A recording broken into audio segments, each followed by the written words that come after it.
changing the narrative. I'm not changing the narrative. You keep changing the fucking narrative about the whole situation. Come on, please stop. You know what I'm saying? You keep changing the fucking narrative to where you trying to get a goddamn answer.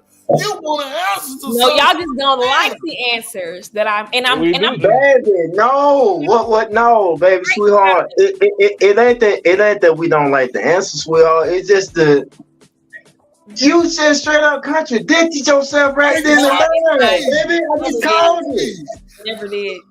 Never did. You did. Yes, you did, sweetheart. No way. I have you guys out. I have you guys out. But Pink, do you understand that most of the time the woman be the aggressor and not the man? Do you understand that? I'm talking about when the man is the aggressor. Is that not what Ashton brought up? Just change the whole. But talking about from both parties. No, Ashton talking about from both parties. I was listening in. You talking about from both parties. I see it from jump yesterday. It's never the man don't just start whooping your ass for no reason. Yeah, most of the time the woman is the aggressor. That is bullshit. Yeah, most of the time the woman is the aggressor. No, because what comes out of the woman's mouth, she be like, you ain't shit, you trash. Let me explain this. That's verbal abuse. I just want to. But that's the aggressor. You verbally abuse me. We're talking about physical violence. Look. I ain't never seen. Look, check this out. All thing I'm saying is Pink. All I'm saying is Pink. Every time I seen police is called during a domestic situation. Yeah, because it's verbal abuse. That's why they calling the police. They screaming, they hollering before That's the physical. what they do. Let me finish. Let me finish. No. Let me finish. Go ahead, Six.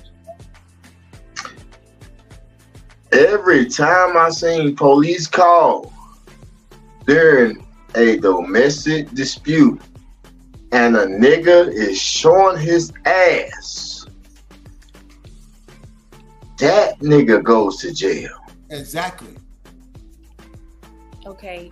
You talking about on the no at the same time at the same time women not at the same time no granted now listen to me, sweetheart, I'm gonna be quite fair with you. Now I just seen police call and the female acting a fool, and guess what, the female went to jail.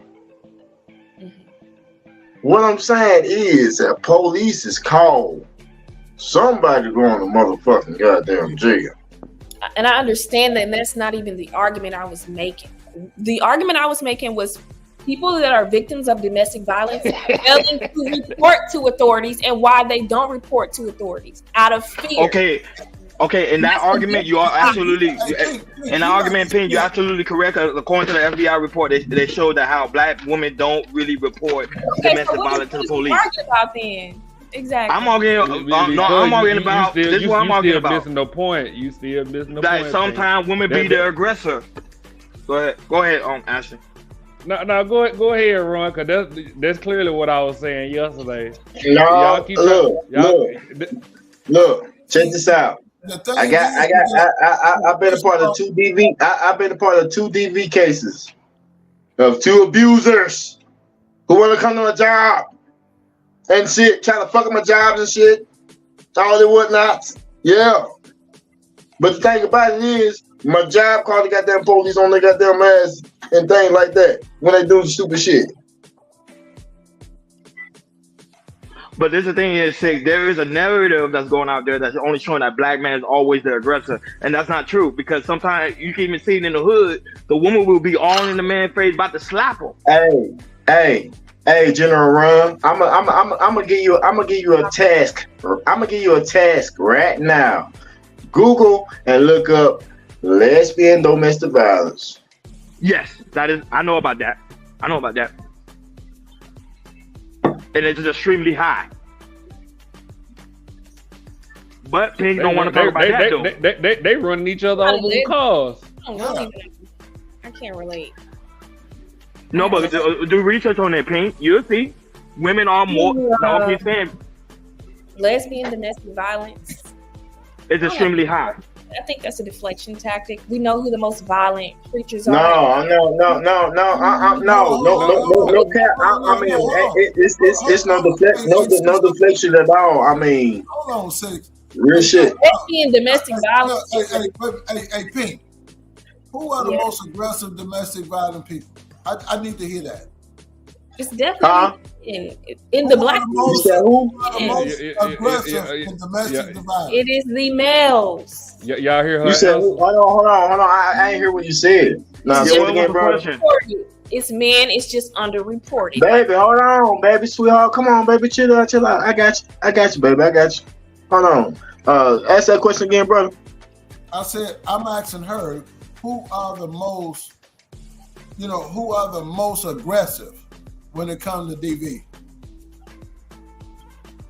I answered that. And she said men. She said men. So you getting that coming from a female.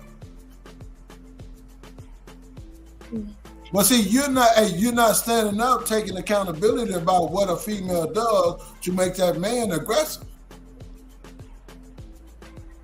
It don't matter. He's 10 times stronger.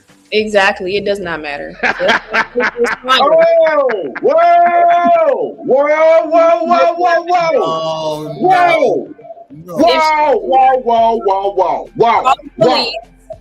Not put your hands on her because your physical is of a different level. Pink, so you telling me? I mean, hold on. So Pink, you telling me just because I'm stronger than you are, I should just accept the disrespect of you slapping me in my face? Yes, call the police because you is out your rabbit ass mind. Well, have fun being single. I'm not single, nigga. My girl right in there. What the fuck you talking about? I'm saying right in there. I'm saying if you slap her, you might actually hurt that woman, and you could kill that woman if you put your. Look, let me tell you something. That woman right there already know not to cross that line, and she wouldn't even do nothing like that to even got them to provoke me into protecting myself or defending myself or defending my honor. You scared of a slap? Y'all, you scared of a slap? Y'all are sad. Scared of a slap? A woman slapping you equates to you what?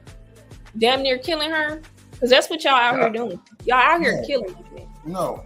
Every 5 hours. Are we? No. Are we? The thing is, the whole situation is, well, y'all keep control your anger. Should nobody put their hands on nobody? Women, y'all are a threat. Like I said, no, but it's okay. Pink. You talking about white people, okay? We're not white people. No, I'm not. I'm talking about the community. Is that what you saying? It's okay. White men aren't in our community. They're in their own community. Where y'all actually leave your own community to go to theirs because you know that you're a threat. You're unbearable. You can't be around each other for too long without hurting each other. So we know who the real threat is in the situation. So if a woman puts her hands on you, it's best to just call authorities, call the police. Do not put your hands, and that goes for any race. Don't put your hands on a woman because you could. Hold on. No. Your strength is different. Because I know women that whoop niggas' ass. There's no such thing. I know women that there's no such thing. A woman can't, no matter how tough she thinks she is, she cannot whoop a man's ass. I don't know where the fuck you come from, but where I just want y'all to keep in mind that y'all taking the advice from somebody that ain't never been on the battlefield before too. Oh, okay. You probably haven't. That makes it different now. But I know some women that whoop niggas' ass, man. There's no such thing. There's no such thing. A man can hold back his strength and make that woman think she really sitting up there whooping his ass. If anybody up here on the panel disagree with me about a woman whooping a nigga ass, please let me know, because I don't agree. I don't disagree at all, sir. No. I done seen women, females, whoop a nigga ass, dog walking. And he probably didn't hit her back. He wanted to show her some grace. But men are physically capable of killing a woman. Men are physically capable of really taking a woman's life just off of beating her. A woman can't kill a man. Will hold back their strength to save her and to save him. That's okay to admit that. Like, ain't no woman beating no grown man's ass. I don't care how tough she thinks she is. It's not just stars out here. What you talking about? That are females. You got female stars out here. She probably There's some women that would knock a man out. There's some women that would knock a man out. That's why these women do pick these little bitty women. Yeah, Clarissa Shield. There's some women that know how to fight. They would knock a man out. Trust me. Ain't no woman knocking no real man out. Layla Ali. Knocking no real man. She probably found her a little 5'2" nigga that she thinks she can beat up, who's skinny. No, but at the same time, the crazy thing is, you know, I it's crazy when I said Layla Ali, because damn shit. You know, even she said that she can't beat a nigga. Exactly. Men hold back their strength. You know, fellas, I'm not capping. Hey, fellas, I'm not capping on that. I'm just saying. This came out of her mouth. Hey, look. This came out of her mouth. I'm not saying shit. These came out of her mouth.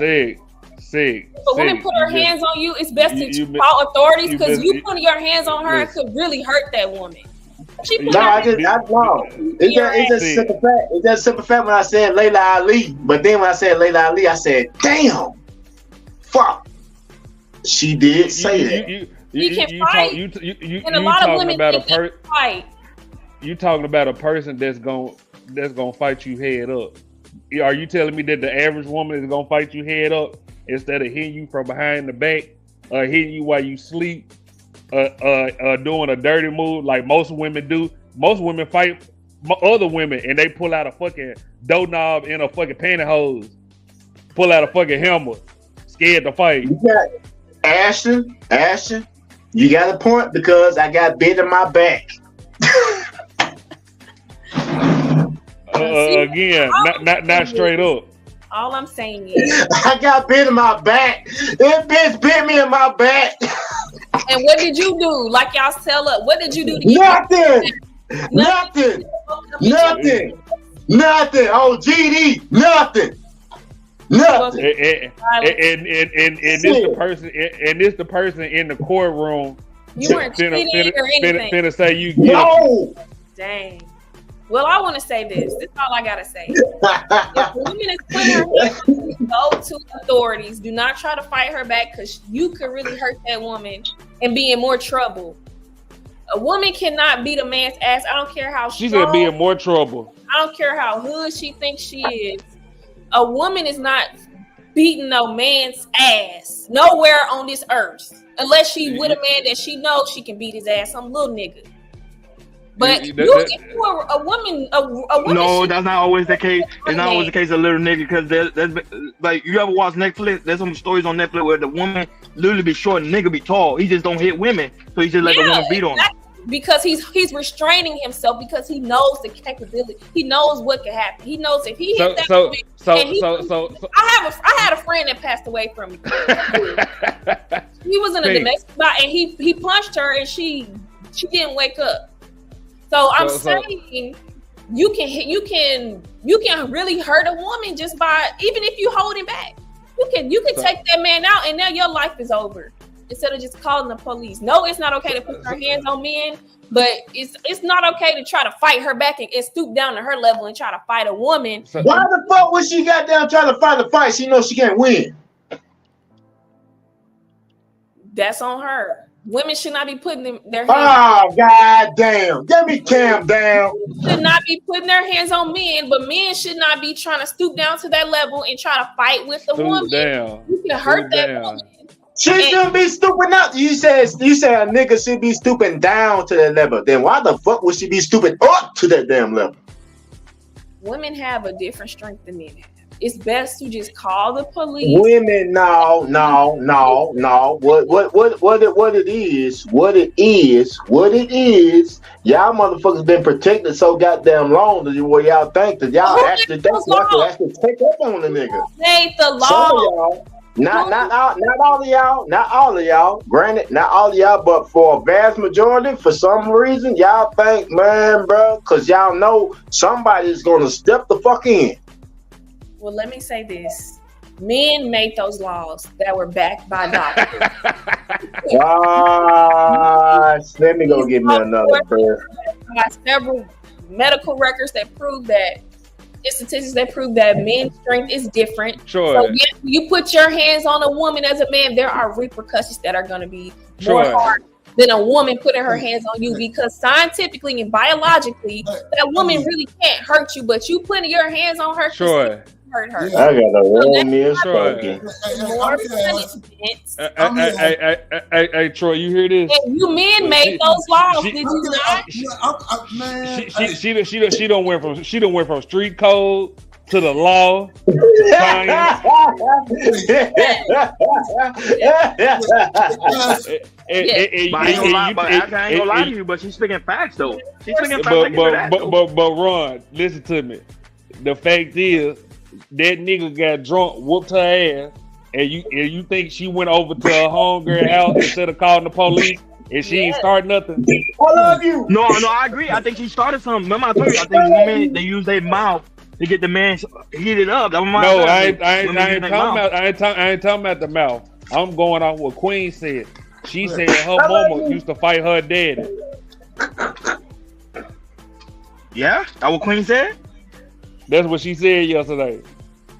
Hey. So she trying to sit here and tell me again, the other person from her same neighborhood just all of a sudden got whooped by a nigga that she been with for years, and he just randomly whoops her ass and ran to her house.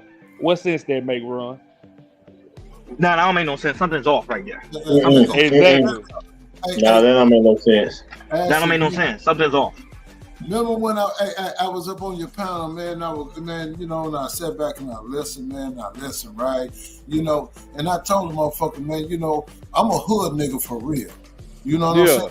I'm a project motherfucker for real. You know what I'm saying? I mean, getting down with the get down.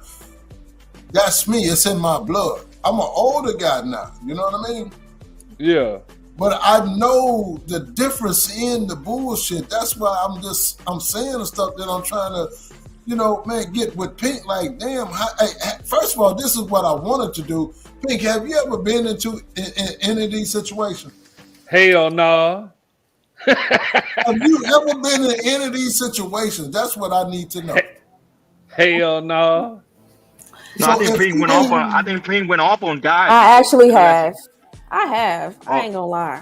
I fought a man. Blood was everywhere. Police was called. I didn't go to jail. You started it. He started it though. And he couldn't control his emotions. And wait, what I snapped.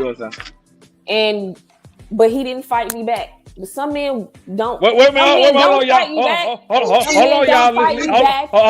on, y'all. Listen to what she said. Go ahead, Pink. Men don't fight you back because they know their strength. Now, I didn't start the fight. Well, I did physically, but he started it with his mouth, and he couldn't take it. He couldn't take my mouth back. Hey, and didn't I just say that? Hey, Ashley, didn't I just say that? Ron, do you not hear what she said? And it escalated. It escalated. And he thought he was just going to keep talking crazy to me, and I did. Because he got fouled in the mouth, he slapped him. No, I beat Did you just hear what you said? Did you hear what you said? Listen to what you He said. didn't fight me back. That's why I'm speaking from experience. When men, it's best to really not put. He did not fight you back, but you kept it going, right? Yes, because he would not stop talking. But I'm a woman, though. I'm not gonna hurt you. I'm not gonna hurt you. I'm gonna fight you. Blood was everywhere. Yeah, he just said blood was everywhere. You'll be all right. That means she fucked the shit out of him. She fucked him up. I busted his mouth. You see what I'm saying? But she fucked him up. She said blood was everywhere. But I told y'all two light skinned people can't be together. I know Pink game. Well, what I'm saying is that's not okay to ever put your hands on me. So I don't know what. So you saying like you done fucked the nigga up yourself? What? So you saying it's you best done fucked the to nigga not up put your hands on a woman back because you could really hurt her. That's all I'm saying. I don't even know how that happened. He got drunk. Actually, not at all. His bitch ass got drunk off fucking Taylor Port. It doesn't matter. Let's talk about it, because that's actually he got drunk off. He got drunk, but my point is he couldn't control his fucking liquor. And y'all not letting me talk. Now y'all got me down memory lane. You said no, let me finish. He got drunk and he couldn't control his liquor. He started running his mouth and talking shit. He didn't like my response, so he escalated verbally. And I said, I'm not even about to argue. I literally just snapped and blacked out, and I did fuck him up, yes. And that's guess what? He didn't fuck with me again. He didn't start shit with me again. Yes, the police were called. But he couldn't control his liquor, and that's why it escalated. So yes, you niggas do. You niggas can't tend to be bitch ass niggas who can't control your motherfucking liquor, and you can try the wrong bitch. Yes, that's true. Yes, that's true. So just because something come out my mouth, it offends you, and it makes you get it sends you into physicality because you don't like what's coming out my mouth.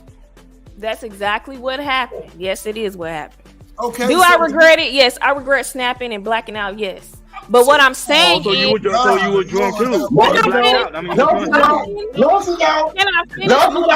she be talking shit to her goddamn homegirls about it to these goddamn days. Snapping, but I could have, I don't know. She be talking shit to her homegirls about, I beat that nigga ass. I fucked that nigga up, girl. I don't even be talking about it. But what I'm saying is I still have respect for him because he really could have beat my ass. He really could have fucked me up. Hey, Pink, I'm gonna tell you like and you know what? But you ain't with him no more. No, I don't want to be with nobody who can't control their alcohol, especially no fucking Taylor Port. What is he talking about? Hey, Taylor Port ain't no bitch. Taylor Port to fuck you up, girl. What the fuck you mean? No. Taylor Port to fuck you up. Well, I see. But what I'm saying is I don't like men who cannot control their alcohol and want to get belligerent and start arguments. Because when I'm drunk, when I'm inebriated, I'm a happy-go-lucky woman. I like to have a good time. I don't like men who are hostile and like to fight and cause contention. And that's kind of that's the vibe he wanted to give off. Hey, hostile. That's most females, though. That is most female. When they drunk, they want to have a good time. They ain't trying to. What I'm saying, argue and fight. But you know something wrong. A woman can say that you can't handle what you doing as your drug of choice, and she be drunk as hell off wine in the middle of the floor. That's a fact. Yo, but we the man. We supposed to be in control. You can be doing hard cocaine and just sitting there minding your business, and she talking about you can't handle your drug, but she out there drunk. Can't make it like a motherfucker. No, yeah. I don't get drunk. I don't even do drugs. I'm speaking on people not being able to control themselves. And I'm saying, about you, Pink. As far as domestic, I can't even finish. Okay. I can't even finish my sentence, man. Okay. Now this is what I'm saying. Y'all see how she said that he started it. This is what I was going to say. Hey, Pink, you are real good. You know what I'm saying? My hat off to you because you good than a motherfucker. Hey, Pink cool. Pink cool with me. Just as long as you don't tell me shut the fuck up, no. We all good. What made Pink real good? Pink ain't real good. Pink acting like she real good. I said Pink cool. Oh no, I'm fucking with Pink. I'm fucking with Pink. I'm fucking with Pink. Left me on this panel. Hey. Pink real. I like Pink. Pink real. I fuck with that.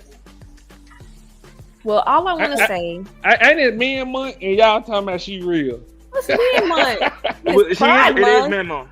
It is man I month. thought it was Pride month. It is. It's man month. Man, I'm up on the goddamn panel and shit. Pink cam up, shit. Where are the you want to see ladies? Pink again? You want to see Pink again? I'm the only one camped up on the goddamn panel. I be hating that shit. Okay, no, but I'll be at work. That's the thing. Black Beauty, come up here. Come up here, Black Beauty. Come save me. Save you? Women up here. Girl, I'm the only woman up here. You in the safest goddamn place in the world. Ain't nobody goddamn fuck with you. Ain't nobody gonna fuck with you. What you mean? I'm saying I'm the only woman up here. I want to hear other women's perspectives. And like I said, you surrounded by niggas who ain't gonna let nobody goddamn disrespect you and call you out your name and all that goddamn whatnots. You know what I'm talking about?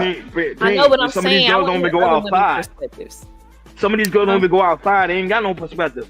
They don't be outside. But who said Pink go outside? I just told y'all she ain't never been on the battlefield. Pink is outside. Pink outside. Who told you that? I don't know. I don't think Pink go outside like that. You know what I'm talking about? I don't. No, Pink be outside, man. Whatever, man. You see what I'm saying? She ain't gonna agree with you on that. Hey, she outside on this internet. She ain't been outside. That's going outside on the internet. That ain't going outside. You ain't going outside on no motherfucker. What the fuck y'all talking about outside on the goddamn nigga? You on the motherfucking internet talking about you outside? Do y'all listen y'all goddamn to me? Y'all listen y'all goddamn to man. You say y'all make excuses for women? Hey, no. They said she outside on the internet. They said she be outside on the internet. Outside on the motherfucking internet. You said niggas be taking. Ashton, I'll be outside. Ashton always there. Ron, you always traveling somewhere. No, explain. No, y'all explain this to me right the fuck now. Go ahead. How the fuck you outside on YouTube? Real talk. Why you outside on YouTube? I ain't got no explanation for that. I mean, you clearly just said it, sir. So. I'm waiting. I'm waiting. No. Okay, outside YouTube. No. I'm waiting on the motherfucking answer, and that's it. I ain't hearing no bullshit. Answer that shit. Nah. Outside, when you outside on YouTube, meaning you doing something productive. You out there traveling, seeing the life, seeing the world. You feel me? But y'all see that dumbass excuse run just gay.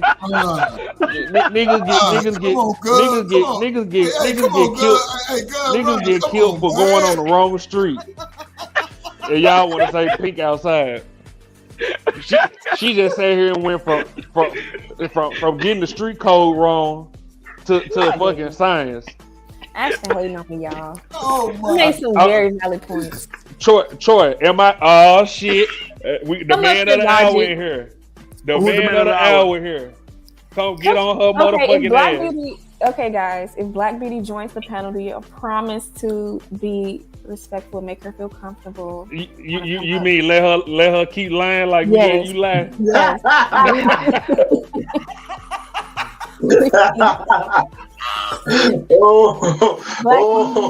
Shit. I'm drowning in bandits.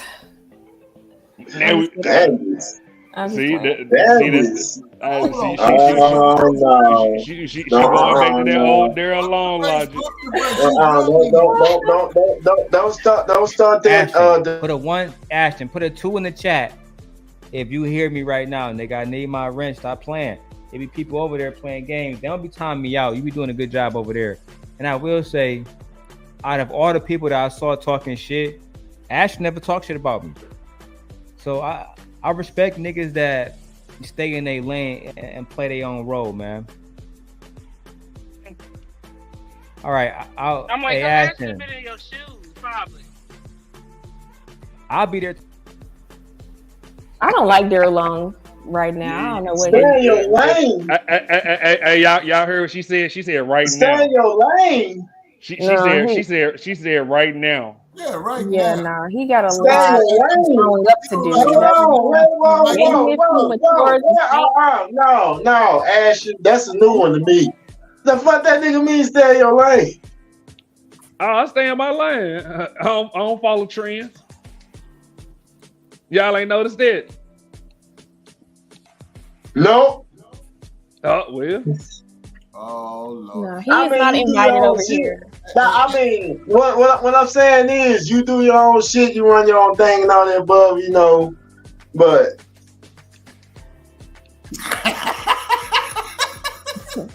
you know, I just, you know, it's just the way it's worded. You know, I'm gonna leave it alone. I'm gonna leave it alone. Oh my God. He ain't welcome over here, Ash. I don't care. He says agree. I mean, to be fair, on street logic, y'all ain't never paid attention to Daryl don't attack until people attack him first. I gotta keep it 100 about that. He ain't shit. But why you bringing up your name though? I mean, who said something about you? Nothing. Ain't nobody said nothing. Somebody said something for him to say Ash name, you know, Ash is standing. Right. Come on, man. Right. That ain't just pop out the motherfucking woodwork, bro. You give me a compliment. Y'all need me to show y'all again? Ain't no problem. Ashton, put a 2 in the chat. If you hear me right now, nigga, I need my rent. Stop playing. There be people over there playing games. They don't be timing me out. You be doing a good job over there. And I will say, out of all the people that I saw talking shit, Ash never talked shit about me. So I respect niggas that stay in their lane and play their own role, man. All right, I'm like, Ash been in your shoes, probably. Yeah, even I got done talk shit. Even I talk shit about Ashton.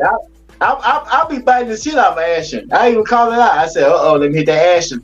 I don't know about it.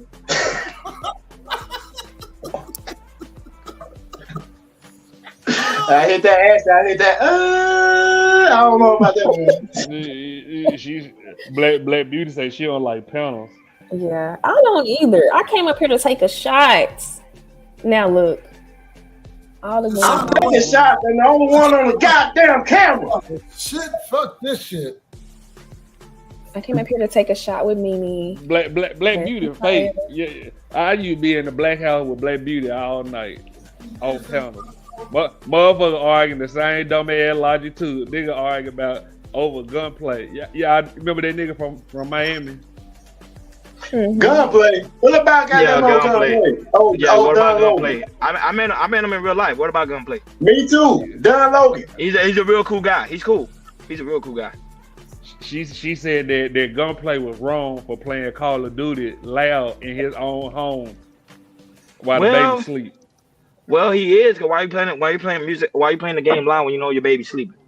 Sir, these stay in Miami. Them houses ain't small in Miami. So that means that she came in the room with the baby that he was playing Call of Duty in. If anything. No, but they don't live in a house. They live in damn. They live close to like a hotel type house. Y'all see, Ron, the same as that person that said Pink was outside in YouTube. No, but I'm telling you, I live in Miami. How you gonna tell me something that I live here? A6. He'll tell you, Mr. George. That what I'm talking about, baby. No, but them houses, because you gotta understand something, Ashton. Most of the time they be staying in Airbnb. Do you know that? They don't be living in those houses. They be staying in Airbnbs and condominiums and shit, man. That's what I'm trying to tell Ashton. Like, I'm out here. Y'all missing the point. What's the point? Yeah, the point of the matter is that when his first time playing Call of Duty.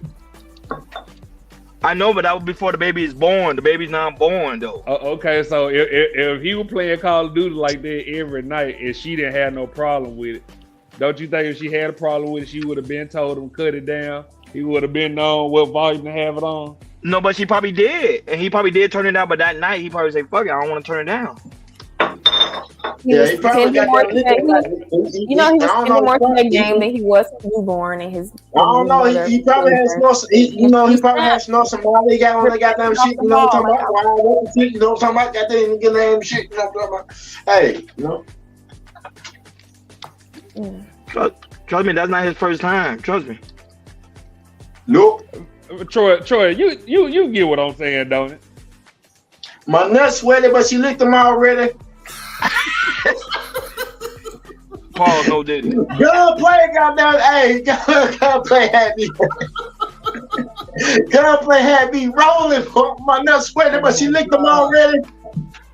I ain't gonna lie, Gunplay was supposed to be a big artist, man. Rick Ross screwed him over. He was, man. Gunplay, man. I used to love got that 106 and snort, man, bro. I ain't gonna lie.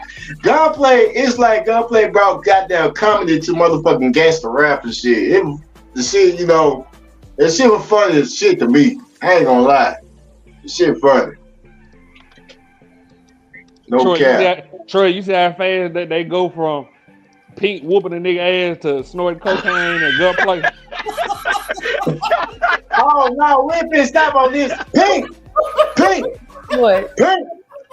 I'm sick of asking me. Pink. What? You should be ashamed of yourself.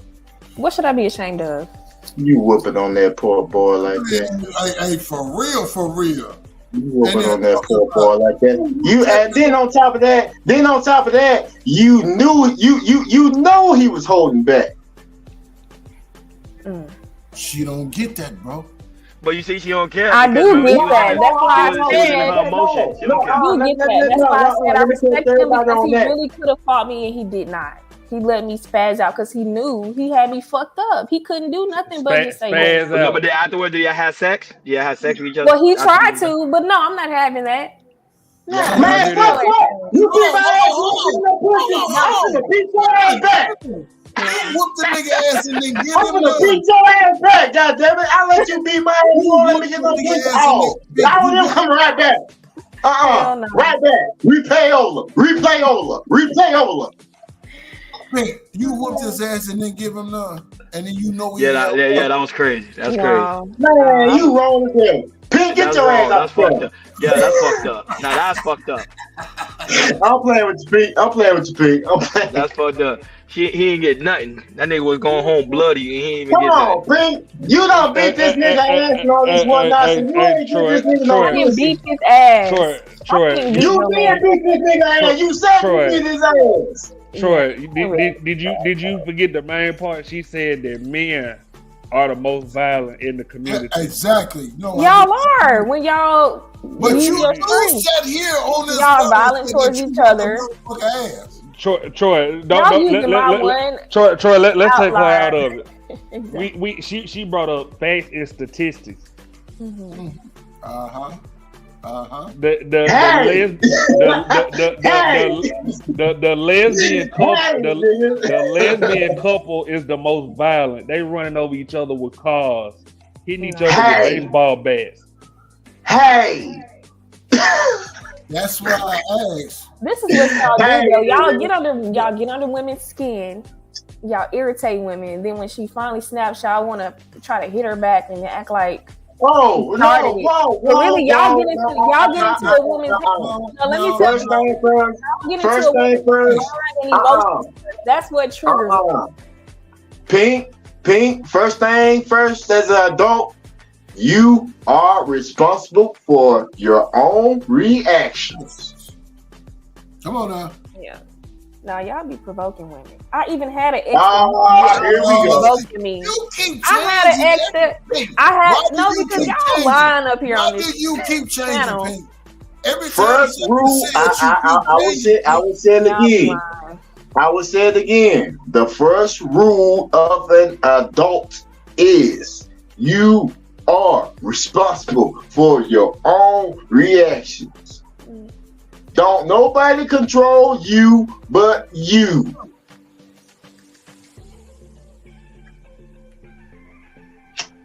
So now, step up. I said what I had to say. Y'all really get on a bitch nerves. Damn, Y'all know y'all do. Come on, baby. We respect you more. I'm talking about men in general, not y'all on the panel. I'm saying y'all know how to get on a woman's nerves. I've been telling my homeboy for the longest. I was telling my homeboys for the longest. Women love asshole and they love toxicity, bro. That's what they love, big dog. No. They love that shit. Oh, and I ain't gonna lie, I'm full of it. They love, and I'm telling Ashton now today, they love that shit, Ashton. I'm telling you, they love that toxicity. Toxic women and broken women like toxicity, but healed, mature women do not like that. And that's another thing I wanted to mention. Like women that are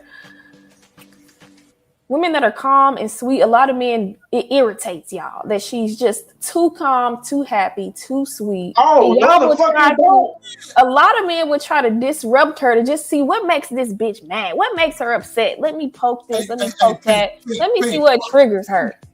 Pink, pump the brakes. Y'all don't do that. Y'all never done that. Pink. Check this out. We go by this creed right here. If it ain't broke, don't fix it. Exactly. Mm-hmm. Y'all, it sounds good. Hey, Troy. I heard this from my OG one time. OG told me, you know when a woman love you when she cry, and when she started crying about you. I was like, damn. OG told me that from the hood. No. I'm letting you know right now. I'm gonna clean that up though, bro. See, that don't necessarily make that woman love you, bro, because she cried. No, and I'm an old schooler, bro. No. That woman, she crying. She ain't crying because she love you. She crying because she knows she can't do what the fuck she wants. Exactly. I'll cry when I'm so mad and I can't do anything about it. I can't. Because if she try to pull it, yeah, she know what the repercussions. But Troy, she still giving him the sack though. She still giving him the sack. That means she loves that man. A lot of women do cry with pain. Like y'all do hurt women. She still gonna give that brother the sack, bro, because just off the strength. But she ain't crying because she love that motherfucker. She crying because she can't do what the fuck she wanna do. See, but they leave that motherfucker. She don't want to leave him. You get what I'm saying, Troy? She don't want to leave him. So see, you laughing. Where y'all be getting y'all information. I will say, when a woman loves you, she will cry because a lot of women invest so much time, emotion, passion. We invest a lot into relationships to where when we are hurt, we do cry and we may react. Y'all don't pay for shit. What you mean invest? First of all, when it comes to you women, y'all fucking emotional like a motherfucker. Yeah. There you go, Troy. Exactly. Y'all emotional as hell. And see, and y'all don't think that the men understand y'all emotionality, you know what I'm saying? How emotional that y'all get. We know that y'all damn emotional, you know what I'm saying? But we tend to take, you know what I'm saying? Your emotions, when we try to be emotional with you guys, but you guys don't fucking let us. No, the thing about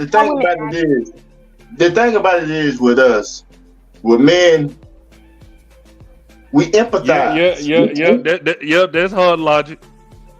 No, but this is this thing. We can empathize. We can empathize more than we can sympathize. Yeah. That's just the way we build. I'm just telling you the way it is, sweetheart. We can empathize more than we can sympathize. If that makes sense to you. Not with Pink, bro. I'm thinking about it, Troy. Why would the woman always go for the gangster nigga? If you say that gangster nigga ain't shit, but yet they still deal with that man. Cause they love that shit. Because that gangster nigga can empathize, but don't sympathize. I can answer that though. I can answer that. You know why she want to go with the gangster nigga? Because the gangster nigga, she feel protected. Like I said. That nigga empathize, but don't sympathize. But that gangster nigga, I feel you, but I don't feel sorry for you now. So what you say? She feels sorry. You ate what? So she feels sorry for him? Oh no. Sorry. What I'm saying is, for some that cuz, if you show more goddamn sympathy than empathy, she gonna look at you fucking weak, dude. Yeah. Yes. Women want protection, bro.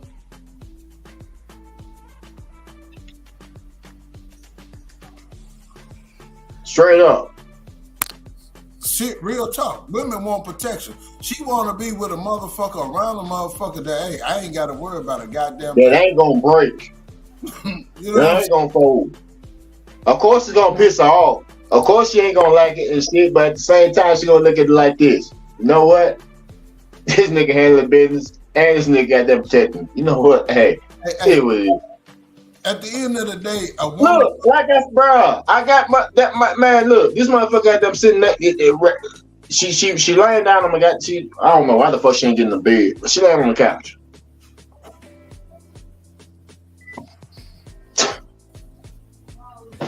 What you want, baby? You know what I'm saying?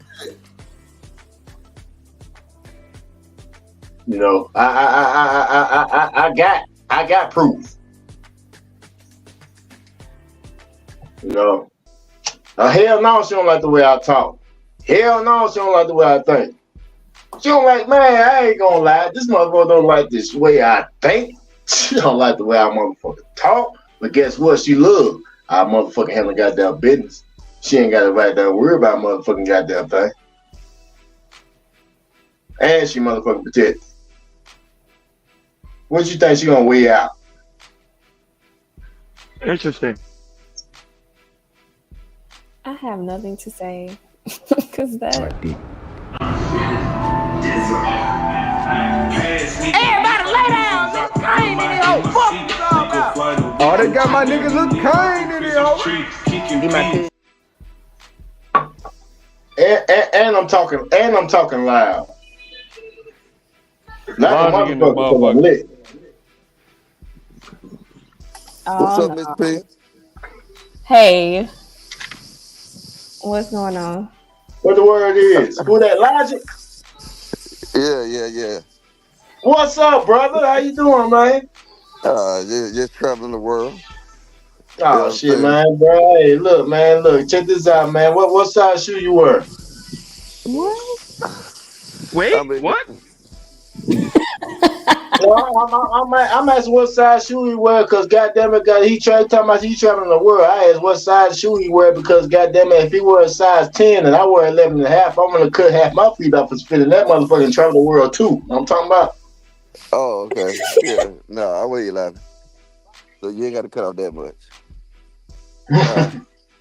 What's up, Miss P? Yes. I'm sorry. I had to. That was interesting.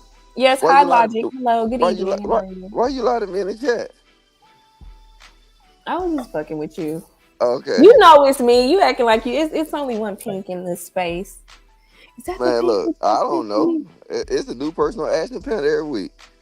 That's true. But yeah, no, it's me. While Ray was being messy in the chat. Hold on. Wait, is somebody new in here? No. Pink got it out for me. You know what I'm saying? Hey, so you gonna let them talk about you like that, bro? Actually, you gonna let them talk about you, bro? Who? It do be new motherfuckers coming every day. Ain't nobody talking about Ashley.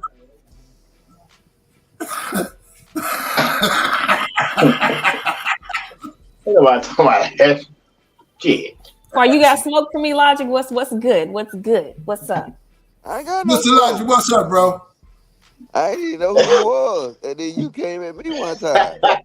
Yeah, no, I remember you from Fight Club. So that ain't when you came at him. You came at him. Well, I'm saying he's saying he don't know me, but I'm saying I used to be subscribed to Fight Club, so I remember you from Fight Club.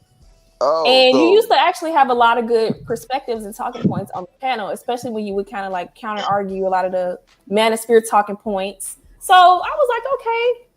So when you would say certain things, I used to just get disappointed. Like when you tried to support Diddy, I was like, I know this ain't the logic that be on Fight Club going against the manosphere for these same talking points who want to get up here and act like he want to support Diddy. I know this, and I was just disappointed in you, if anything.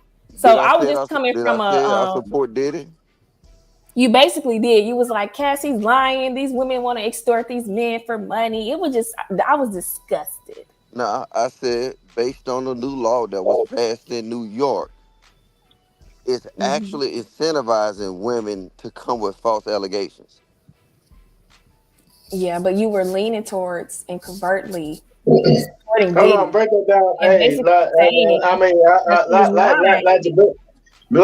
break that down for the chat and for me also.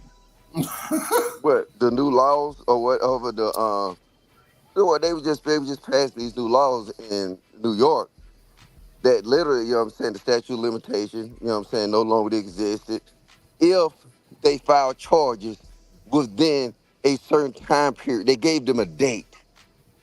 They said, hey, if you file charges before this date, the statute of limitations no longer exists. Did that kind of seem weird to you? And it just wasn't about Diddy. Yeah. What you got to realize though is this. I got a good friend that, you know what I'm saying, he was special forces and he do security up in that New York area. Word on the streets is that a whole lot of other dudes that y'all don't even know about, they just settled. They just say, look, fuck it, I'm not finna go through this Diddy shit. You know, the only reason we know about Diddy is because he refused to settle. Well, they're split now. No, listen to what I'm saying. Do you understand if Diddy would have just said, hey, Cassie, take this bread, he'd be dancing on the stage right now with Mace. We wouldn't even know it. Yeah, the only reason we know it because he said, I'm not gonna settle. But Logic, you gotta look at this shit also. Like, for instance, you get a charge. They give you a plea. Instead of you taking that plea, you fight it.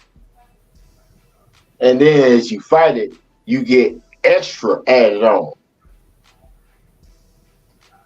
If you get convicted. Yeah, but I'm not trying to go into that overall spectrum of it. I'm just want to know with Pink, do she think that was weird? That they gonna say, hey, you need to file before this date, and then now if you file before this date, all statute of limitations is gone. Don't you think that's weird though? I personally don't find it weird. I just think it helped incentivize women to come forward and not wait out of fear. So I support it coming out. It was like, okay, if any women have any grievances towards any abusers, just say it now. I think it helped women want to come. It helped escalate the process. So I didn't find it weird personally. But yeah, I also you said the key word. You said the key word. I found the shit weird. Hold on, because you're gonna mess it up. My bad. You said the key word. You said grievances. You know what I'm saying? You shouldn't be going in no, you know what I'm saying, no court of law with your grievances like that. If you got charges, that's for the court of law. Grievances could be anything. I ain't like the way you did me. That grievances is a lot of things. Would you agree with that? Yeah. And see, they turned these grievances, just like you said, they turned these grievances into charges. That's what I don't like. Well, there's an umbrella on what a grievance is. I think Diddy should be under the jail. No I doubt. just don't like when people actually take a system of weaponizing. Hold on, let me order my coffee. I ain't gonna lie. I was on the same shit. One of y'all got a TV on over there. Let me put my shit down a little bit. Yeah, I don't hear nothing. All right, how's it sounding, y'all? I said somebody got a TV on over there. I No, don't. I don't got no TV. There was Pink. She was No. playing Is it Love and me? Hip Hop. No, but like I was saying though, I was kind of questioning the shit. But when that video came out, I'm like, ugh, God Exactly. damn, bro. I knew You from the had beginning. She was telling the shit. truth. Yeah, when that video got down, I mean, I ain't gonna lie, I got them like, you know, why you got that pick so long with the root, man, you know. But But then see, I seen that video, I'm like, God Pink damn. was lost in her thoughts. No, I That was if not. you ever listen to what I said, I don't give a fuck about Diddy. I'm just saying you should not incentivize laws that make people or incentivize them to bring up grievances against people in the form of charges. That's all I'm saying. If Diddy did it, guess what? Them charges, that's not grievances. A Facts. woman should not be able to bring up a grievance against a man, and then now because a special time, they will formulate that into charges. I don't like that. No, I have no issue with it. I And see. neither did the I see what you're talking lawmakers. about. I see what you're talking about, love. Now I see what you're talking about, bro. Yeah, I but see what you're she saying. said that's the thing that she hated me for saying. But I told her if you can go back to that tape and look at it, you weren't seeing me protecting no damn Diddy. I don't give two shits about a Diddy. Well, I want to say this because we can take Diddy out of it and say you were just protecting a certain group of people who perpetuate these things and go out and abuse women and think that they're not gonna ever be reprimanded and they're above reproach, and they can dwell and do things in the dark and it will never come to light. It just sounded like you were trying to protect that class of people who think that it's okay to just go out here and do and just wreak But baby, havoc. that's what I'm saying. And that's and I'm also about. for a But do you second point. understand now? Did you understand now? With Um, clarification, that I'm not about the people. I don't think no law should be afforded that incentivize anybody to use allegations or false allegations or anything against somebody. If it's charges, yes, ring them up. Well, there's a statute of limitations when it comes to crime. So after a certain period of time, it does transfer over into a civil case, which is why it becomes a grievance at that point. And there are women who, when they are victims of domestic violence, they do fail to report out of fear due to that perpetuator status, business acumen, resources. So that's why it took so long. So what they said was, hey, But we that know law you know y'all have Oh, passed the statute of limitations. So we're gonna do a pink. cutoff. that law has Let me changed. finish. Okay. All right. Oh, Granted that. All right. It's not Check about the this out, though. grievance. It's just the women All who right, came Pink. forward. And Okay. lawmakers also said it's okay and it's set in stone and ain't nothing y'all can do. Okay, it's Pink. kind of, But what is that? all right. But now let me back it up a little bit. Bill Cosby. Ooh. I like Yeah. brown. I like my women brown. I like brown sugar. You like your women brown? Oh, you like all? I like brown women. Yeah, even though they crazy. Oh You know my what I'm God. saying? If you want to put charges on the nigga, I still fuck with them.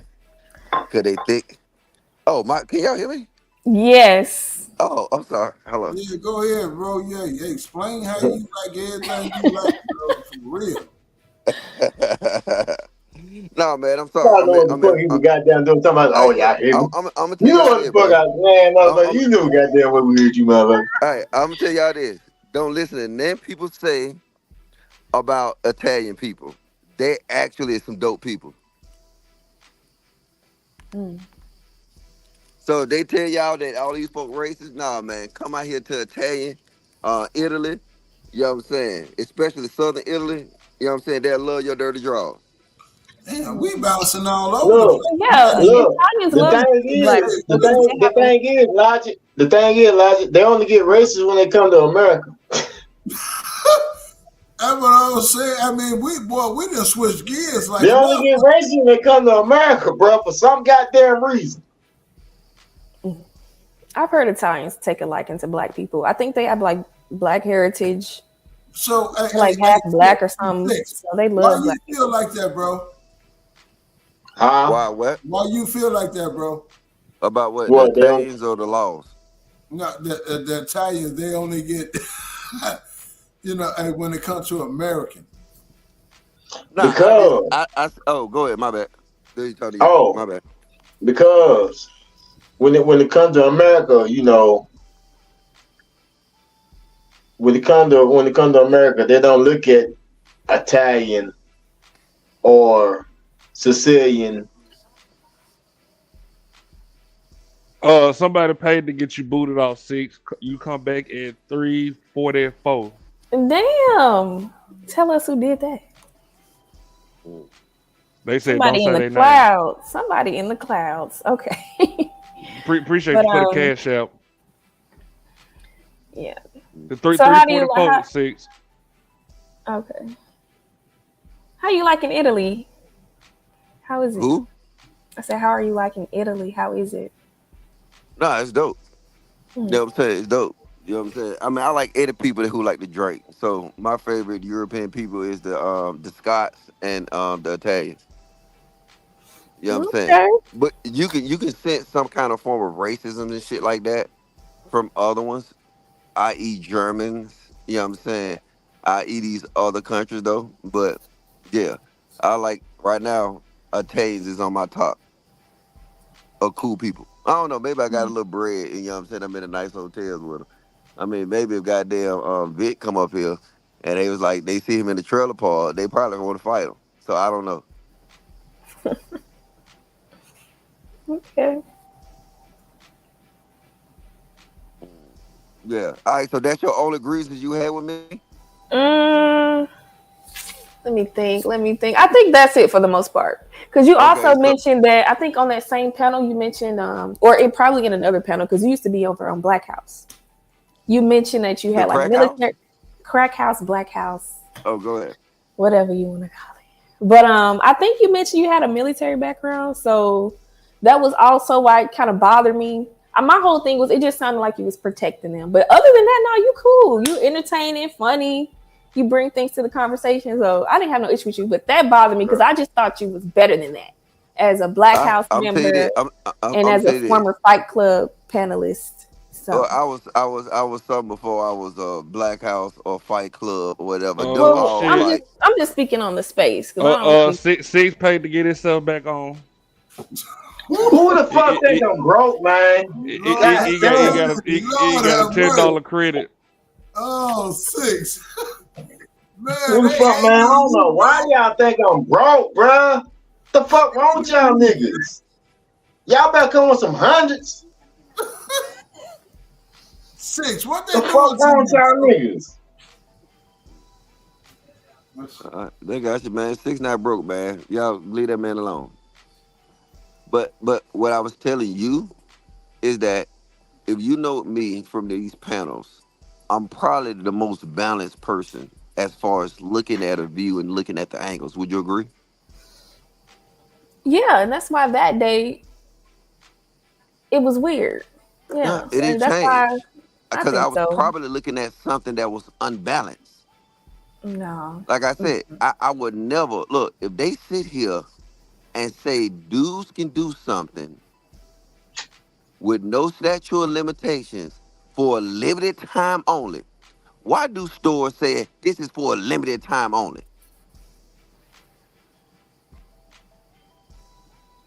Hello? Yeah. All right, Pete, watch this. What's your favorite store? Let me think. I like Z Gallery. I'm a furniture person. So Z Gallery, Home Goods. I like that. You a furniture person? Yes. All right, look, I ain't gonna take it off. All right, so just what?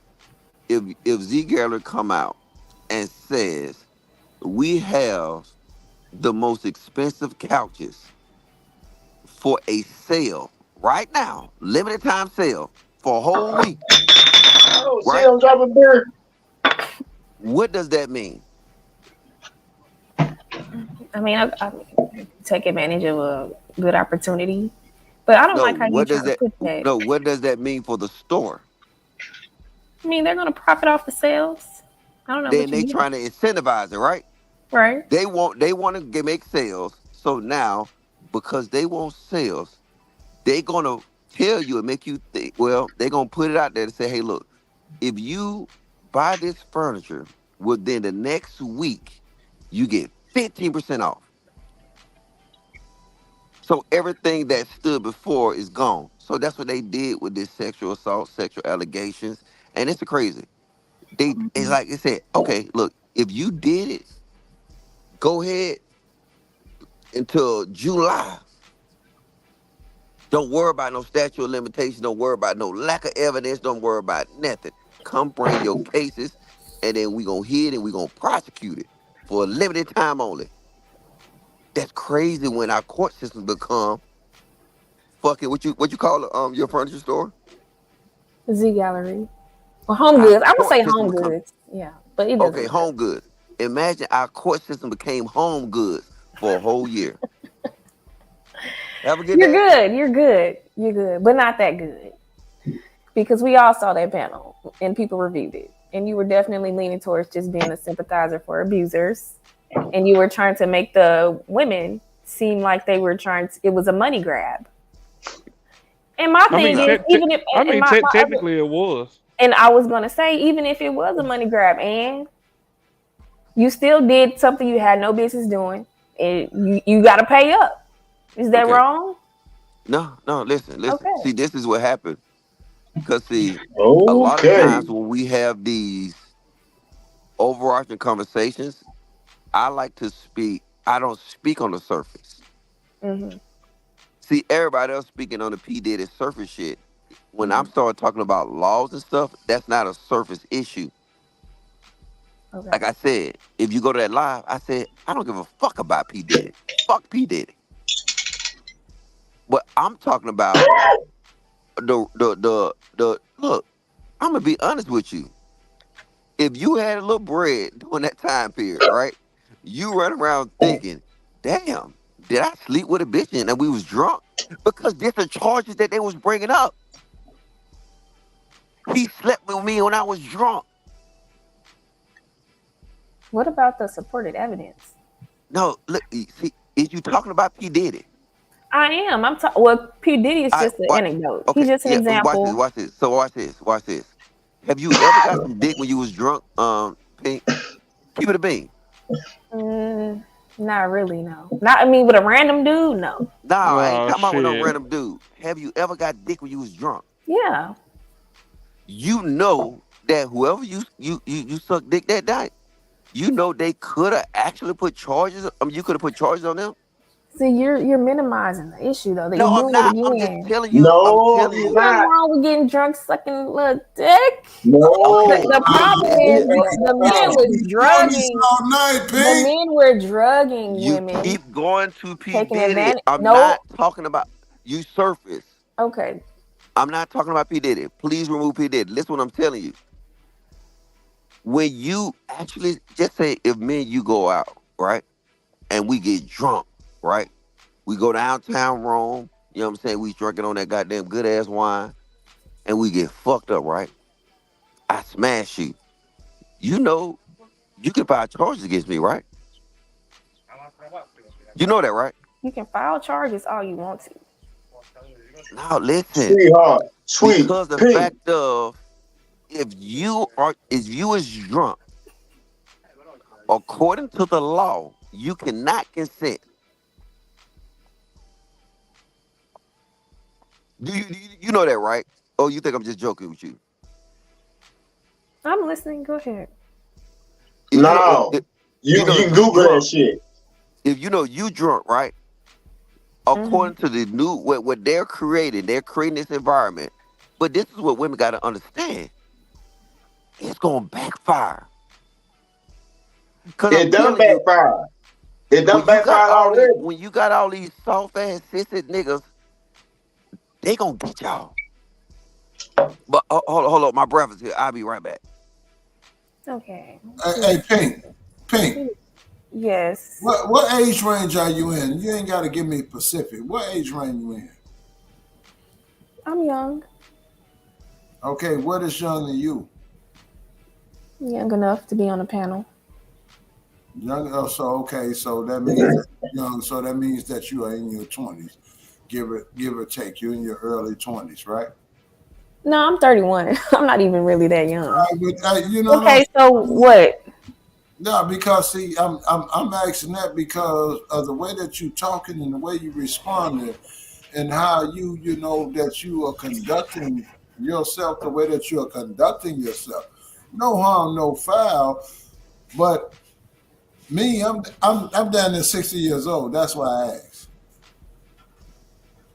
Okay. And I've been around, and I done seen. DD's in the dope.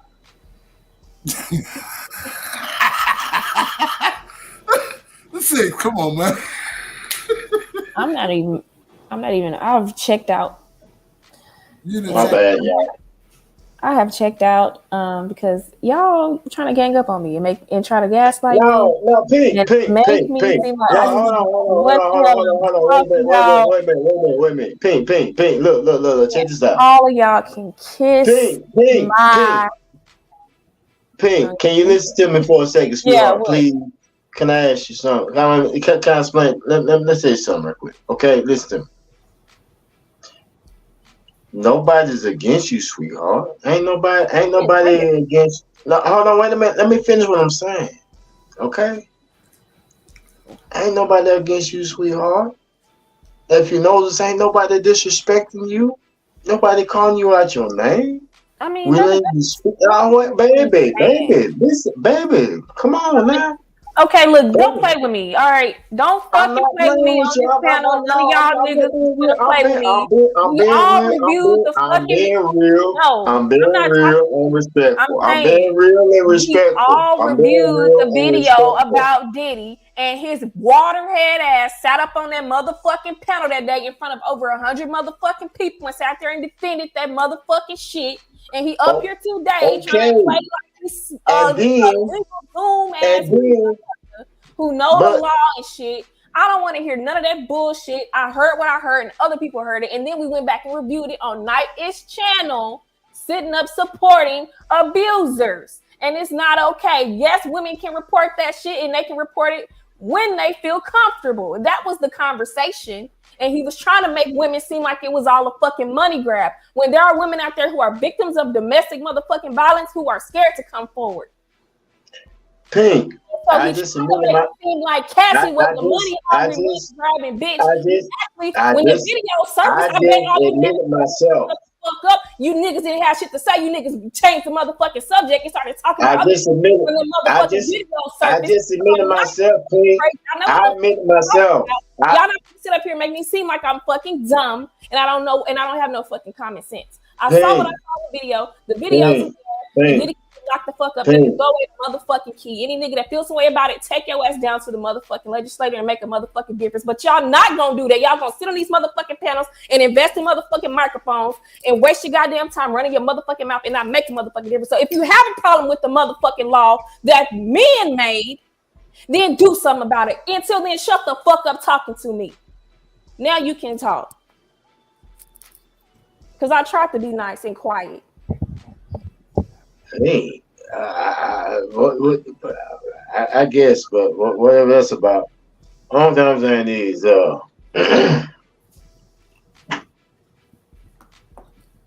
yeah, that man said he said what he said and all the above, but at the same time, he just said what he said. Fuck Diddy. I'm not taking up for Diddy and shit. You know. But at the same time, myself, I'm gonna go ahead and admit, yeah, I thought it was a money grab at first. Before the video came out, then I felt like a goddamn dumbass. I ain't gonna lie. No cap. No cap. I look. You can't be mad at the way motherfuckers done made it. How many goddamn false allegations we done had, sweetheart? So I mean, give me 1 second. Ain't no excuse for that shit, but at the goddamn same time. Give me 1 second. Cease got a $10 credit for the person who just sent the cash out.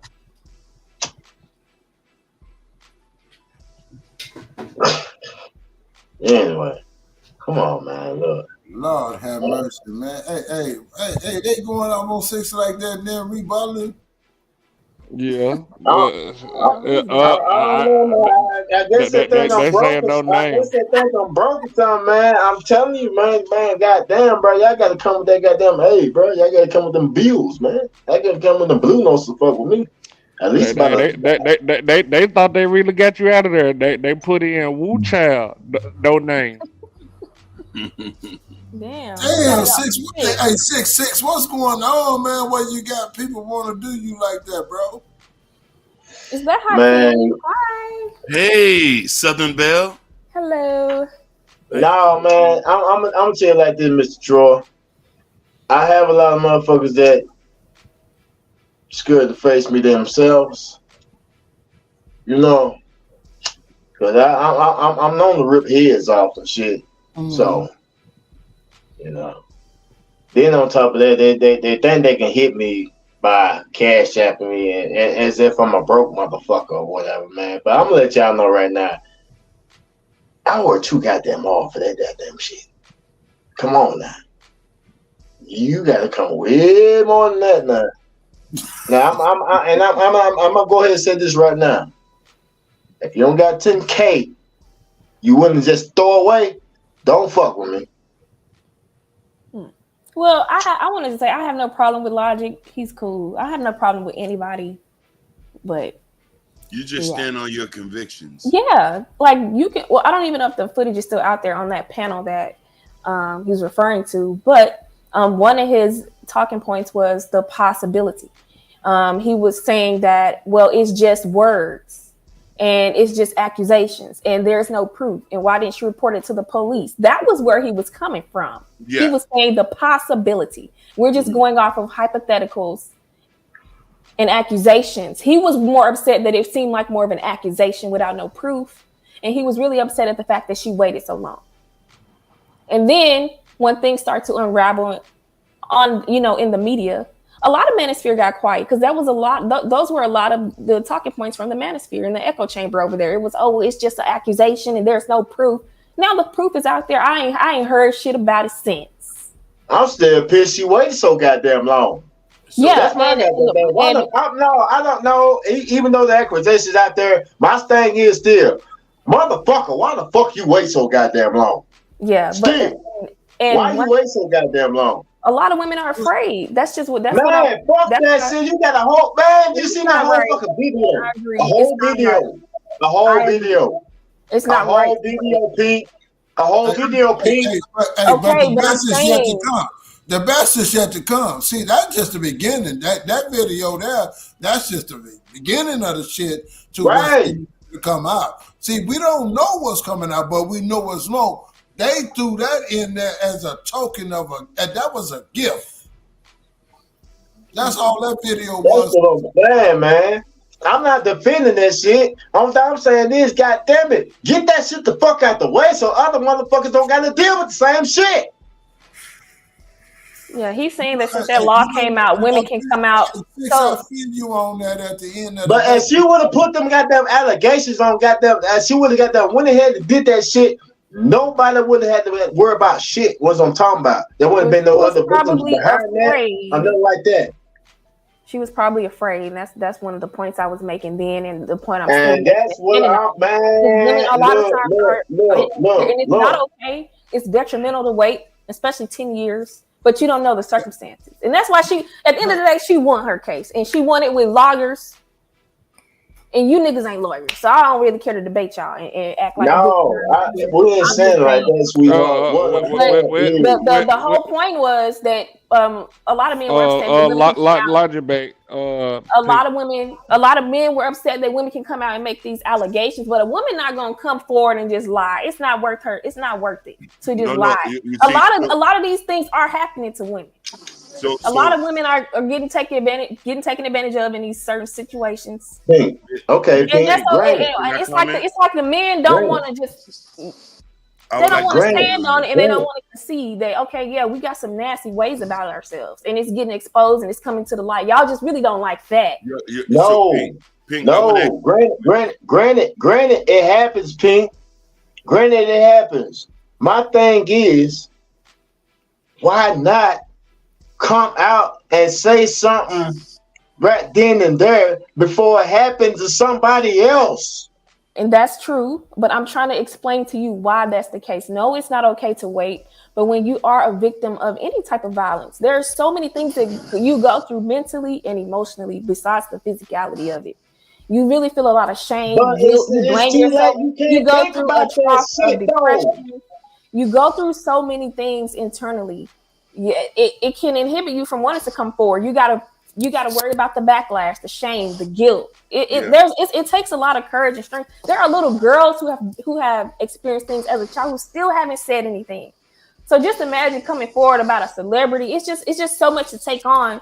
Yep. On top of the actual experience that you have to relive every day. I Women wait. You know, women are waiting to come out, not to be malicious. It's really a years of fear and disappointment, depression, where women don't want to come forward and say, "Hey, this happened to me." It takes a lot of courage to do that, and a lot of women aren't ready or prepared to do that. Don't no logical man think nothing shameful of a woman being taken advantage of. Is what I'm telling you. Don't no average man think nothing shameful about that damn shit. So peace, family. Can y'all hear me? What? So yo, peace, family. Yo, are you the young lady that's speaking? Are you familiar with? No, hold on, dude. You ain't got you say hey or something. I said peace, family. Fat ass nigga. Hey, Shiesty, get rid of this nigga. He ain't Shiesty. What's wrong with him? you don't know what you walked into? Motherfucker, this ain't Lapeef. Oh shit. Go ahead. Hey, tell yo. I feel like I'm on Lapeef now, goddamn. Hold on, real talk. So I'm saying specifically with the Cassie thing, right? Because I remember there were brothers that were like, you know, why she wait so long, which I think is fair given the number of cases that we see where men get accusations put on them and then those are proven false. But does the young lady remember Aubrey O'Day from Danity Kane that came out? Mm-hmm. Yeah, and she put accusations on Puff and them, didn't go anywhere, and the cries for Kim Porter, right? The cries that were for Kim Porter and how she mysteriously expired. Yeah. Now, are you familiar with? Because here's the thing, I would agree that there should be a lot more people saying, "Up my bad," you know, this, that, and the third, da da da da da. But I also think it's dangerous to play like, and I'm specifically talking about Cassie as if she's innocent in all this, right? Because there are also equal allegations of how she treated Kim Porter. My bad, I've been up all night. I'm driving. Say what? That's irrelevant. Next. Whoa. That's irrelevant. Porter is irrelevant? Definitely irrelevant. This is the problem. This is how y'all give her the ball so she can run with it, right? Look, fuck P. Diddy for the last time.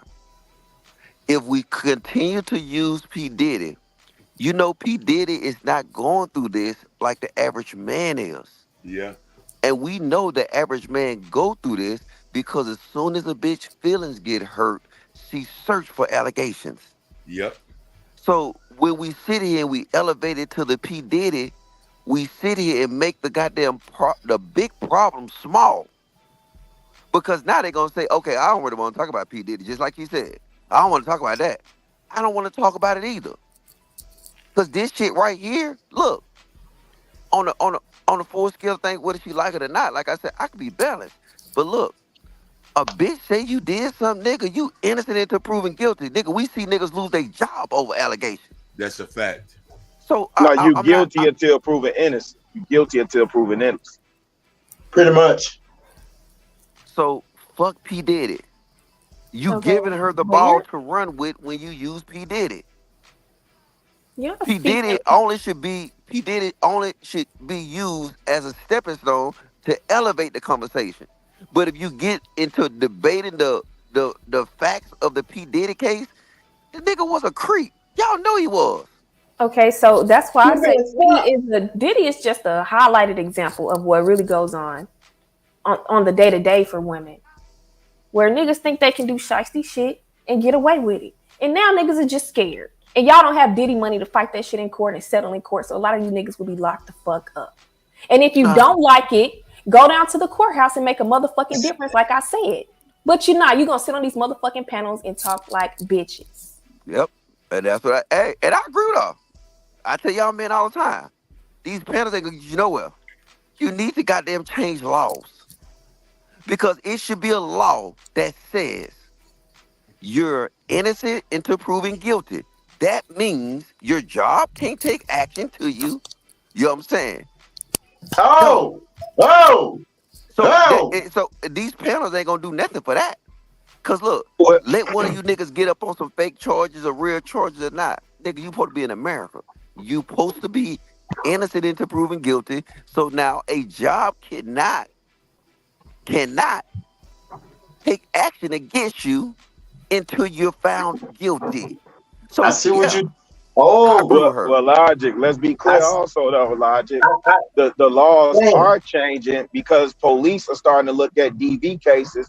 They're examining both ends of the spectrum, and what they're finding now is that it's mutual combat. It's not just one person going upside the other person's head. And trust me, them female offenders are being prosecuted too. But what are the brothers doing? They not going forward. They not pressing charges. They not testifying against the woman. Man, hey, these Rim brothers gonna prosecute them. No. These new this look. The Rim brothers, look. This a new age. Look, we talking about our age, Rilla. This a new age now. These Rim brothers is getting on the stage singing.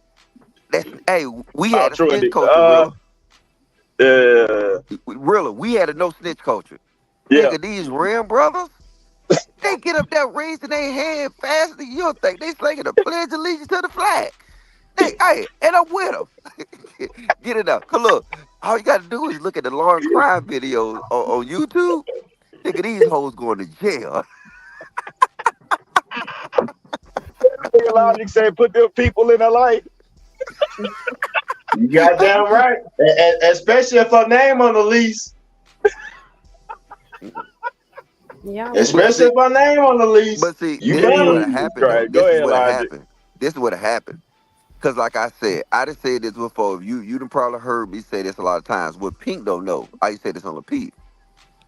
Man, really came up in the age where we saw pedophilia.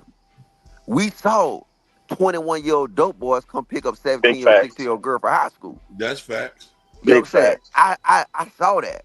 And I'm looking around, teachers, principals, everybody knew. You know what I'm saying? So it's like, no, it's time for that shit to get cleaned up. That's all that's happening. Yeah, and look, and Pete, I'm totally fine for it. But what I don't want is a society that allegations, like I said, allegations means guilt. That's all I'm saying. Well, that's why I said the court system has experience to know that women aren't going to come forward with lies. That's likely. No, but women lie. Man, you crazy like that, dude. Women lie. That's likely not the case, though. It is the case. No, ma'am. On the grand scheme of things, women aren't coming forward lying. No. Well, let me, young lady, where are you getting that information from? That the courts are experienced to know that females aren't lying. There are more women telling the truth than there are women. But where are you getting that from is what I'm asking. You got facts and statistics. That's what I'm saying. No, I'm not asking for like facts and statistics from her. I don't expect that, but I'm asking where is she getting that from? Is that your gut feeling, or is that what you seeing in the news? Did you read that somewhere? That's pretty much from all angles.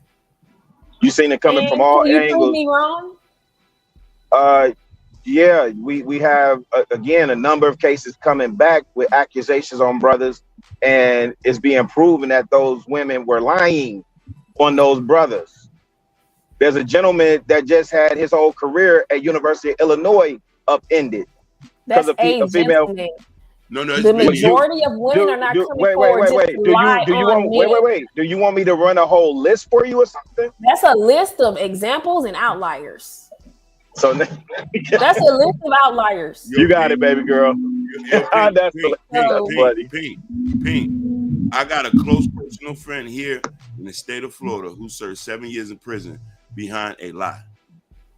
Lost okay, but y'all let's take class if we want to, because y'all don't know anything about I'm just saying population sizes. Y'all don't know anything about statistics clearly, because you're using a man one man that's in jail for a lie versus his cellmates in cell block D that's guilty for the same shit. Well, what are you using, ma'am, to base your argument? What are you using? Again, y'all are trying to cover for the majority of these nobody's covering. What? Yeah, nobody's covering for nothing. But I'm still asking.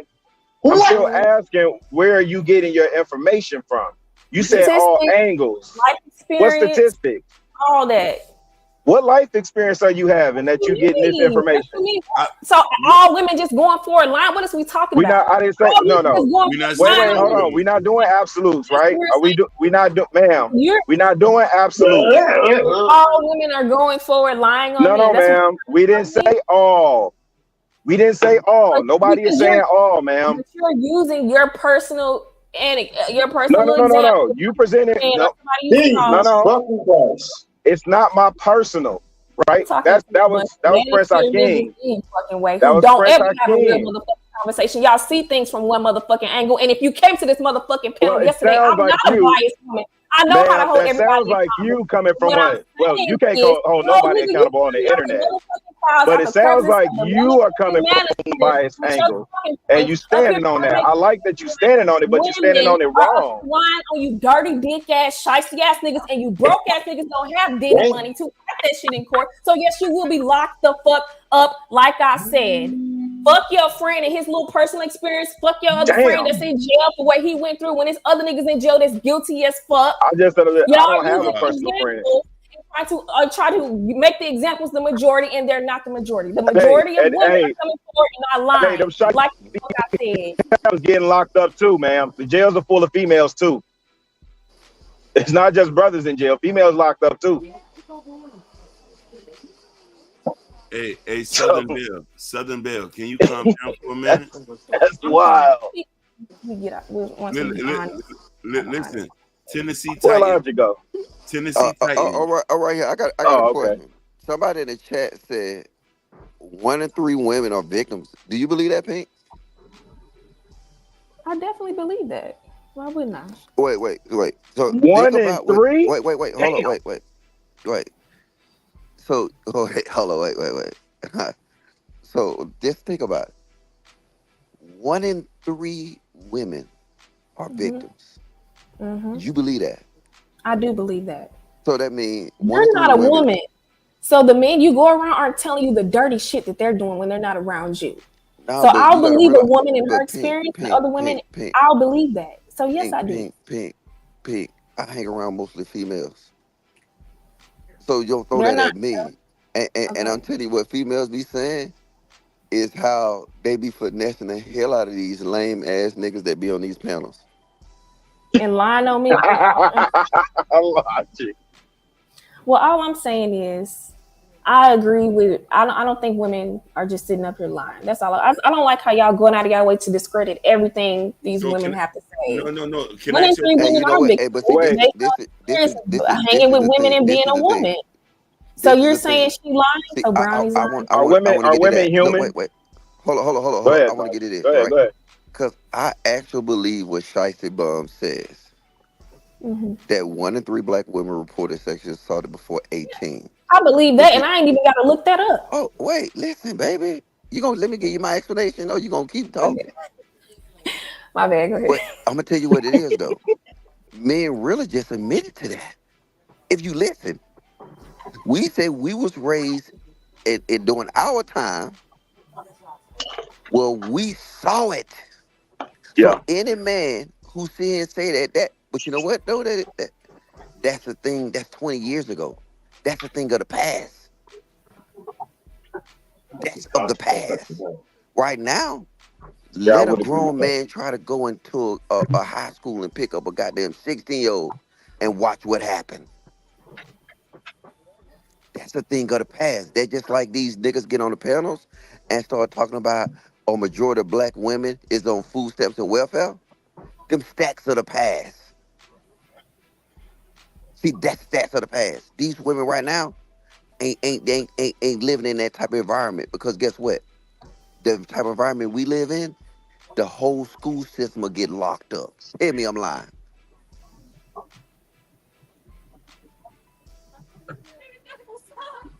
I mean, you think you make sense? I don't know. I can see my time. You make sense. I mean, Sugar Bomb is right though with that statistics. I don't know. That's not an old. That was an old statistic, but that's definitely a new statistic. Just based on my experience alone, I don't even have to look it up. So this is again where men. This is again where men are invalidating women's. No, we're not. Let me ask you a question. Wasn't you the other one? Keep yelling. You keeping me awake. I'm driving. You keeping me awake. Keep yelling. Wasn't you the one the other day say when a man is explaining his experience, that's in his bubble? So if your experience speaks for the whole United States? My experience does not speak for the whole United States. Then you speaking for your anecdotal experience. So here's the thing. So before you say something, I know a lot of women. You don't know a lot of women. No. How do you know that, Miss Pink? You don't know a lot of women on at least not the level that I know. I'm just You're not friends with women. No, you say I'm not friends with women. No, you don't. You don't have more female friends than me, sir. I've come across over 200, 300, 400, 500 women. Remind you, I was a professional dancer and cheerleader. I've been around women. You ain't been around women like I have to sit up here and say, we lying. Young lady, Miss Tennessee Titan. And you go talk to your friend. You go talk to your friend circle of women and ask them that question, and I bet 1 in 3 of them women will say, yes, this has happened to me. So don't invalidate what these women. Can I speak for a minute, Miss Tennessee Titan? But this is what you can't do though. Look, check this out. You got to understand facts. You know, men is actually waiting on girls to turn 18. That exists. You know what I'm saying? Half of these dudes on the panel is scoping some girl out. And I'm talking to y'all. I'm saying the panel in general. You know what? Half of y'all niggas in the chat was waiting on Cammy to turn 18. So y'all can jump in her DM. So like that we can't play like some of what they saying is crazy. Exactly. That's all I'm saying. What we're saying, Pink, is today you see so many damn YouTubers. It's a big YouTuber right now, Dr. Disrespect. He got kicked out for Twitch. Yeah. That's off the allegation. Right? Whether it's true or not, we're not going to debate it. But what I'm telling you, the system is fixing itself. But what it is, it's also overlapping to cover the women injustices. Also, back in the day, you would never think of Harvey Weinstein being on the stand. You would never think of all these people being on the stand. These guys been doing all this sexual perverted shit for years. Harvey Weinstein, what was it? Weinstein? Yeah, Weinstein. You said Weinstein. He was known for this. Casting couch. His ugly ass is on the stand now. So what I'm saying is changing, but this is what's also changing. What you got to realize is that it's overlapping. So now, because they're going to continue to overlap, we're going to start finding out more about these false allegations. And I don't understand why you just can't concede to that yes, you know what? I can agree that out of 1 out of 3 cases is true. And then based on what's going on, 1 out of 3 cases is true. So every 3 cases come out, 1 of them is telling the truth. No. Oh my fucking God. Okay. Wait, now you can't negotiate with terrorists. Yeah. Hold on, y'all. Hold on. Wait a minute, y'all. Guys, baby, now just said 1 in 3 is not true. No, let me ask Pink a question real quick, guys. Y'all don't mind. All right. Granted, Pink. And even if 1 in 3 is lying, the other 2, so that still means the majority of these women are telling the truth. That's all I'm saying. Go ahead. All right. Granted. He asked them. Granted. Okay. Granted, right? Granted. Now, all these allegations and shit. How come women get less time when it comes to the charges? Not allegations, but the actual charges. Like, let's be honest about something. And there's something that ain't been talked about. This uprising of teachers sleeping with students. Mainly female teachers sleeping with students. Yeah, that's sick. Yeah, we agree to that. We just said it's overlapping on the women. That's proof that it's overlapping. But look, it is. See. But the thing is, they're not getting jail time for it and shit. They get probation and shit for this shit, man. No, that lady Letourneau went to jail. Yeah, that's why I said this is a law problem. Yeah.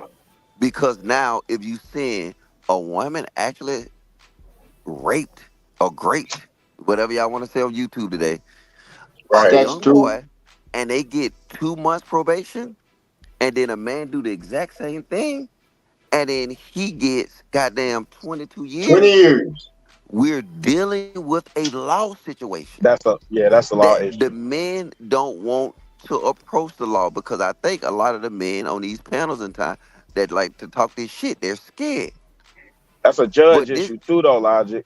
But that judge is going on the sentencing guidelines. And guess what? And those judges are voted in. Go ahead. But they're voted in. We vote these people in. Yep. And this is the bigger thing, though. And I see this. I'm not gonna go against the women always because I'm gonna just keep it a bean. Half of these motherfuckers on these panels, if it was illegal to fuck a 16-year-old, they will. Oh shit, Logic. No, keep it a bean. That's all I'm saying. Hey, and the thing is, Hey, Logic. You can pinpoint the motherfuckers, though. You can actually pinpoint the motherfuckers. No, listen what I'm saying. What we see just off the sample size of all these guys really not having that barrier mentally in their head, that means they lack moral codes. So now, if you got a law that's protecting these women and laws can be broken, it's gonna happen. Ain't no force field around these women. It's a law that's protecting them. And guess what? And as you see conversations consist or whatever, you know what? Niggas waiting on an opportunity. They'll tell you, hey, yeah, I want me a virgin that's fresh and shit. Why? I'm a grown ass nigga want a virgin, nigga. I want somebody like Pink that been stripping, having that pussy for a living. That pussy goddamn mature. I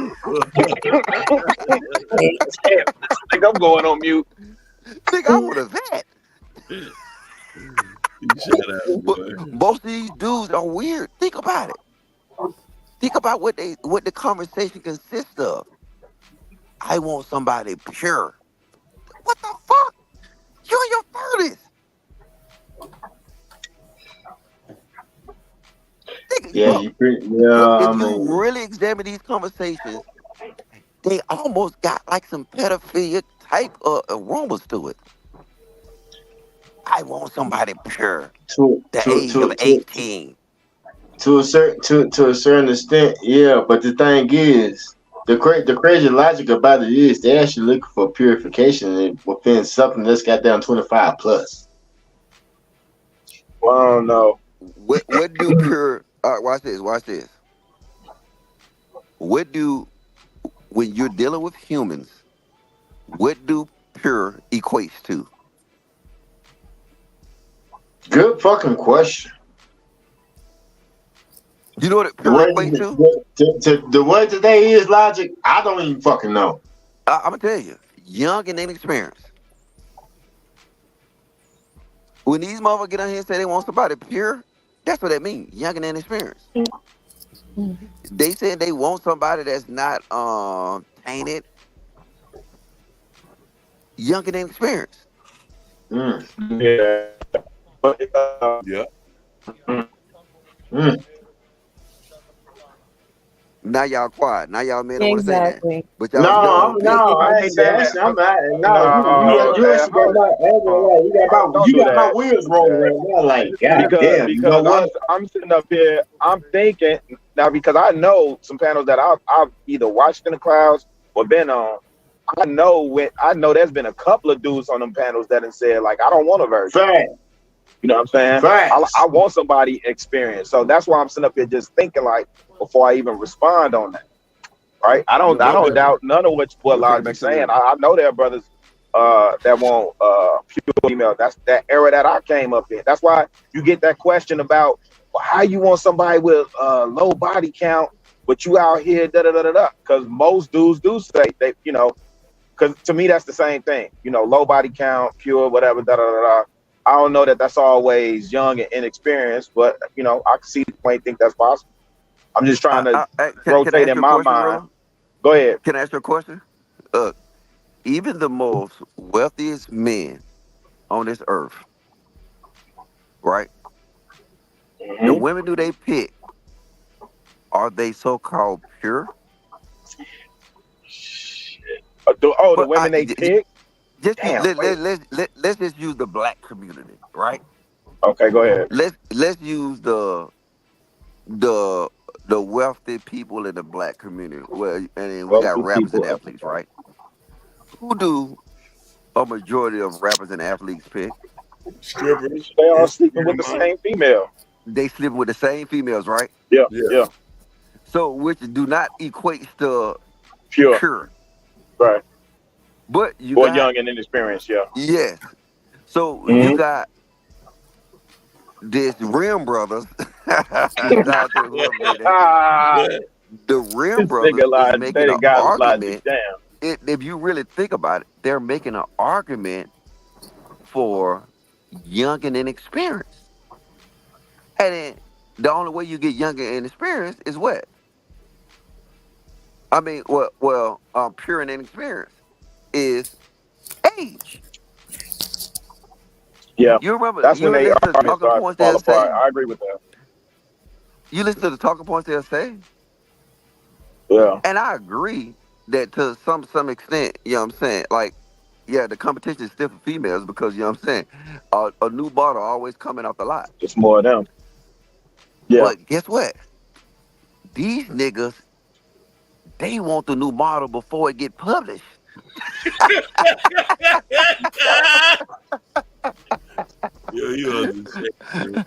wait they a minute, want the Cybertruck.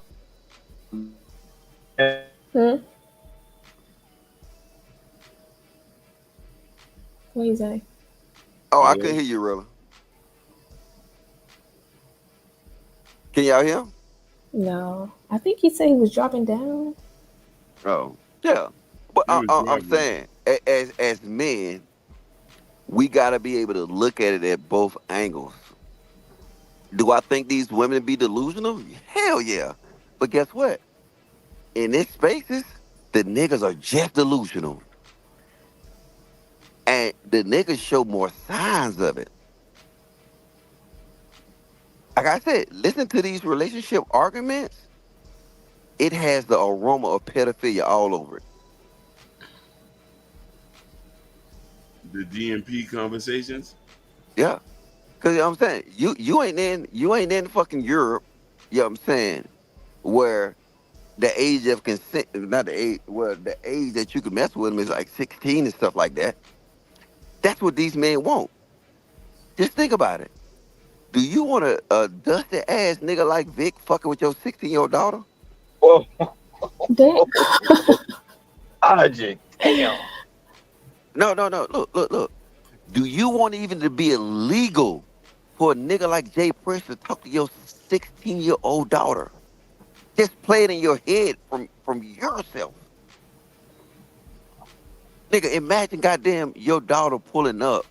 You outside of your house and your daughter pulled up and get out of the car and you see Jay Prince. Your daughter getting out of Jay Prince van. I wasn't ready. Bro, I'm filling a whole car with bullets. What the fuck you say? Hold on, I'm back now. What? No. Imagine Jay Prince pulling up in. Imagine Jay Prince pulling up to your house. You said big. In that van. No, Jay Prince. Yeah, Jay he said Prince. big earlier. He said big too. I said big. Yeah, but listen. Imagine Jay Prince pulling up to your house in that van and your 16-year-old daughter get out of it.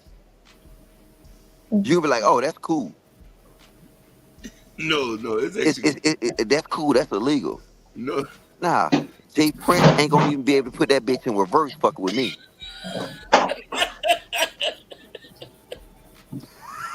Young nigga was the Young nigga something else. Oh my god. That shit nasty either way. Oh That my nigga was God. well to do fucking with a little girl. That shit nasty. Oh no, he's But not. I never understand that mentality. For the record, I never understand that. Go ahead. I'm not Go ahead, putting Mike. that on Jay Prince. I'm just Right. using him as an example so y'all Yeah. can understand the magnification of the situation. And I know he's a character the way we know in this space. So in order for me to get what I'm thinking or feeling, I have to use examples that you know of. Yeah. Yeah. That is true. So Jay Prince, You're yeah, just illustrating the point. That's all. I get it.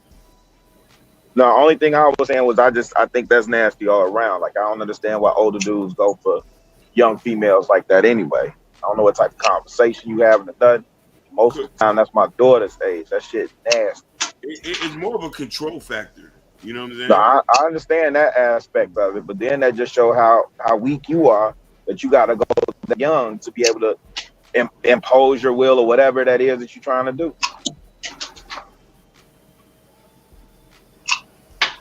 That shit wild. No. Whole flip. Now I'm gonna end up looking at these conversations a lot different when I'm hearing these cats on these panels talking. Whole flip. Watch this. All you gotta do is next time you listen to it, take the attributes that they explain and put it to a person. And I promise you, like this is 2024. Bro, look, motherfuckers, hey, look, a woman in goddamn high school gonna leave high school with at least 10 bodies. This is what the world we live in, right? Yeah. So when they saying low body counts and shit like that, they really is talking about something deeper. A low body count. Like I said, is it a way you can fix it? Yeah, but I think we're so far past that because just like the late great Kevin Samuel, they buddy said, they buddy said, is that hey, make these women have sex if you take them out on the second date, so you don't get used. So how the fuck can you preserve a body count when Kevin Samuels is telling you to have sex after the first goddamn Waffle House? Yeah. So look. So you gotta get the first scramble smothered and covered. Yeah. So he's telling them, hey, you need to sit here, and then if you listen to Kevin Samuels, he said you men need to, and he used words like demand. Listen, go back and listen to this shit. Demand. You get it? No. I need a taco. I need to find a rest stop. Yeah, tacos coming down. I think what Logic, I think what most dudes be forgetting too though, is that when Kevin Samuels was, giving, I don't know, when he was talking most of the time to me, he was talking to a specific individual. And a lot of cats that don't qualify and that message didn't apply to end up thinking it was meant for them too. That's a and end up misconstruing the message. So when I think about what you just said, like that demand part, you see that with men of a certain renown who have attained a certain level of power, prestige, money, If you are average, you could if you a regular 9-to-5 type dude, like you could demand your respect, you could set your boundaries, all that other type of shit. But if you in a 50-50 situation, you ain't demanding shit. Like straight up. You're not demanding shit.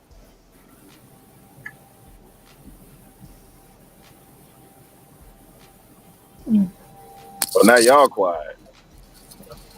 I'm just proud to see that y'all are acknowledging women's experiences. That's all I wanted to. Is that I'm Miss quiet Pink? now. See, I haven't said nothing. Is that Miss Pink? Hey, Hakeem, before you go, let me say this, Miss Pink. 1000%. I don't know every brother on this panel, but I know Logic a solid nigga in real life, right?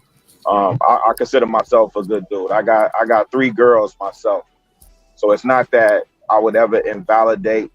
I got 2 of them. Yeah, I wouldn't, and I think any dude with a daughter and you raising your seeds, I'm on my way to get mine right now, right?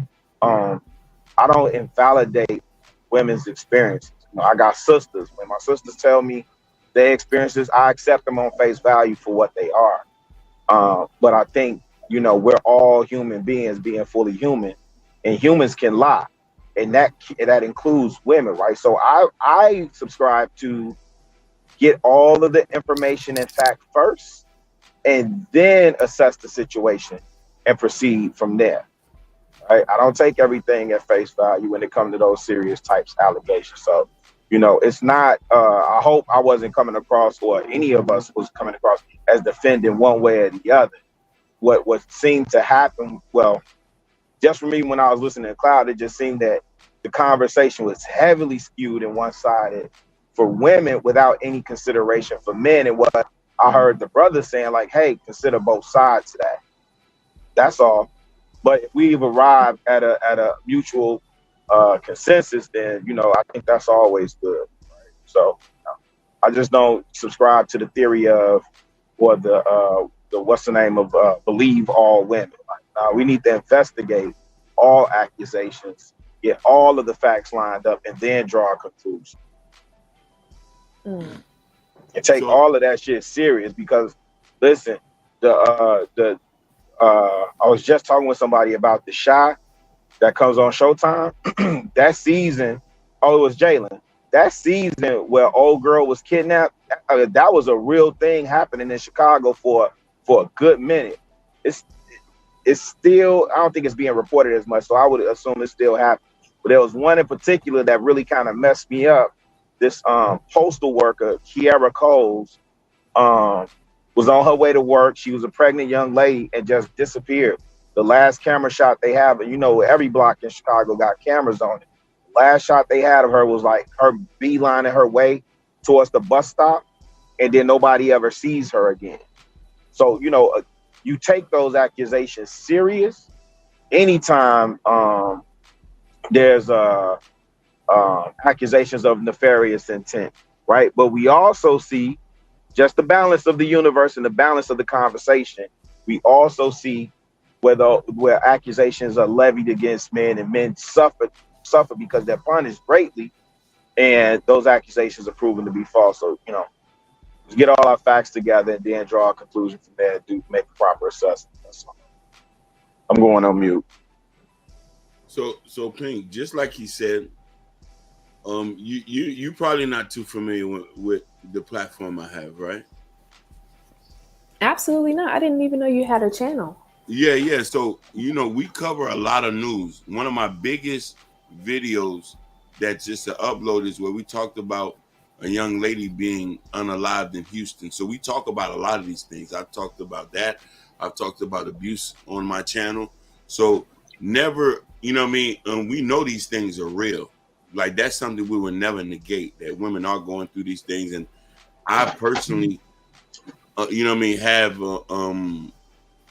friends who's went through it and stuff. But on the flip side of things, I just don't want you to negate men feelings as well and things that men go through to understand that. Like, I had a real friend who they lied. He did 7 years in prison, 7 years, until they figured out it was a lie. You know what I'm trying to say? And I'm not saying that these things that do happen on both spectrum. No, we definitely know women are scared to come out. And sometimes women are protecting men from not going to jail. We've admitted that wholeheartedly. When Logic was speaking earlier, I'm from Miami.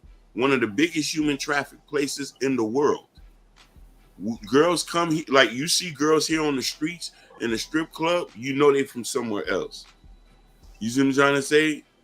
There's brothels here that are trying to get closed down. So it's we know the violence against women are real. That's not going to be negated. There's nothing to dispute about it.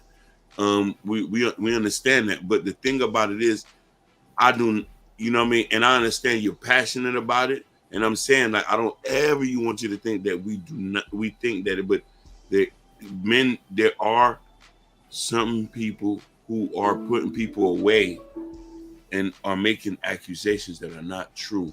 And people are losing their lives. People are losing jobs behind it. Because here's the thing. One thing I wanted to say, they were saying, you're guilty by public opinion first before anything. Once a person put an accusation and it goes online, no matter if you've proven innocent, everybody still believe you that. And you know that to be true too. Am I wrong? Yeah. You know what I'm saying? And that's the thing too. So we're both hurting on both ends of the spectrum. It's just trying to find a way to still acknowledge what women are going through and making sure that I don't know about that in my Ashton voice. So I feel like when a woman is expressing her experience, it's like y'all try to level it out and get a one up instead of saying, you know what, okay, us men, we are the majority of the problem in this area and we need to fix it. It's but we experienced that too, and then it's not even on the same level or same magnitude ever. So when we're talking about domestic abuse and sexual assault, yes, more likely than not, that woman is telling the truth.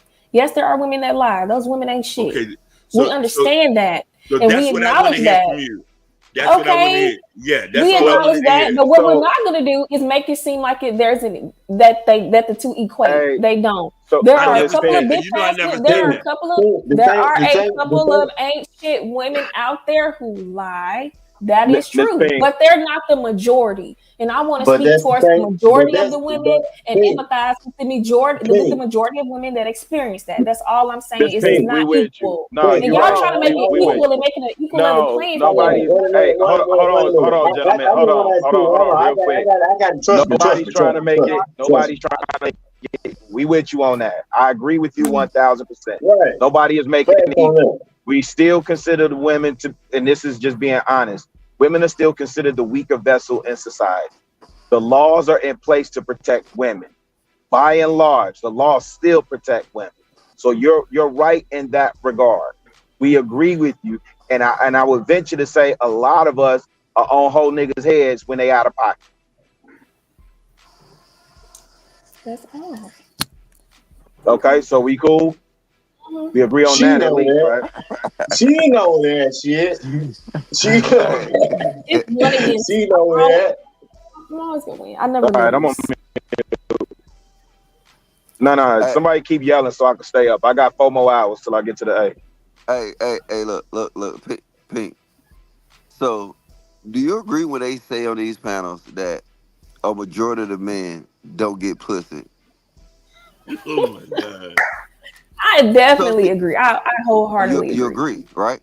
Yeah. So that means if a majority of men don't even have access to women, then how can a majority of men actually be sexual assaulting and sexually DV? That's not the same thing. Again, No. Wait. You missed it because listen to what I'm saying. If you saying a majority of men don't have access, like I said, I don't have no side on this. I'm debating the facts of the matter. If majority of the men do not even have access to women, access is how the key can they have access to women to sit here and actually DV, sexual assault, sexual all that?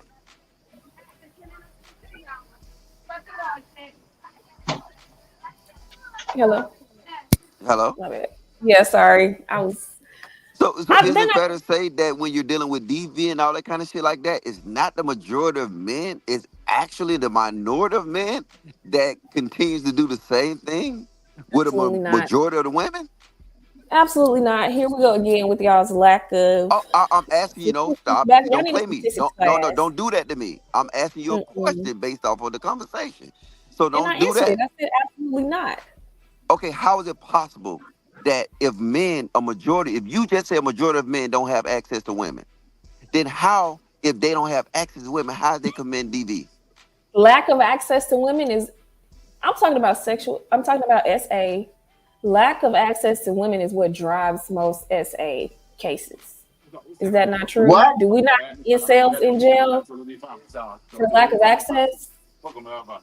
So again, there are a lot of incels in jail. I live in Tennessee. A woman. There was a woman. Is that my phone? Is that my Nah, go computer? ahead. No, go So ahead. there was a young woman delivering Amazon packages in a apartment complex in we my say we city. can't use these ones and twos and say it's No, absolute. So no, you ain't got to because do that. most Just state your women, case. most of these incels are You just committing told SA. him Yeah, he cannot do SA. that. So we cannot let you do Incels that. perpetuate SA crimes. Period. Okay, so So you just because you saying don't that, have access to sex does not mean you're still out here committing SA crimes. That's what I'm saying. okay. So now Okay. what you realize is all the people that we talk about, they have access to a lot of women. If you look at the whole rape and the DV, these guys got access to women. Because it really don't matter. Y'all Okay, so act a now it don't fool matter. whether you have access or not. We have incels committing crimes. We have men who are sexual deviants that are addicted to sex who commit crimes. They get access to women and they still commit SA crimes. It really don't. Y'all just can't control yourselves. That's really what it boils down to. So, So you stereotyping, all right? So you stereotyping. I'm not stereotyping at all. So what are you calling it? No. You let her get out. You giving her out. See, the point I'm making to her is that if you say these men really don't, y'all say it all the time. You're trying to catch me in a net, and I'm not. I'm not a net catcher. I'm not a fisher. I'm not a fisher. I'm trying to say, well, the men, if you trying to do this mind game bullshit, stop playing with me. No. You're trying to say, since men in the minister don't get sex, then it don't really matter if they get sex or not. They're committing a crime whether they get the sex or not. If they can't get the sex, they're gonna find a way and take it.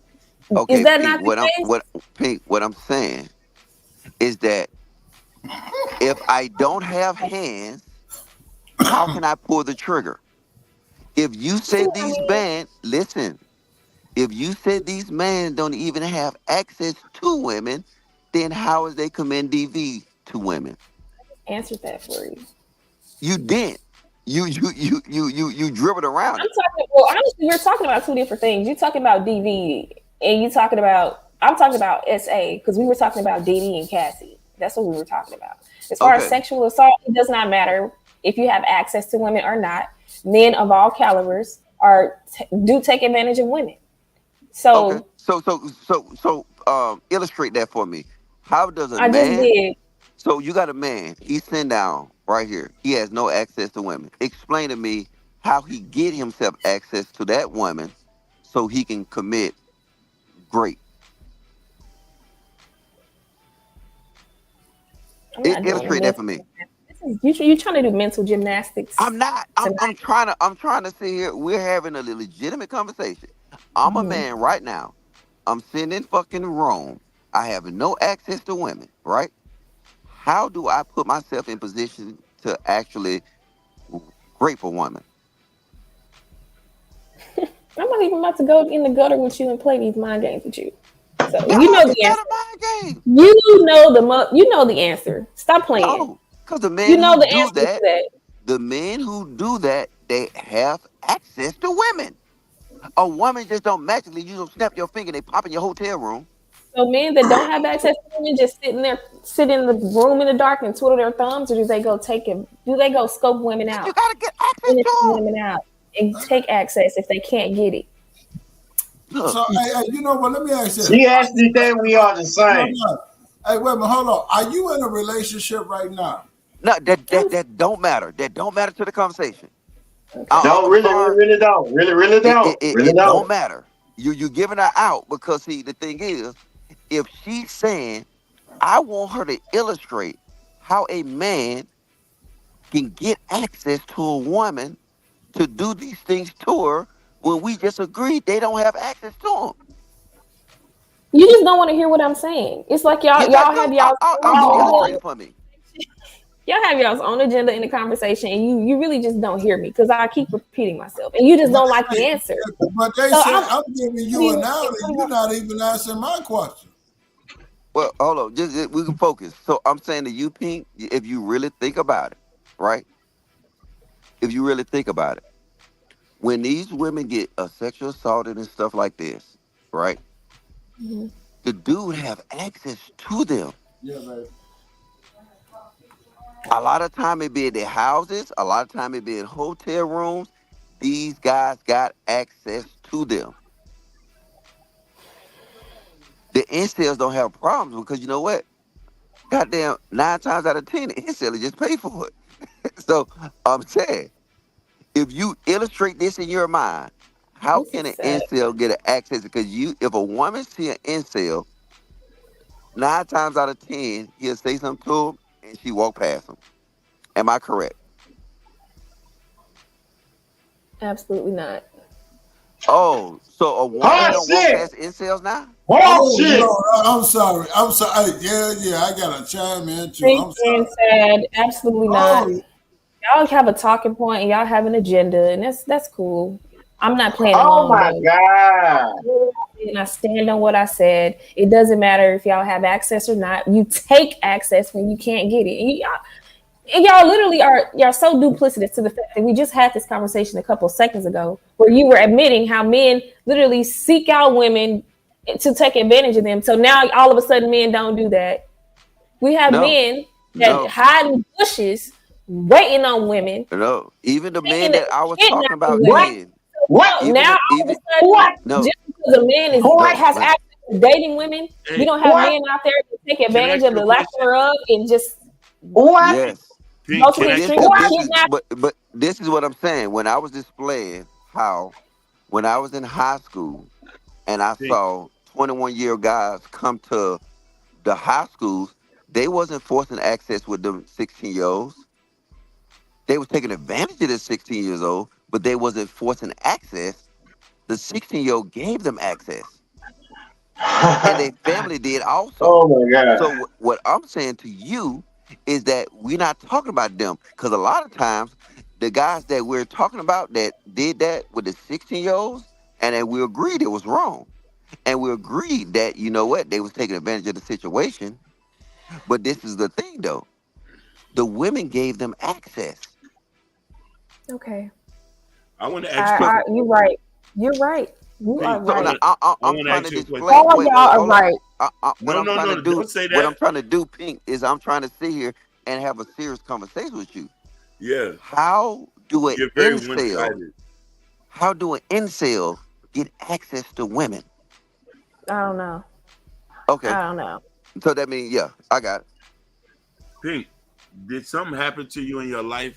Never. Man, why y'all do this? Absolutely not. Nothing ever happened to me. No. We ain't going there, Pink. We ain't going there. I mean, we gonna cut that off at the bud right there. No. Just because it did not happen to me doesn't mean I can't empathize with women and what they've been through. So, what? Well, how can you? Because I'm a human and I have a heart, unlike most people, and. That say more about you than but you ain't never had these experiences. Because I am a woman. I know women. I hang with women. Hey, look. Hey, I'm a walking human being just like you, and you have 2 eyes just like I do. Well, I'm gonna let Elijah answer. Just like I'm finna answer. Like, don't be weird. No, Pete, I'm gonna ask you this: who is the biggest incel that you know in these panels? Be honest. I don't even know. There's so many to name. I want to say Fatty. Hold on. First of all, whoa. Logic. Break down. First of all, let's break down. What is an incel? somebody that's in involuntary celibate. So they're celibate, but they don't want to be. So they don't volunteer to be celibate. They're involuntary celibate. So now that means that they want access, but they can't get it.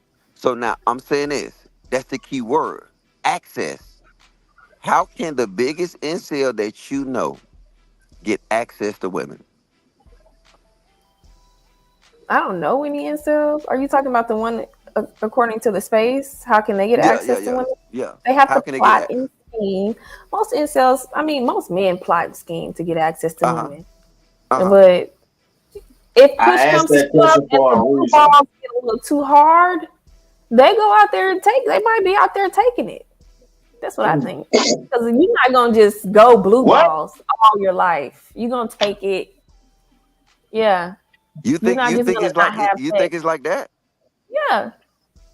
Yep. So you say the only option for incel. Okay. All right. Incel's just not having any sex. Pink. Would it surprise you if we think eventually they get fed up with I'm asking you, would it surprise you if we think the incel are lames as fuck? No, but see, I'm gonna say this though. I don't think Fat is an incel because he live in Europe, and then you go on a website and you can get pussy. So it's hard to, if he don't want pussy, he can get pussy at any time, based on the culture of Europe. So I won't say Fatty does not qualify that, because if he want it, he can get it at any time. Whether you talk about paying for it or giving free access, that's another story. But he cannot be an incel in Europe like in America. Well, you got guys in America that's scared because it's illegal. They're scared to sit here and, you know what I'm saying, do it. If it was, that's why a lot of them go to these Colombia, Thailand. They go to places where they can get it for cheap. So I won't classify Fatty as, it's impossible for Fatty to be an incel. Okay. Well, that's the closest example I could think of, because I'm not really sure. I mean, I think most of them are incels, but I don't really know any by name because I don't really know. What's the incel in your definition, Pink? Voluntarily celibate, the exact definition. No access to women. No access to sex. But that's why it's different in Europe. All that. That's why you do it in Europe, because you can pay for your access. So that's why strip clubs is so popular, because guys pay for access to women. You know what I'm saying? But now, as far as they getting this fake form of sexual attention, where in Europe they don't have to go in there and spend $2,000. Pride, bring your bitch ass on the panel if you have so much to say. You another incel ass nigga. You look like a motherfucking. I'm not even gonna go there. What are you talking about, Pink? If you got anything to say, click the link, bitch. All right. Go ahead. Pink. Come on, Pink. Be ladylike. Be ladylike. Be ladylike. Don't talk like that. I'm a lady when I want to be. Mm-hmm. Well, be a lady because we want you to be, please. Thank you. But see, I want you to, you know what I'm saying? I ain't gonna tell you to sleep on it, because I don't know if you give a fuck about this conversation like that. Like, I mean, I don't think I do.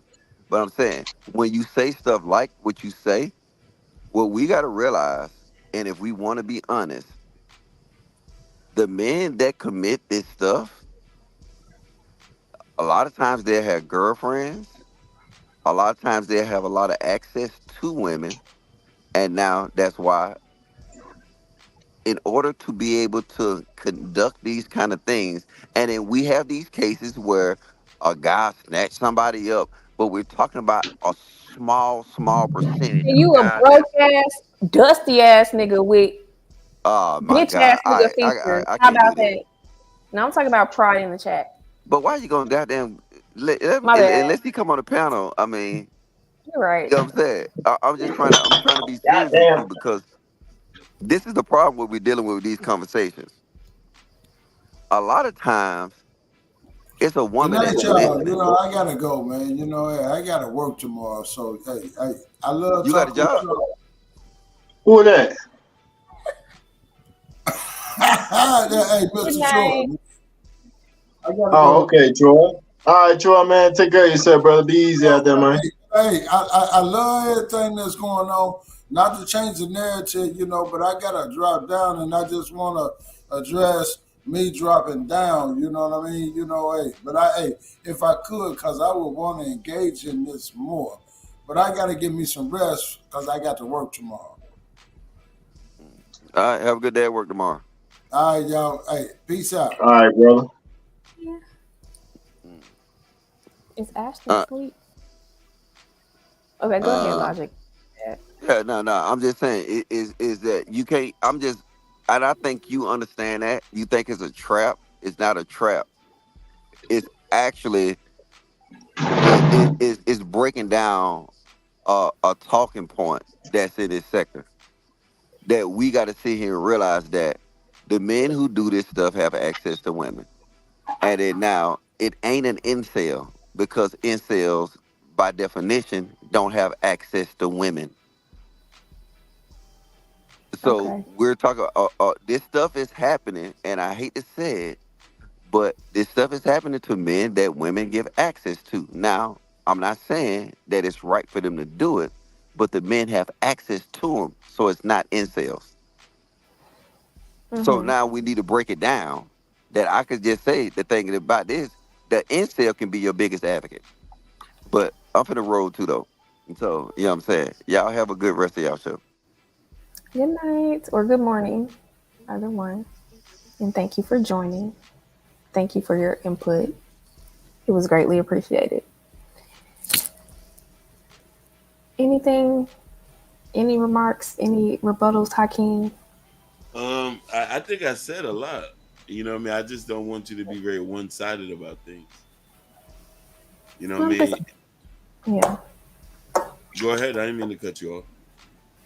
I was just offering my perspective. So No, and I appreciate it, but I don't never want you to think that like them voices are not being heard. Like me, like I personally like talk about this stuff all the time, but I also talk about the atrocities that happen to men too. You know what I'm saying?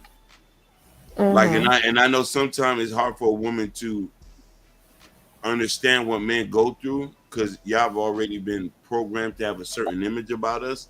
But you know what I mean? We go through things that we're not comfortable talking about with y'all. Just like I know y'all not comfortable talking about with us because we're not understanding each other. You know what I'm saying? Like I've been in jail because I was falsely accused of stuff. What were you falsely accused of?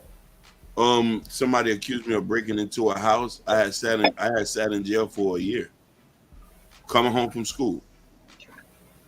You know what I'm saying? That's how my life started. Coming home from school.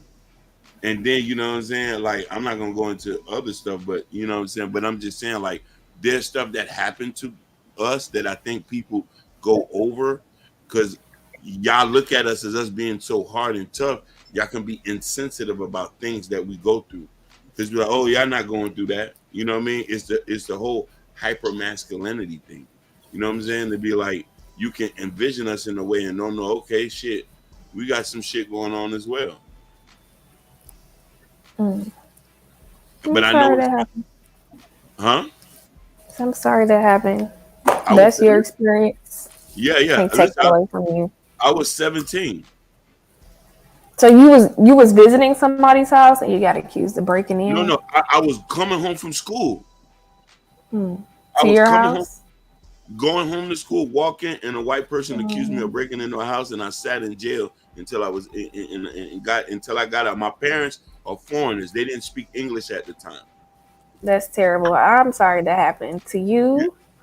Yeah, it does happen. I just feel like it's not the majority. So that's what I was speaking towards. I understand. And I was trying to be a voice for women on the panel since I'm the only woman up here. I just wanted to kind of just shed light on the fact that it does happen more often than not. It's not always a lie. So I don't like the dismissiveness of, there are a few women that lie. So that we never do that negates the truth of the matter, which is that it does happen most of the time. Most women are being completely honest. But then there's times, but I don't. We're never negating that. But I don't want you to negate that there is a few of your people who are lying and putting people in real jeopardy. Yeah, and that's a minority. But it's true, but it's a minority. When you're a minority, it's like you're dismissing it a little bit.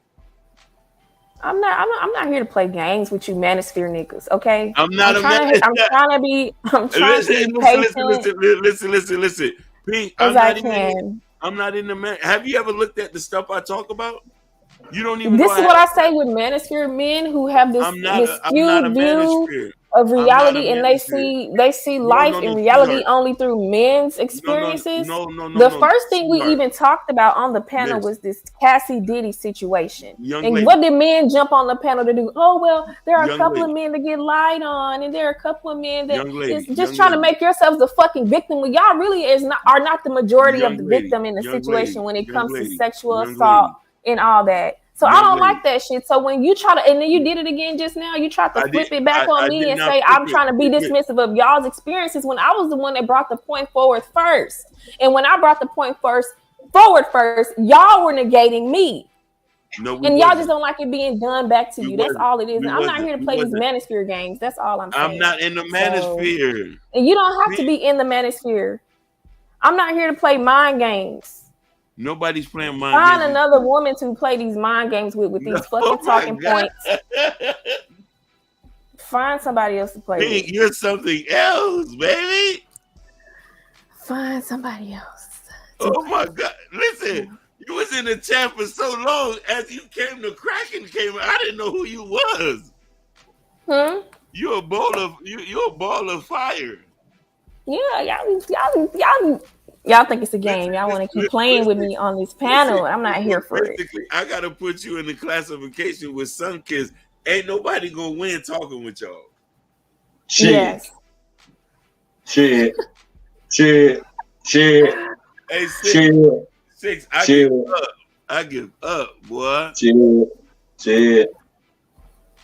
Yeah. You know this goddamn shit and tell me shut the fuck up no more. Yeah. Matthew is right. Pink be hollering. No, I don't. Maybe y'all. I'm not even gonna say it. I was gonna say it, but never mind. Never mind. Is Ashton asleep? Does anybody else want to click the link? I need fried whole ass want to come up. I think the incel in him. Oh, you got access? No, I'm trying to see if Action is up to hold on, This might be one of them other nights where we just the stream. We might just have to let him go to sleep. Does he do this all the time? This is my second time. He does. He does. But sometimes it rarely. This recently he did that. He usually catch it before, but this is it. I was stuck up here with Auntie. I was like, I felt for y'all see how much patience I really have. A lot of patience. No, you do. And then I just snap. No, you do. I try to be agreeable as much as I can. I know Auntie was. I know Auntie was talking. Was talking to you all I was just like, Yep. Oh, that's God. All you have to say after a while. Just yep. Yeah, basically. Yeah, because you're not gonna win with him too in the car. Yeah, there's no winning. Look at Ron. I need to start reading the chat. But don't let that goddamn wake up and shit here. I'm probably gotta goddamn call you goddamn ass. I know he knocked out. Oh no, let me see. Hold on. What story needs to be uncovered, Ryan? I'm an anti-male soldier. I'm actually not. And see, that's why y'all should watch the videos and watch the replays, because I am actually not biased. I just am very passionate about certain topics and certain subjects. And this is one where I'm just leaning more towards the women, because I know this happens more in a women's life than men's. Now, the topic that we touched on yesterday, I was landed on the sisters. And y'all were nowhere to be found. So don't accuse me of being a feminist. Oh shit! I never said that. I never said I'm that. talking about the chat. Yeah. I never. Somebody called me a feminist. To be honest with you, you kind of shocked me a little bit when you said you was for traditional. Yeah. You kind of shocked me. So I did say, but then had to be you off from Tennessee. It's part of the CCC, the color changing click. She, you know what I mean. So I say, is she from Tennessee? I know she had to be raised by a beautiful young, a beautiful mama to make you want to think like that. Yeah, my mom is a sweetheart. My parents are married. They've been married my whole life, and so they're still married. And you get to see that no marriage is perfect. You're gonna go through your ups and downs, but you stay together. I believe in it. That's one reason why I wait. I don't want to just jump into something because I know that I know the importance of marriage and the value of marriage and wanting to stick things through. No, I'm not willing to tolerate anything. No, but I'm not really big on like divorcing over little stupid shit. You know, I believe in sticking it out if, you know, both people are willing to work on it and you're not doing anything just outlandish and egregious like cheating or you know, the big things. But if it's little, you know, I'm not taking you to the courthouse just because you didn't let the toilet seat down. Like Yep. I mean, but most women do file for divorce first, and it's because a lot of men maybe check out, and I think communication is important in a relationship. So it can prevent those types of measures where you're feeling like you need to go down to the courthouse. Some shit is just unreconcilable though, where you need to file. You need to go down there and get divorced. But I personally don't believe in that. I believe in a strong, healthy relationship, in a traditional relationship. I agree with you. And listen, if it's nothing egregious, like you say, cheating, putting your hands on somebody, I do think it's work, but I do think that we've been conditioned not to work things out anymore. There's always something, you know what I mean? We've been taught now, even with the advent of social media, there's something better. I can go find another man or I can go find another woman. You know what I'm saying? Huh? No, I'll ask Pink, what is a traditional relationship? That's a good question. What I perceive a traditional relationship to be is, I mean, obviously gender roles play a big factor into traditional relationships. So I'm really big on gender roles. I believe in, you know, the man taking care of the house, the woman contributing to the household, taking care, you know, both people taking care of each other and contributing in their own ways. I don't believe you do believe there are roles to play, as in a man should play his roles in the household just as well as a woman should play her role. Right. I believe that. Yes, I do. Yes, I like that. Absolutely. Why does people think it's equality within a relationship, as in let's be honest, ain't no equality in a relationship because the goddamn man let's think about this. The man put his life on the line for you. You don't put your life on the line for him. Just think about that. See, when it comes to this, I feel like no gender is better than the other. They equally contribute to the relationship and they bring values. I ain't supposed to take you, girl. If somebody got down pop out with some goddamn girls out, guess right. What? So what I was getting at, yes, men do take on a burden when it comes to protecting the household. Right. I believe in that. Hell yeah. Somebody knocking on the door, babe, is gonna get that. Okay? I don't believe in trying to be the man. Now, I might seem belligerent on the panel, but I know how to behave. I mean, you can't buck up to a man in real life. Okay, I get it. I think men do deserve respect when it comes to their role in a relationship, just as women deserve their respect for their role in a relationship. Yeah, definitely. And some of these relationship though. Why can't? What else is it? I mean, like, for instance, sweetheart, look, do you know what I'm saying is Pink? You respect a random man. That random man is willing to put his life on the line for you, sweetheart. Do you know that? That's another thing. That's another. I'm being real shit. Real shit. If you know how to use your femininity and respecting shit, yeah, a random man will put his life on the line for your ass. Absolutely. I get it. That's another reason why sometimes it's hard to choose and make up your mind, because you do have a lot of men out there that will, stick their neck out. So yeah. When you got options, it's just what it is. But anyway, look at you, man. I'm just kidding. But I believe in a relationship, both genders are valuable. I think the man should be trying to be the woman, and I don't think the woman should be trying to be the man. Y'all are two different genders. I gave you two different body parts, two different strengths and weaknesses. But let me ask you a question. Balance those out, and that's just that on that. I don't know. Let me ask you a question. Do you think it's harder when you meet a person who wasn't raised under that gender role understanding? You know what I mean? Meaning that, look at it from, have you ever dated a man who didn't have a father at home? Yeah. Yeah. So think Not about really. it like you see, that's the thing. So think about it. There's nuances to it. Like if it's a turn off, you can feel the energy of a fatherless man. I can sense when you haven't had that male role model or male figure in your life. It's an automatic turn off to where I want nothing to do with you. Like, don't even talk to me, because I know you don't really have.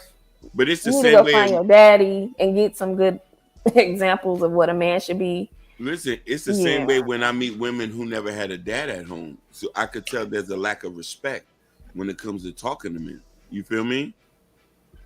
They still might want the same things, but they won't even put forth the thing I would expect coming from a woman who come from a 2-parent household. Like my dad, I've always been a provider. You feel me? Yeah. And woke up in the morning, my mom barely worked. You feel me trying to say? And he set things up for her to succeed, that she wanted to go to school and all that. Not all men are like that. But I'm just saying, but I was raised under something like that. So I bring those type of attributes to a relationship, but not a lot of men are raised in a way where they're able to visually see what a gender role looks like as a real man provider, God-fearing man who goes to church and stuff like that, and who understand, you know what I'm saying? So, but sometimes I think that you meet women who are asking for these things, but they don't know how to treat a man because they never seen their mom treat a man before.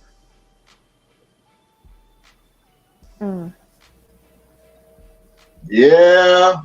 Ooh, yeah. It can be yes and no.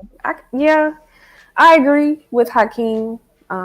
And not having a father figure as a woman can have like a polarity as far as the effects. I can feel she can either hate men, or she can be very insecure and be over devout to a man. Yeah, or overly committed and lost.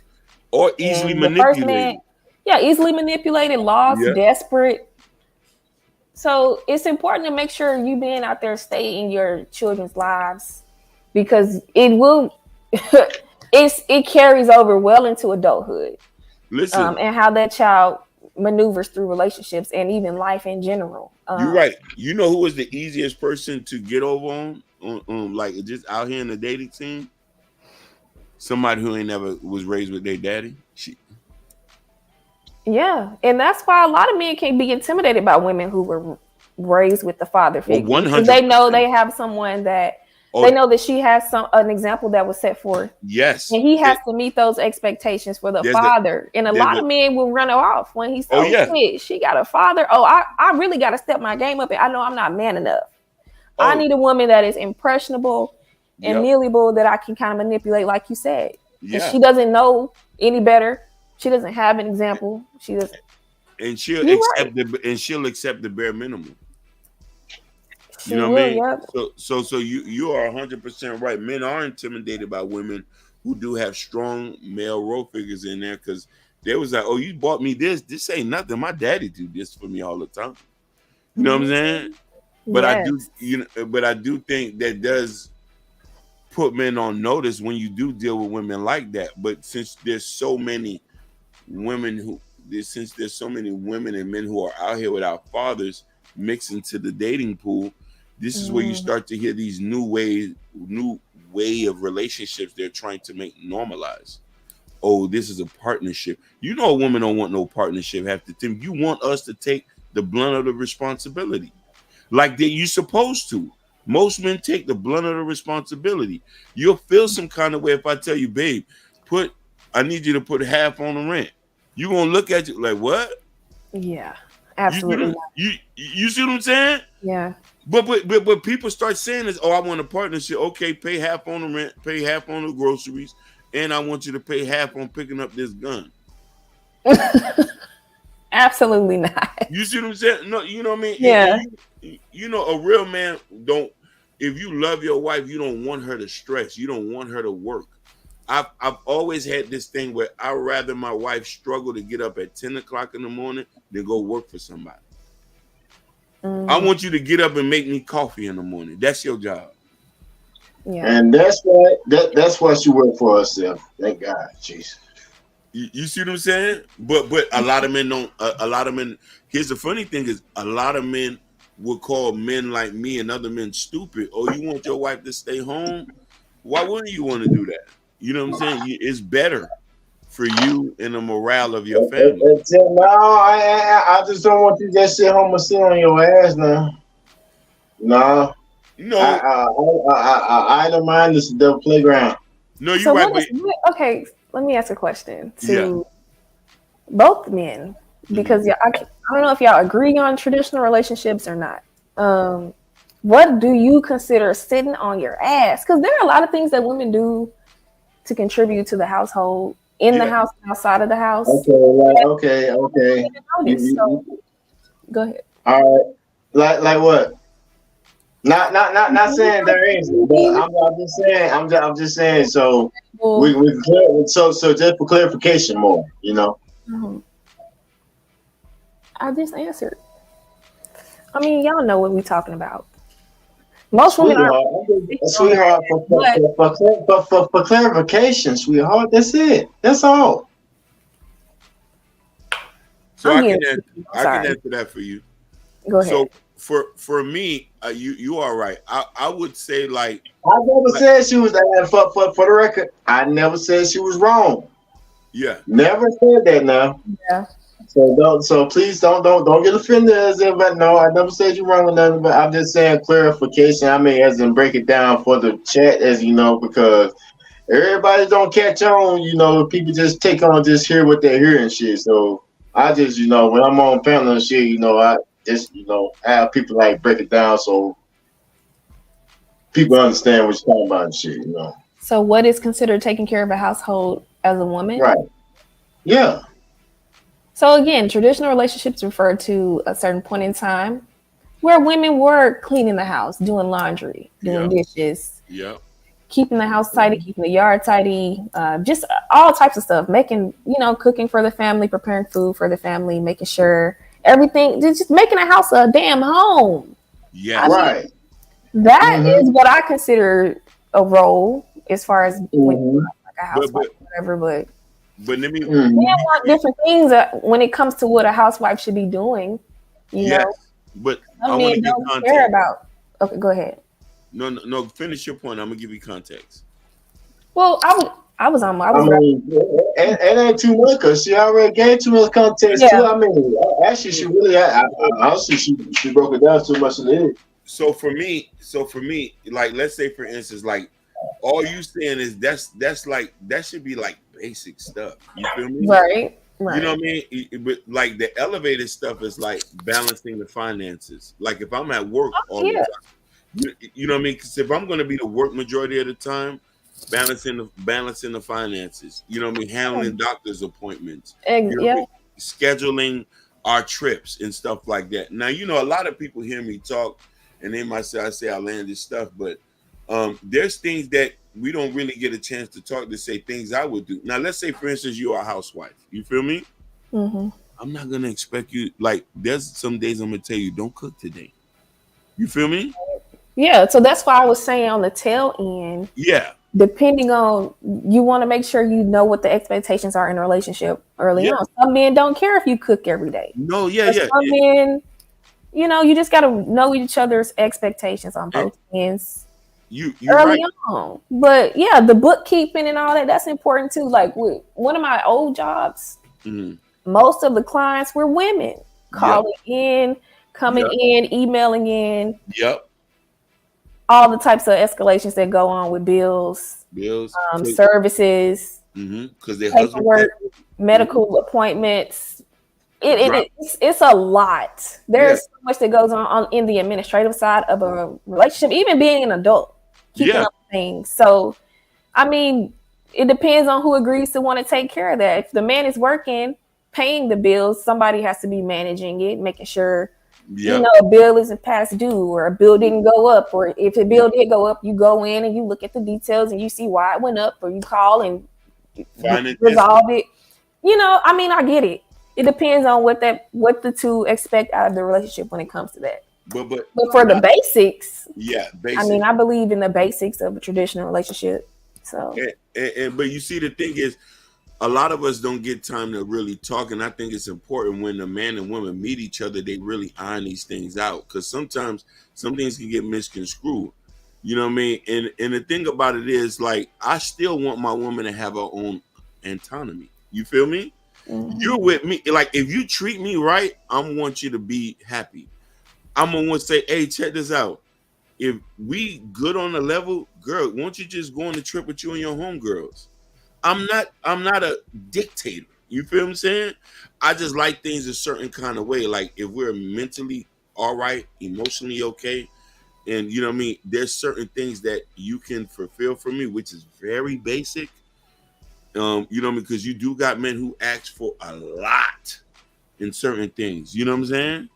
And I think that once those things are met, I'm going to try to fit what you need, trying to learn your love languages, and say, like, I'm not going to expect, if I'm off on Saturday and Sunday, but I know you don't work, I'm going to be like, oh, I'm off today, I'm going to help clean up. You feel what I'm saying? Like, there's things like that we can't, you know what I mean? And compromise is key. You know what I mean? Regardless, even if I'm the breadwinner, I'm still going to compromise with you, but I still want you to have your autonomy. I still want you to have your own friends.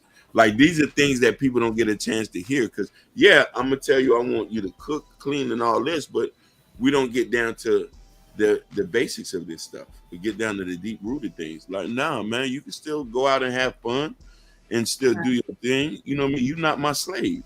You're my girl. You're my life partner. There's going to be times we're going to be together all the time, but I still want you to have your own life. You want to go to school? No problem. I'll support you. You want to start your own business? No problem. I'll support you. But our core relationship has to be intact. Yeah, I agree. You see what I'm saying? I'm going to support you. Listen, I'm so traditional. And this is something that I don't think Black Americans practice, but in my culture, we practice. Let's say, for instance, if your mama and daddy had to come live with us, they can come live with us. Oh, you asked? I'm sorry, I had checked out for a second. Yeah. It's getting late. Oh yeah, I know. Yeah. What did you ask me? Meaning that I'm so traditional in my culture, where, you know how the Asians parents come live with them. Like we do that like in the Caribbean culture. Like, if your mom had nowhere to go, she can come stay with us until she died.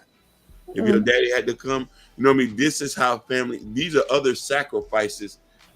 I wouldn't call it sacrifice, but I think it's a privilege that when you get with somebody who is very family oriented and it is your life partner, they're going to do things to be like, okay, if something happened to your sister and the kids is out there, I say, oh, nah, we're going to adopt all your sister kids. We're going to raise them as our own. You feel me?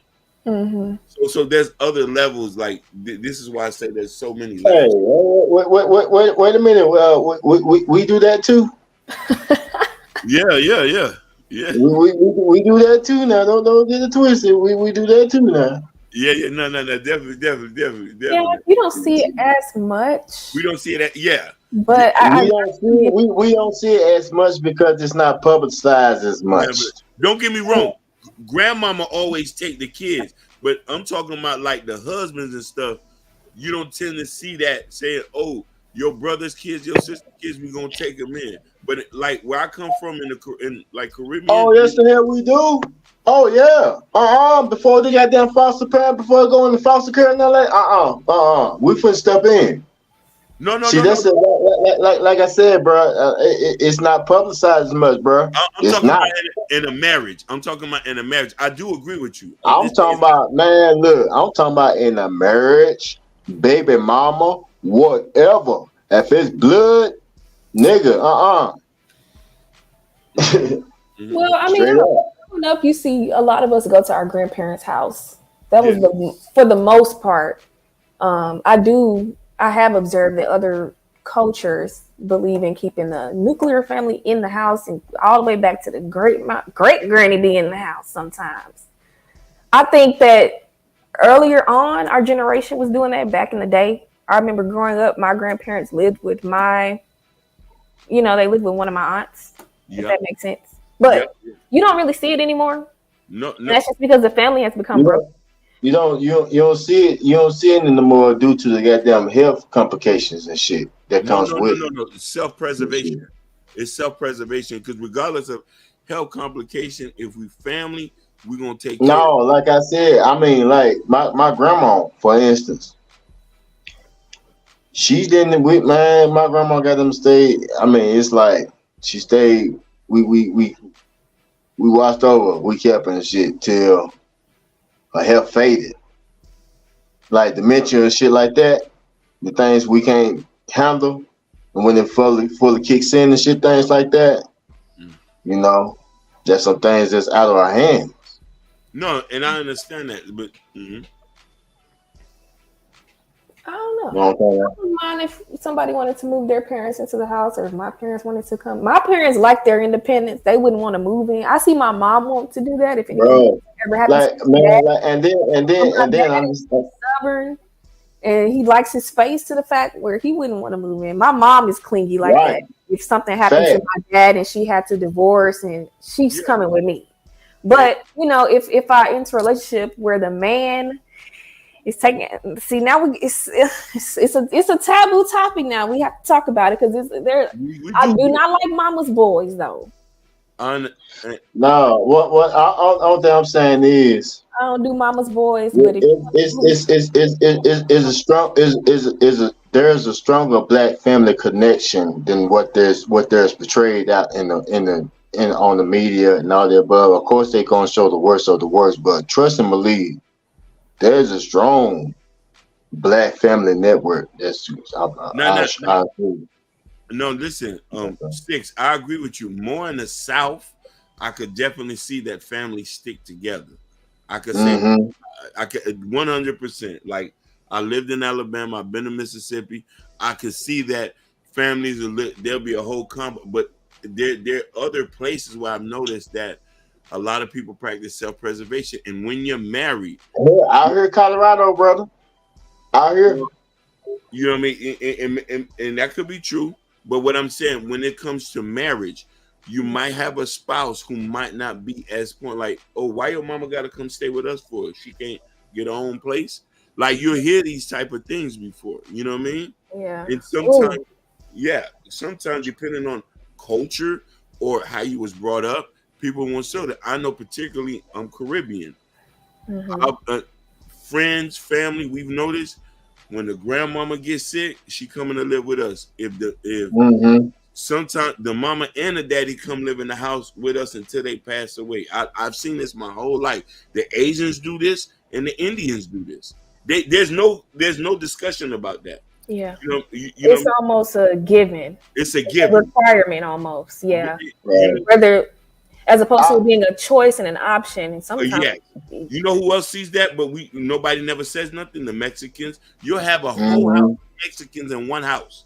Mama, daddy, auntie, grandma, Consuela, everybody in the crib for years. What I think is, in our family, it's more of a pride situation, in the sense because just like me as a father, right? I don't want my kids to take care of me. That's how my dad is. Yeah.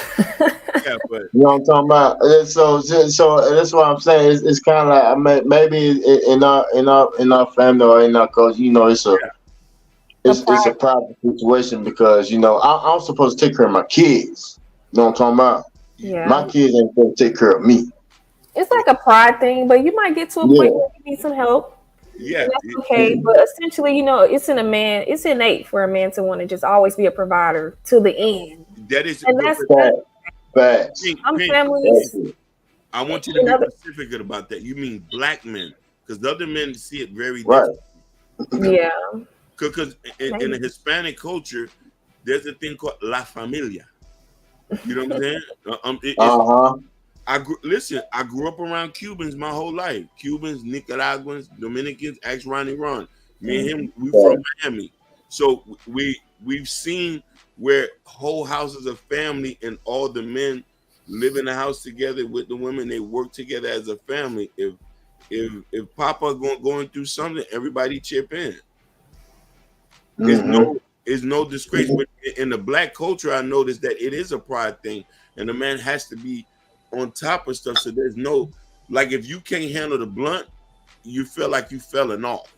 Like, you know what I'm saying? But that's not true. But it's a community. If we can get back to that, and let's be honest about it, a lot of black people, a lot of black couples suffer because they're not attaching themselves to a community.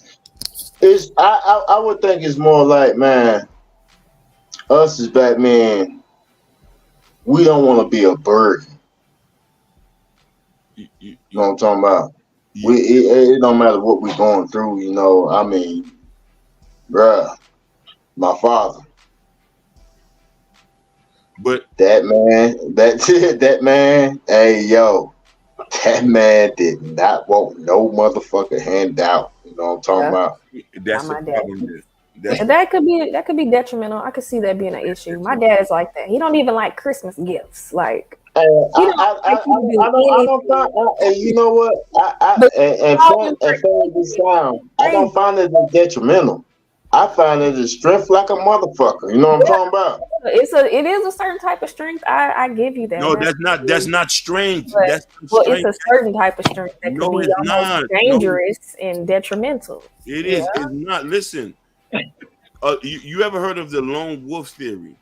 You get picked off the quickest. The lone wolf always died. When you stray away from family, you are going to have the biggest problem. Family is everything. I mean, happened to my dad. Everybody's gonna be there. I won't say that because I wouldn't say that because he always had us. Yeah. He always had us. If anything happens to my dad, I'm the first one. Well, we all would literally stop what we're doing and help him if it comes down to something like serious health issues. But right now he's doing good. He's moving around and he's independent, and we don't bother him. He still likes to go to work. He's supposed to be retired, but he likes working. He likes to keep his body moving, keep his brain active and working. And so we let him just stay in his lane and be a provider, be a good man, and be an upstanding man. And that's okay. I mean, I don't see really much of the issue. I don't see how it would be seriously detrimental. I mean, it's stubborn, but I'd rather that than some weak ass daddy who ain't about shit, ain't doing shit. Yeah, I feel on that, facts on that, and that's how it was. Just till up one day, I just get a phone call. My daddy passed away. Damn. Damn. I get a phone. I get a phone call from his phone. Wow. My dad's phone. Somebody called me from his phone. I'm sorry. So I can see what Hakeem. You would have more memories if he were in the house. Yeah. And just having that close. Right. I can see that. Listen, I was driving trucks because I was an owner operator. My dad had a stroke. So, but he had 2 strokes back to back, and and I had like sold my business to get off the truck to go see about him. But the thing of the beautiful thing about the whole thing is that my family was already involved. You feel me? Like they were so involved. Like even before I was able to come, my cousins was already at the hospital, making sure my dad was okay. And you know what I'm saying? My sister, you know what I'm saying? Like when I say like you gotta cherish the men in your family. And the thing about it is, it's so toxic for us to feel like the men are supposed to be put into this, oh, he's hard that he can't fall from grace.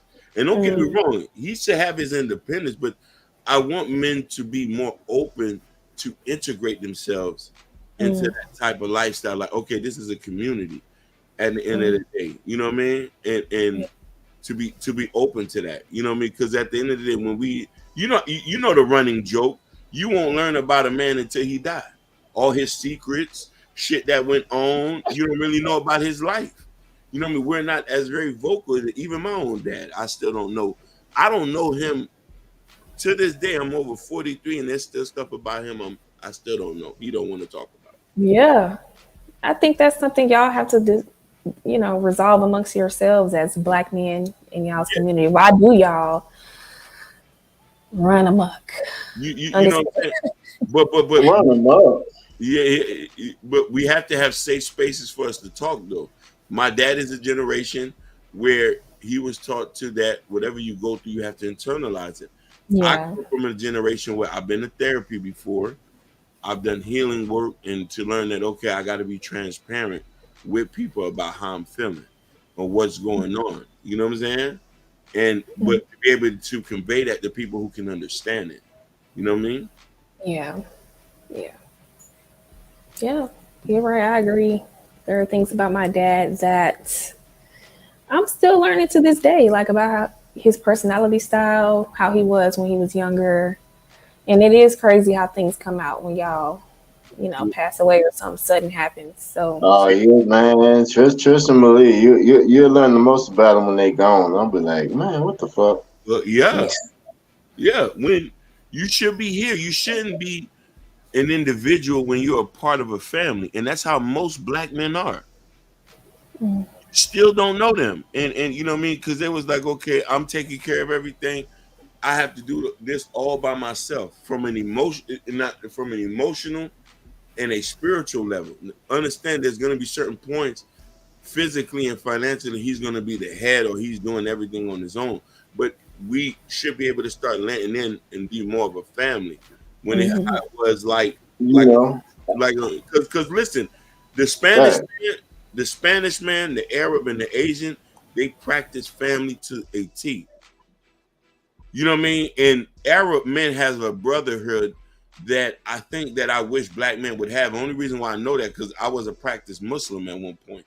The men themselves, the Arab men themselves, cook a dinner to themselves, and they all sit around on the floor and eat, and they just talk about life.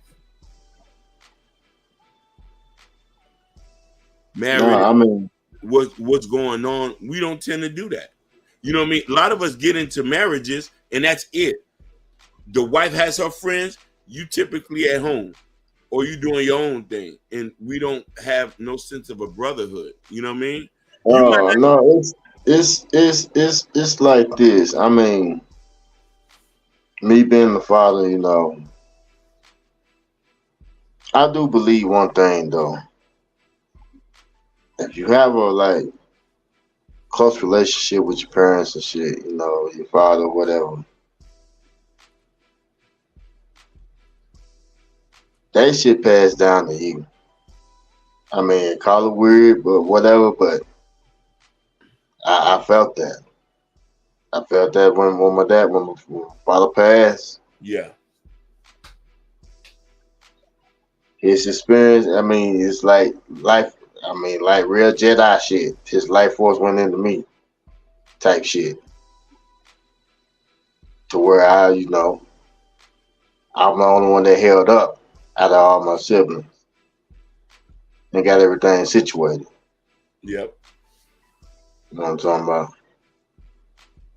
So it's like I understand he knew that if he let us know how sick he is or how he would suffer or whatever, we would not live our lives because we'll be too busy worried about him. He knew that.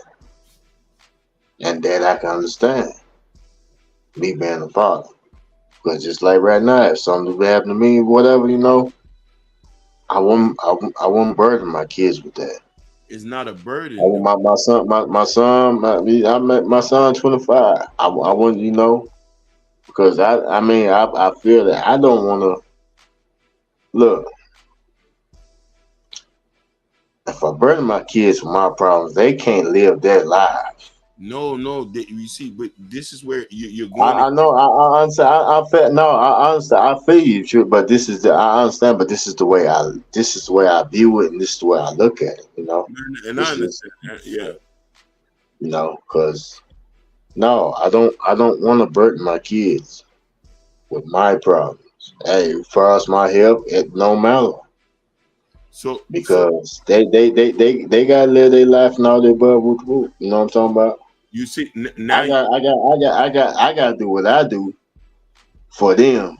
Now you're talking like until my time is by, until you know whatever. Because you know once you have children, it's not about you no more. So I like that you said if it's not about you, then you got to be transparent. So you don't think they would want to know if something's wrong? That's not a burden. You owe it to them to say that. And I'm speaking from a perspective of the way we sound as like individual. When I'm talking about there's other cultures who are very family oriented where they know everything that goes on and everybody's sticking. It's not a burden when you're a part of a family. I know, but some things can't be some things can't be explained, brother, because like same thing with my father. I understood. You know what I'm talking about? But no, brother, here's the thing I understand. Listen, my dad is in and out the hospital. He's in the hospital right now. So I know, you know what I'm saying? But the difference is my dad had no choice but to let us know what was going on so we can better help him. And we want to help him. It's not a burden. Because you want to know, at the end of the day, family is everything. Money can go, cars can go, you lose everything, but life is about people. You're nothing without your core people. Everything else fade, change, cars, clothes, all that is away. You can't pay a person to pick up and call you today. We're so practice self-preservation. People who we supposed to be checking on, we say, oh, they good. I see them on Instagram. We don't need to call. We don't know if somebody's going through something. We don't practice people. Thanks. You know, listen. You know me and Ronnie Ron. Mm-hmm. I know him in real life, like real life. I know him since he was like 15. I talk, despite we do this internet stuff, me and him talk regularly outside. Regularly. He was at my auntie's funeral. I was at his mother's funeral. You feel what I'm trying to say? Because we are a family. You feel what I'm saying? And the thing about it is, it's never a burden when it's a family. And that's all I'm trying to say. Like, I don't never want you to think it's a you even now, like Six, I don't know you like that, but you know what I mean, over time I get to know you. It won't be a burden. If something happened to you, we all are family in the sense, and we have to come to each other. And this is the reason why we as Black people can't move forward in a sense, because we say, okay, I can handle this on my own. No, but it's the thing about it. Yeah. I know I have support. Yeah. Mm-hmm. Just because I know I will have the support, I know I have the support. Mm-hmm. And that's just that alone is enough to push me. You know what I'm talking about? No, definitely. You know? We have 85 viewers. Hi, new people that just joined. If you could like the video, good morning. 85. Yeah, damn. Yeah, 97. 97. I don't know. That's crazy. Well, welcome. If that is it's 100. Welcome everyone. I think this is a good topic. Yeah. I personally have never heard this topic in this space, and so yeah, I'm listening. I don't want to interrupt. No, they're definitely. But Miss Pink, this is. We don't always be on DMP. Right. You know what I'm saying? We actually live real lives, especially. I had tons of conversation with Six. We talk about stocks, getting money together, and then all that. But I'm very big. If you ever hear me speak, I'm very big on family and us getting us together. And the only reason why I'm like that, P, I've lived in New York, I've lived in Philly, I've been all around the world. The greatest thing my parents has ever let me do was to allow me to be free and liberated. But as I go and I notice, and I've been with other cultures, I notice one key thing that in the Black community we don't have is that togetherness. You feel me? Like, and it daunts on me. And we practice more individualism instead of a collective. You know what I'm trying to say? And I think how we're hardwired. Yeah, I mean, I guess looking from the outside looking in, it would like individualism. It would probably look like that, man. But trust me, on the inside looking out, brother, it's more connection. The thing about it is, what's understood don't really gotta be explained. 100%, but no. It's also. I mean, it don't change the love. It don't change the heart. It don't change none of that because everything still remains. You know what I'm talking about? 100%. I'm gonna give you a. But at the same time, we understand. I'm gonna give you. We gotta live our lives. No, we all gotta live our life, but that living our life doesn't mean you separate yourself, and that's the issue. We're not separated. That's the thing. We're not separated, brother. We are. We're not. Well, we are in a sense, because you want to know why? Individualism and self-preservation is the biggest detriment in our own community. And if Black people, see, that's the thing. It's not self-preservation. It is. How? It is. So look at it from this point. I can give you many examples. Okay. You 18, you start working, you getting money, or let's say for instance you getting money. Your mama struggling in the house. You say, shit, I want to go get my own place. I don't want to stay here no more. 9 out of 10 times kids will leave to go get their own place, knowing instead of pooling their money together. Now, let me tell you about Marisol or Carlos and them. Marisol and Carlos gonna stay at home. Matter of fact, Marisol brought her husband here. She done had 2 babies. Carlos, mind you, Marisol dad get Carlos a job at the same landscaping company. They both go to work together. Hold on now. Marisol got a brother named Juan. Juan's wife live in the house. Marisol, Juan's wife, they clean, cook the house, make sure the food ready, while all 3 of the brothers and the brother-in-law all leave to go to work and come back. Oh, wait for a minute. Us, we don't do that. Brother. I gotta correct you on that. Okay. I'm sorry, but I got to correct you on that because, brother, the first thing when a young man go to work and see his mama struggling and shit, or even if a man selling dope or whatever, the first thing that man do is take care of his damn mama, bro. No. Up front, straight up, man. Straight up. I don't care if she a coke. I don't care if she a smoker herself. You even heard Tupac himself. Even though you was crack fiend mama, you always was a black queen mama. We always got one thing for sure about that. Man, it don't matter. We goddamn shit. If we was able, as soon as we was able, God damn it, we took care, boy. Shit, we took care of our mamas now. Yeah, I mean, shit. Look at the NBA right now. Look at LeBron. No, let's not talk. Look all the look. Yeah. Six. I don't want to talk about that because I want to talk about real life examples because those are. I'm talking about real life examples, my brother. I mean, like real shit. I mean, in the hood, bro. I'm trying to tell you, brother. No. I don't want you to get misconstrued. What I'm saying. You can help a person better by pooling your resources together. I'm not saying that black men don't help their mama out.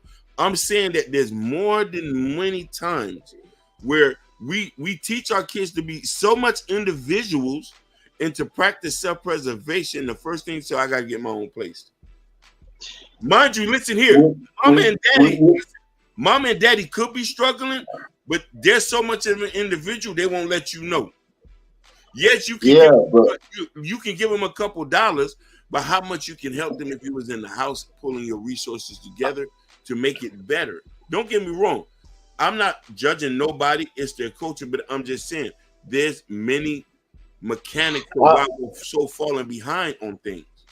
I understand that, but it's just a simple fact that one thing we know for sure, our days here is not promised, brother. Our what? Our days here is not promised. No. What you mean by that? Just so what I'm saying is just listen to me, brother. We understand that our days are not promised. No. I don't believe in that. Listen to me. Just listen to me, brother. Yeah, just listen to me. All right. We understand that our days are not promised. And shit. So we're going to instill independence in our children as much as possible. So let's be honest. We're not dealt the brightest hand in society. So we gotta teach our kids how to survive with us and without us. You know. As tough, as harsh as it seems, you know. I'm gonna have to disagree with you, brother, because you want to know why. I'm gonna have to disagree with you, and I say that ideology is why we're in the position we're in right now. I'm telling you, you know who the highest paid people in America today is? Who make the most money out of races? Asians? No, it's Indians. Indian Americans are number one when it comes to the amount of money they make a year. Then it comes to Asians, then whites. Indians, you can go to any Indian household. Their mother and father are still in the house. You mean like an Indian, like American Native Indians, or no. What? Indian, Bangladesh, yeah, all that. I live in an Indian community. a lot of them take up nursing trades, tech trades, and it's very nuclear. It is very nuclear. They keep the grandmama and the granddaddy in the house. They have their own rooms.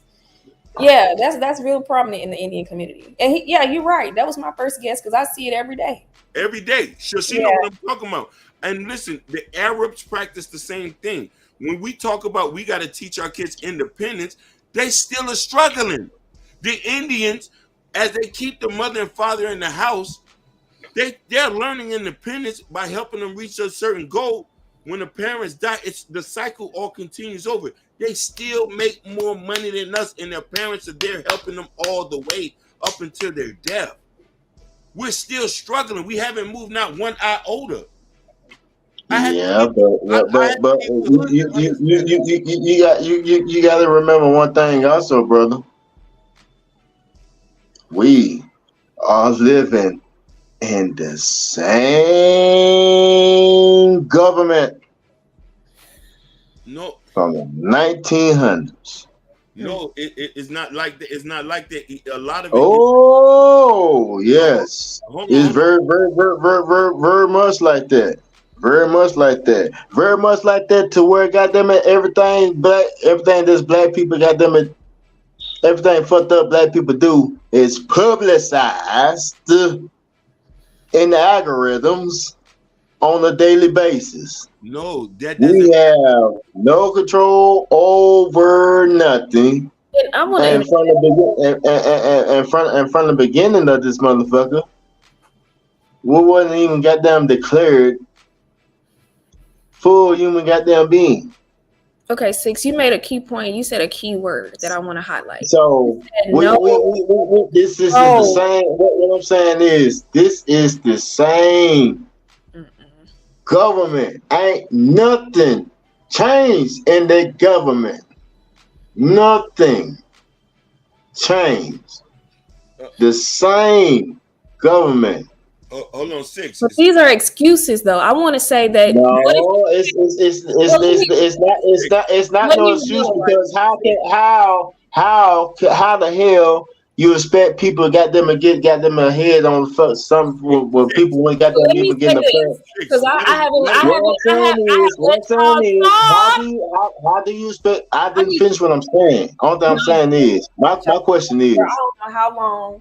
And now my question is how do you expect? How do everybody else? How do you expect?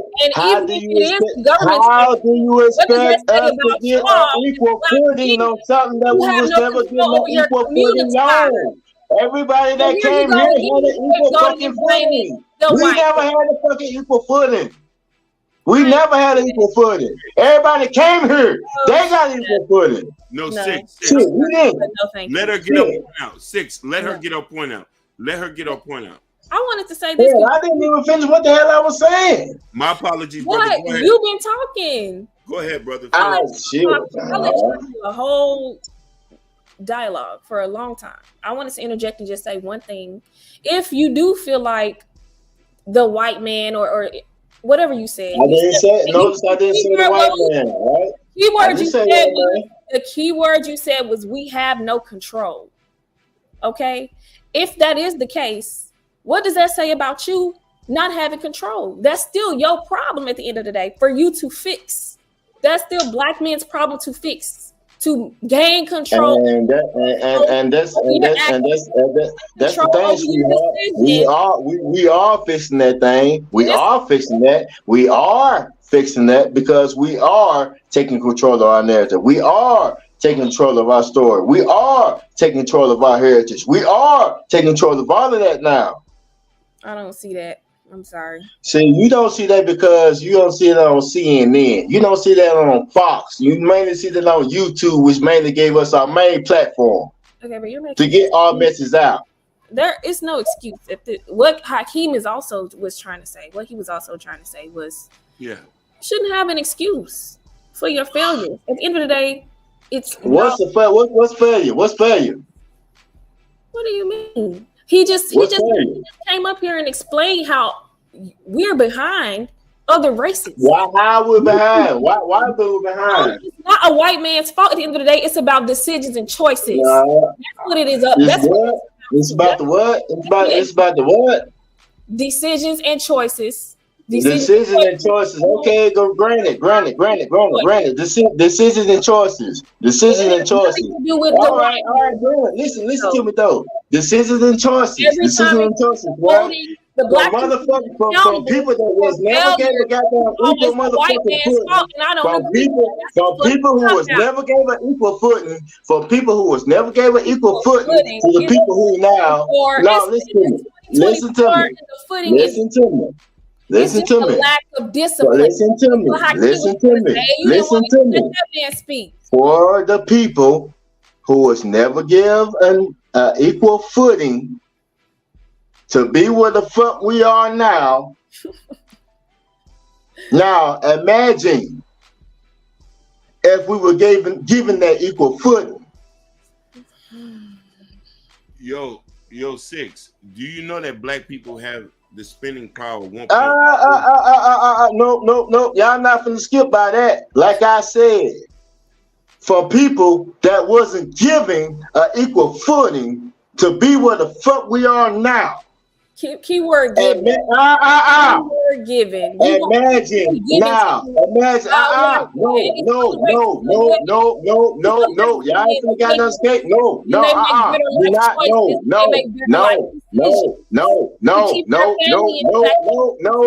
Legacy. No.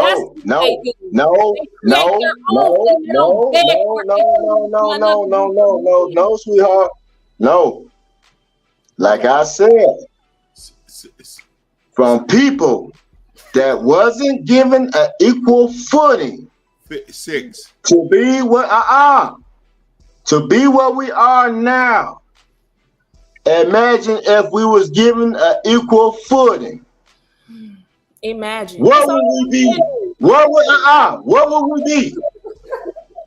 Can you allow her to get her point off? Then we can answer that question. No, y'all ain't how the fuck y'all got down allow me to get the damn point off, but y'all ain't even got them answer my motherfucking shit first. Y'all ain't finna bypass that.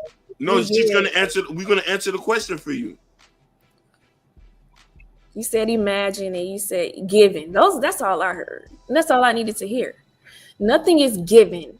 You make good decisions and you make good life choices. And the truth of the matter is, the truth of the matter. You mean nothing was given? Nothing was given? You're not letting nothing was given. Nothing was given.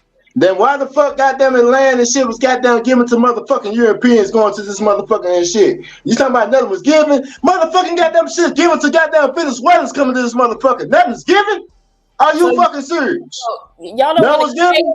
Nothing was given. Nothing was given. Nothing was given. Okay. Nothing was given. No, you You just said nothing was motherfucking given. And I just said that broke it down. Broke it down 3 motherfucking ways how the goddamn shit's given.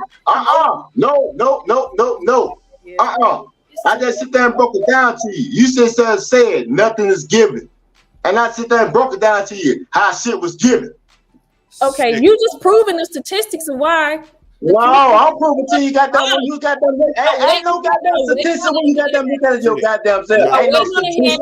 Y'all crying about what everybody else is getting. Look at your damn self, man. Mister with the bullshit, baby. You're 6. Y'all choose to be in gangs, get bitches pregnant. I'm not blaming shit. That's just looking at what it is. Nah, you're 6. Y'all bully the nerds. Y'all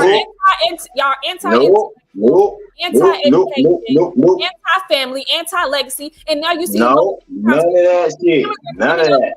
Motherfucking neck, and now y'all want to try whatever. But when y'all was shucking and jiving, you sound like a self-hater. I'm not a self-hater. You sound like a self-hater. No, I'm a you sound like a self-hater.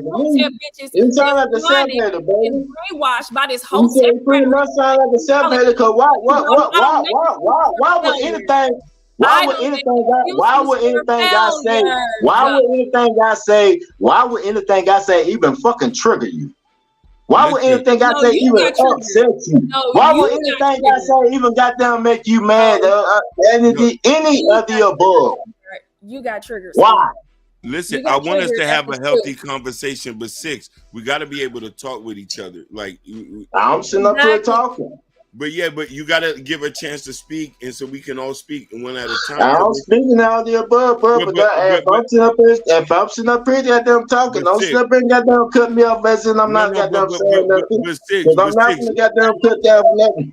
6, but when 6, when she was saying something, you had cut her off. Let her finish her point so we can all have a healthy engage. I didn't. All right, go ahead. All right. I'm about to be repeating myself now. I'm lost. All I was saying was the key things that I took away from your sentiments were the word given. And nothing is given. You make a path. You don't beg for a path from another group of men who took it. And guess what? If you at the bottom, it's your motherfucking fault for you to be subjugated by a group of men who claim to be the buffest and strongest and most masculine and toughest. You let a group of little men bitch you and kick you around and push you around. motherfucking fault. So if anybody's at the bottom in this community and you don't like the statistics, then do something about it in the community and make better life decisions. That's all I'm saying. And no, you don't. It's not up to the white man to give you a motherfucking thing. You create it and you make it on your fucking own. So that's why we still bottom, because we still blaming white men. We still repeating the same sorry ass, pathetic ass. It's the white man fault story. It's not the white man's fault. It's y'all's motherfucking fault, and it's your decisions. Do better. Period. Are you done? Are you done? Yeah, I'm done. Okay. Now, my rebuttal against that, like I said, I'm not goddamn ashamed of nothing, and ain't nobody begging for shit. Nobody asking for no motherfucking handouts or none of the above.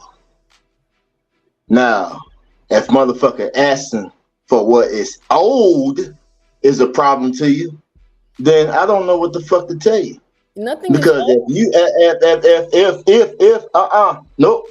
I still let you say what you said. Nah, my turn.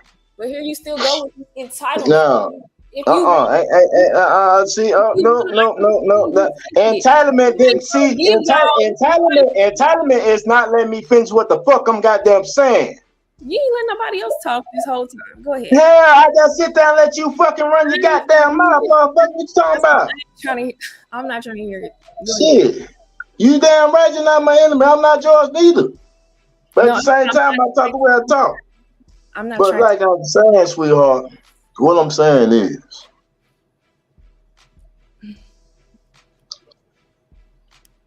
granted, like I said, sweetheart,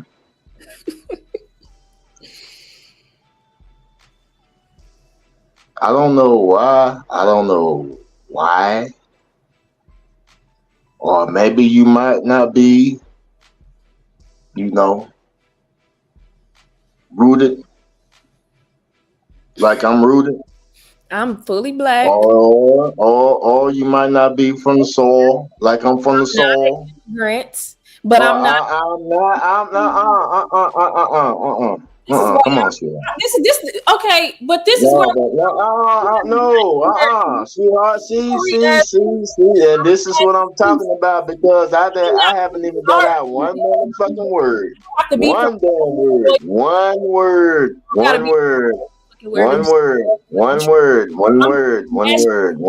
I haven't got out a whole. I haven't got out any goddamn thing.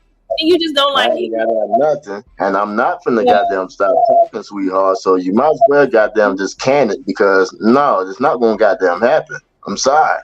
You ain't saying shit. You still ain't saying shit. I know. I can't say nothing because your motherfucking ass goddamn too busy talking. Because how the fuck can you goddamn listen when you too busy damn talking, nigga? Okay, what? You want the white man to give you some land in the house? You want a white zaddy? That's what it is. Lord have mercy. Defeated. But anyway, the thing is, it's not a problem till they come to us and stuff, and I don't give a fuck. You're not finna make me feel bad about standing up for my people. You're not finna make me feel bad about being a black man. You're not finna make me feel bad about none of the above. You're not finna make me feel bad about the history. You're not finna make me forget about my history or none of the above. Because the funny thing is, I don't see motherfuckers going at the goddamn Jays about their history, about none of the above. And they goddamn keep their history intact. But for some damn reason, a black American remembering slavery and history and all the above, which is part of American history, is fucking frowned upon.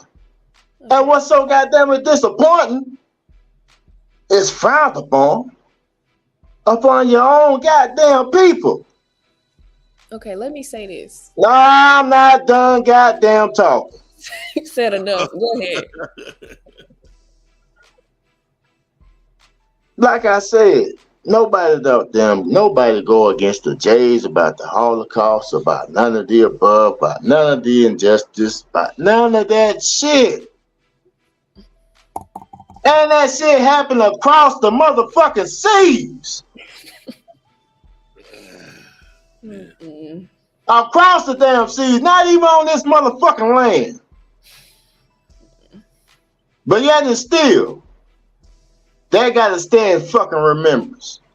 We gotta get that. What's so bad about it? My great-grandfather, my grandfather went and fought in that damn war against Hitler and shit. Only to come home to welcome home, nigga. Who told y'all to go? I'm not done talking, sweetheart. If you I'm sorry, but you ain't finna let me speed up on what the fuck I'm talking about. Okay, go ahead. I'm finna break down the goddamn syllable what the fuck I'm goddamn talking about. So hopefully you will understand what I'm talking about. Hopefully, if you take your time and listen. Like I said, it's a problem remembering our Holocaust on American soil that was never retributed for, never redeemed. But however, everybody that was wrong here can seek retribution. Then after my people fought and made the way for other countries, mainly people of color, to come to America.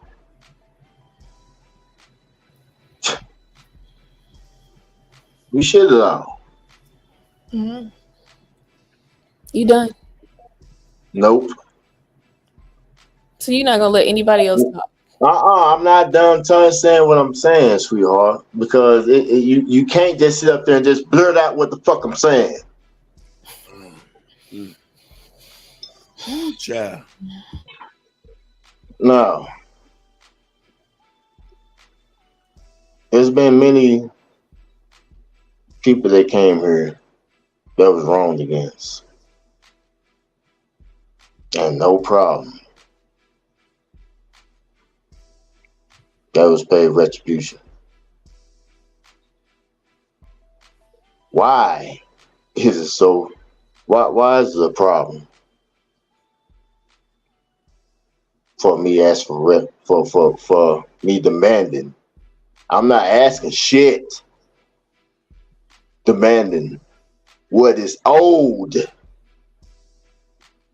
to my great-grandfather fighting in that war. What's owed to Helen Clinton, my great-great-grandmama, the last one born in slavery. Really didn't find out till 3 years damn later.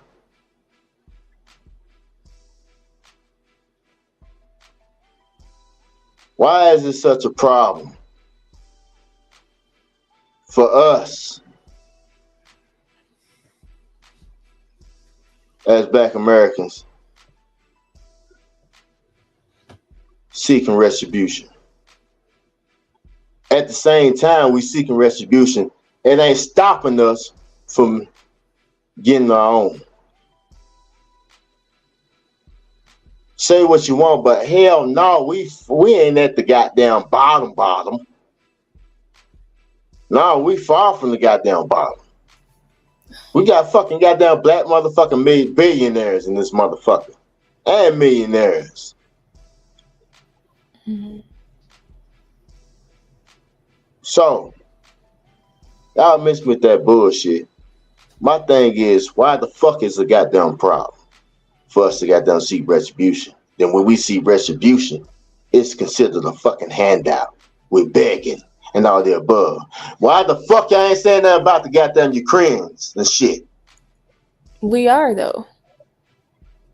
And all the above. No, the fuck y'all ain't. Y'all ain't on these motherfucking panels with that damn bullshit. Get the fuck out of here with that. It's only a goddamn problem when it's us. When it's us. They ain't what's so bad about it. It's us against us. So what's made me goddamn? That's why I had the question, man. Where the fuck you from? Who your people is? What's your background? Well, I'm Black, African American, born and raised in the U.S. I have no ties to no other country, but I just have an opposing view on the plight of the Black community. Hold on, before you say that, ask him if he's done before you finish. Are you done? Oh, I'm done. Yeah.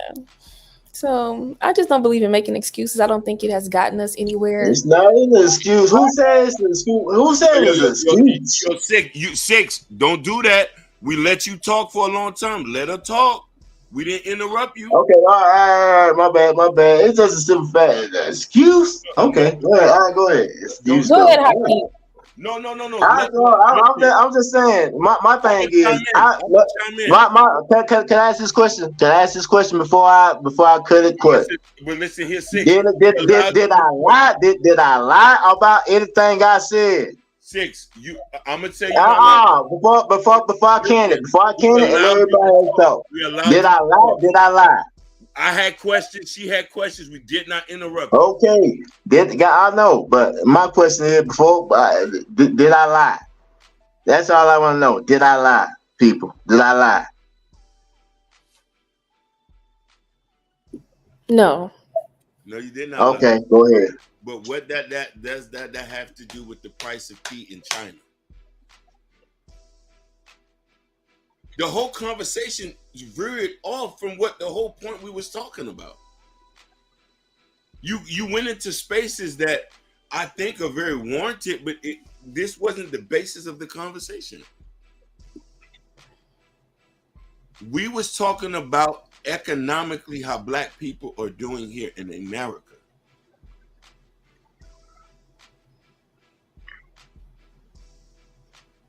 There's a lot of key points to why we're not doing well.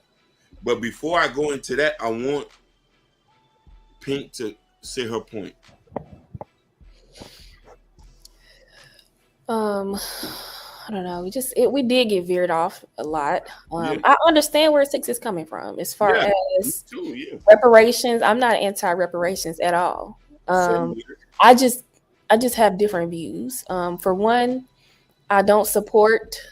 I feel like since Black men are the leaders of the community, y'all don't get no passes for even allowing slavery to happen. And first, we need, if anybody owes reparations, is Black men.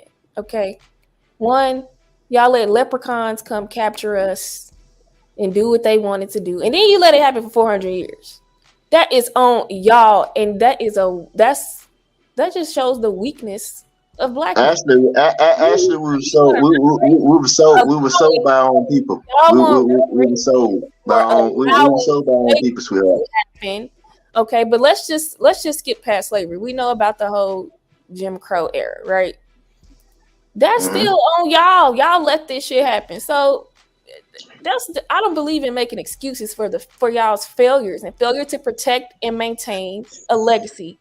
Period. So no, I'm not a sympathizer of scapegoating the white man. The white man should have even been able or allowed to do that shit. But somehow y'all sat on y'all's hands. You sat on your hands for all this time, and then you want to cry that you're not ahead, but you sat on your fucking hands and y'all prioritize other shit like Jordans and rims, chains, rap music, gang violence. You prioritize bullshit. Then you look up, y'all really just played around and bullshit. And now shit has hit the fan and life has gotten real. And y'all look around at these other communities that are prospering while you sat and thought shit was a motherfucking game. And now you want to say, oh well, we need to be given what? The only thing we were given was time, and you fucking wasted it. And that's on nobody but you. Can I ask a question? No. No. No, I don't support that shit. Black white man. It's nobody. Just like when your kid come home getting bullied, what you tell your kid? You don't want me to ask that question. Go back and face your bully. Y'all ain't face your bully. Y'all blame you making all F's. You blaming the bully on why you can't succeed. You blame why is you getting bullied? But over here in this, and which one is it? Is you the toughest niggas or not? Is you the toughest niggas or the weakest niggas? You rapping like you the toughest niggas, but it ain't showing up in the numbers. It ain't showing up in the stats. When it ain't showing up where it really fucking counts. So don't cry about it. Do something about it and make a difference and a change, or shut up. That's all. I'm tired of hearing about this mystical white man that's the fault of everything and that owes everybody everything. Yes, he did shit that was fucked up, but he should have even been able to. So when a black woman comes, she turns to her man. How you let this shit happen in the community? That's on y'all. So it's up to you to fix that. Not some white man giving you a reparation. He ain't giving you. He said, "Kiss my ass." Y'all ain't did shit about it. Then. So now what? Now how is it on us when you the first teacher, sweetheart? What you think happened? What you think happened when they got them when you had watched your goddamn man goddamn get ripped apart and shit and on the goddamn by horses and shit. What you think happened then? You the first teacher. You mama. You the first teacher, right? So you being first teacher and all the above, then baby. About leading and protecting. But you were raising the leaders and protectors, right? Right? Talking about. Go ahead, Hakeem. Right. You're raising the leaders. You're raising the leaders and protectors even till today. You're still raising the leaders and protectors. Who isn't raising them? We know who ain't raising them. We know who's not in the house. We know we know why neither. We know why too. We know why. At the corner store and on the streets and homeless and riding bicycles. We know why. We know why, boy. Because I promise if they wouldn't for that good old government assistant boy. If it wasn't good old government assistant, boy, good old welfare, man, you motherfuckers be dropping them motherfuckers on daddy front steps. Okay. Oh, wow. Six. Don't say six. Are you stereotyping Six? Oh my God. I'm just going there. Hey, was she stereo? Why you ain't say that when she was saying that, bro? I was letting y'all talk. Don't come at me about stereotyping. No. Don't come at me about stereotyping after what the hell she just said. Now, don't do that. Don't think I ain't pinpoint that shit, fool. No. Hold on. I had went to make my latte, so I didn't know what was in. So you can miss me with that bullshit. That's what you can do. Miss me with that bullshit, my nigga. I know you heard every motherfucking thing. No. Stop playing, bro. Well, see, I just want to say one thing right quick. And guess what, sweetheart? Ain't no little loss, ain't no disrespect, none of the above, sweetheart. It's all conversation. You know what I'm talking about? No, we just talking. Yeah. I just lost my train of thought. Go ahead. I know that's why I said that. It's early. I know I'm a devil. Yeah. Damn, what was I gonna say? I mean, I'm saying the same thing over and over. I just don't believe in making it. It's not as. I mean, okay. No. It's not. I'm not saying. I want to know. I'm not using no excuse. But what I'm saying is, in this United States of America, there's not now race that's doing some belligerent shit. There's not now race that's involved, just like you saying, gang banging and shit, sweetheart, that ain't damn race that ain't involved in games today, from Mexicans to Hispanics to all these. No. Wait a minute. Wait, just let me finish what I'm saying. You just come up here and rep your set when you join the panel. Yeah, I know. What? Yeah. You saying? Guess what? It is what it is. Cause guess what? Street niggas goddamn get shit done, don't they? AKA Black Panthers. They weren't no motherfucking goddamn school scholars. They were street niggas. I understand. Shit, Black Panthers, street niggas. Vice lords and gangster disciples protected Martin Luther King. When they got around goddamn sororities and fraternities, what happened? Got shot. Okay, well, y'all not doing that today. When you're done talking. Okay. Nah, you trying to make me feel ashamed or something? Yeah. Yes, I am. No, wrong answer. Bring back shame. Wrong. Yesterday, bring it back shame. I just don't think that's you ain't make me feel ashamed. You ain't make me feel ashamed or nothing. Well, sweetheart. We're gonna let Hakeem talk since we've been over talking him. Go ahead. It's growth and development here, sweetheart. Okay.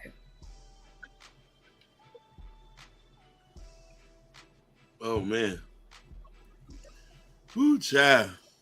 Mm-hmm. I was trying to unpack all of this, but it's like I don't know, like where we gonna. No, I'm talking about some throwing up my set and stuff. I'm like, what? Oh, okay, yeah, and. Well, I'm saying I was just talking about decisions in our community that have held us back. Yeah. And we played around and bullshitted, and now it's biting us in the ass, essentially. Like, that's all I'm saying, and it's nobody's fault but ours. Mm-hmm. I'm gonna say ours. I'm a black woman, and we've been doing weird shit too, like getting pregnant by lame ass niggas, and that's something that's we talked about that yesterday. We did. Hey, we on y'all's ass though. You was holding accountable. She was holding black women accountable the other day. I give her credit. But at the end of the day, it boils down to making good decisions. That is. And focusing on creating and maintaining a legacy is nobody's fault but ours at this point. But also family is key. Right. That's what we were talking about. Family is key, getting together, but we're so he said, let's go with the idea that black men are weaker than black women ever. What then? That's what Seahorse said.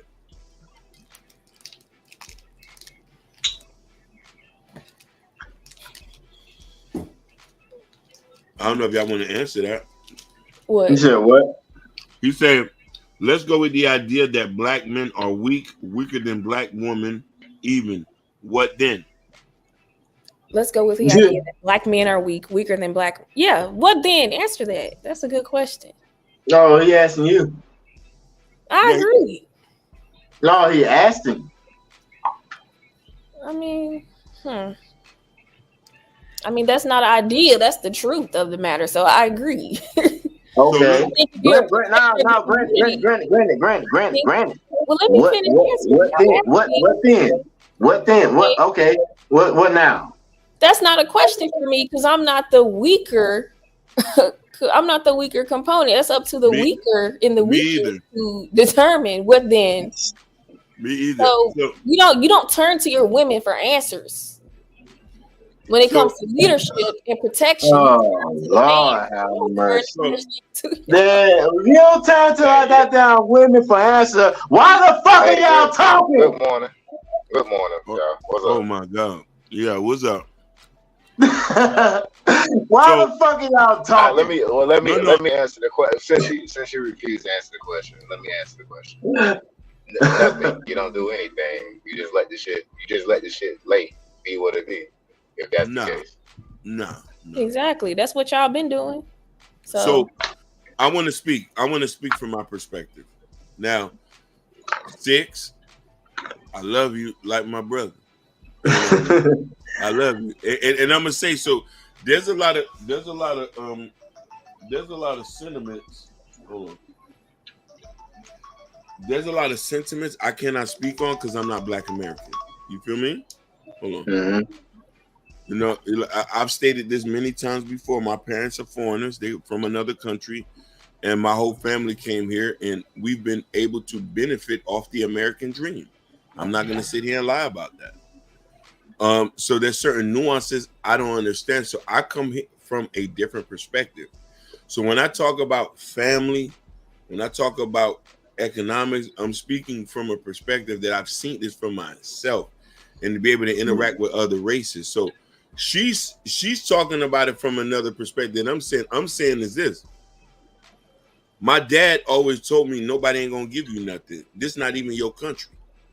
So you got it, and you got to make something of yourself. I do identify as black, but I don't like. So I'm gonna be very careful when I say this. So and I don't want you to take so like I can't fathom the idea of what Black Americans went through here. I've experienced maybe racial profiling and stuff, but what history gone by, my history comes from somewhere else. So when I'm here to get it. And we have gotten it, you know what I mean, since the 80s, because I was born and raised here. So I'm coming from the perspective of seeing what my culture has taught me, and wish that if y'all followed the same template, because we're very fragmented as people here. Everybody do their own thing here. The Nigerians do their own thing. The Ghanaians do their own thing. The Mexicans do their own thing. And you know what I'm saying? And black people do their own thing. But the difference is with all these cultures, they do their own thing within their own community. A Mexican man is going to help another Mexican man. And they all practice family and do this. And I'm speaking from that. So, and I know you was talking about slavery and all this other things. And like I said, I can't speak on them things. I know, you know what I mean? But as we talking today, as modern day times, when opportunity as plentiful as it is, and I'm only speaking from somebody whose father came here on a boat. You listen here? My father came here on a boat with nothing in his hand, made something of himself. And a lot of my family members, we all own houses. We all have degrees. So I'm just saying, speaking from my mindset, and I'm saying for the success of Black Americans in America, we have to come together, and you have to practice family. We are too fragmented as people. There's so much division that everybody is so individual. Everybody wants to be a boss, but not a worker. How are you going to make it somewhere? It's all designed. I mean, you gotta think. We were never together. That's the difference. we all galvanized. Galvanized under a nation. We went together. The thing about it is, we had our own goddamn towns. Every time we had something for ourselves, what the fuck happened? Can he not hear me? No, I'm asking the question. Everything that happened, everything we built for ourselves, what the fuck happened? That was 68 something years ago. Why we can rebuild? That's still today. They run the goddamn highways through goddamn black motherfucking neighborhoods and shit. What you mean? Listen, but let me ask you a question. Hold on, Hakeem. If you let me finish, I can tell you why. Yeah, go ahead. Again, we do not come together because we were stuck together. There's a difference. We were forced to work together under conditions that we were in. We were not under the condition of we come here as a group under a banner. We were just forced to work together because we all had the same skin color, so we all were in the same predicament. Our ties aren't that deep. That's what I'm trying to say. We're not a nation. We didn't come from no prideful nation or no. Bullshit! We think I gotta speak that shit to your goddamn self. We ain't come from no damn prideful nation. So where we come from? So where we come from? So where we come from? You goddamn put that shit up your own ass, bro. Hell no. You ain't gotta, bro. You ain't gotta get mad. Tell me where we come from. No proud for shit. How you think goddamn shit goddamn run the way it is right now, fool? Where do we come from? Why you think this goddamn system came the way it is? Talking about some don't be proud. Even though my goddamn people suffer, goddamn, you're going on, but bro, all you gotta do is answer where did your people come from? We ain't got no proud. We got them man, got them country the way it is. What the fuck? You just get mad, but you're not answering the question. You're not letting him talk. We can't have a healthy conversation. No, cause this nigga out there talking about some other proud for all this whatnot bullshit. Hold on. Fuck that shit. No, I ain't going. I'm not going. That's all you can do is just like the Jewish motherfuckers ain't going. Just like everybody else ain't going. Me as a motherfucker black American, I ain't motherfucking going. Get the fuck out of here, bullshit.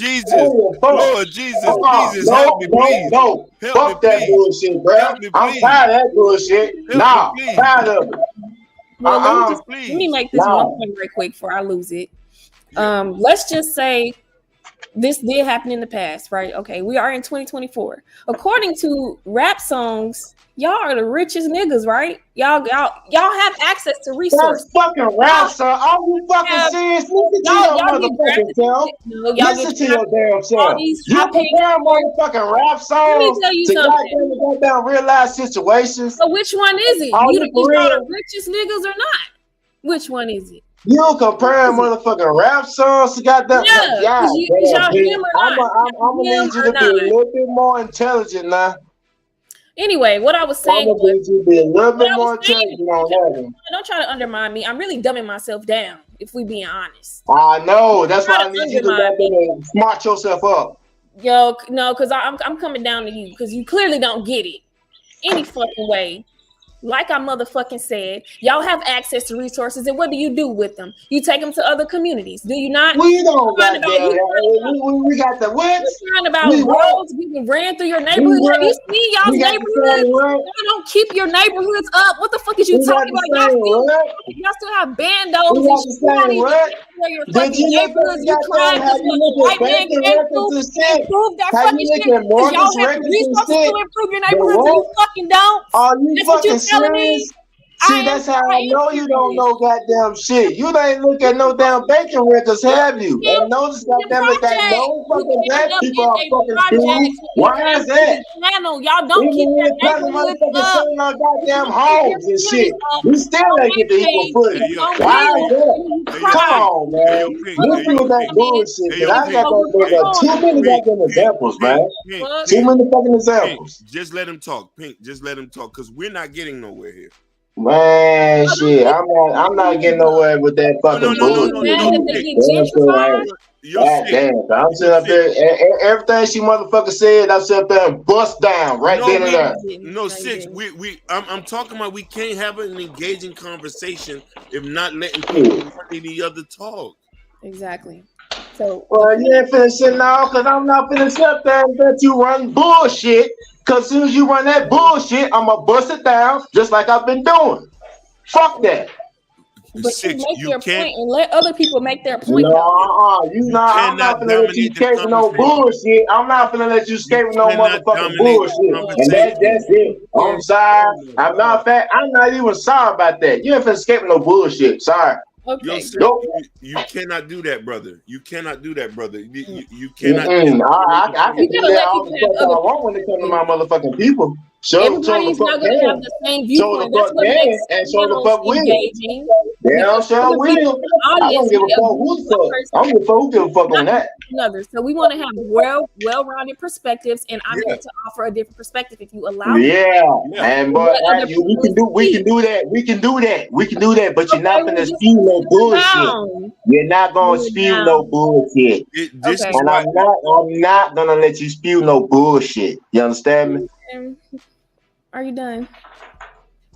Now continue.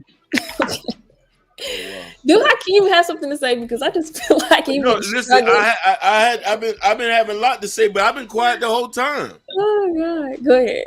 You know, I've been quiet the whole time. Man, look, I'm gonna let y'all know right now.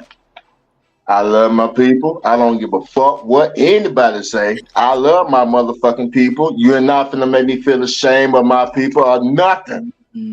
Okay, well, this is the point. And that's just it. I'm gonna stand on that. The Black community fails to maintain their neighborhoods, keep them safe, keep them clean, keep them updated. So we can't complain when another group of people come in and improve that.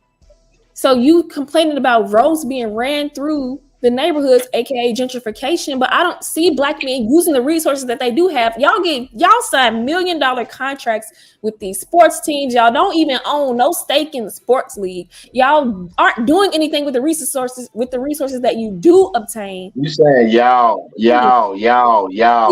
I'm not in no motherfucking sports league, baby. I'm talking about access to resources. So that was an example. Y'all do have access to resources. Am I lying? No, you're not. Okay, so when you do get access to those resources, what do you do with them? What do you do with them?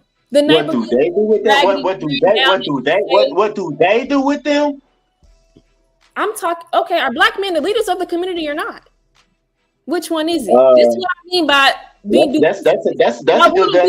You know what? That's a good question. Only on your terms, but in the real world, y'all not that nigga. Y'all not him. Y'all not maintaining y'all's communities. Y'all not protecting and y'all not providing. You not him. That's what I'm saying. We're not him. So what are y'all gonna do? We're not. Make sure the family. We're not him. But it's funny how we're not him. But everybody from across the globe, goddamn, trying to look like him. That's aesthetics. You want to look like a clown, dress like a clown. That's a sub. Black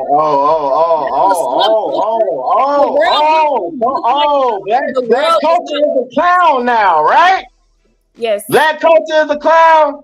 It's for a subculture. For real. All right.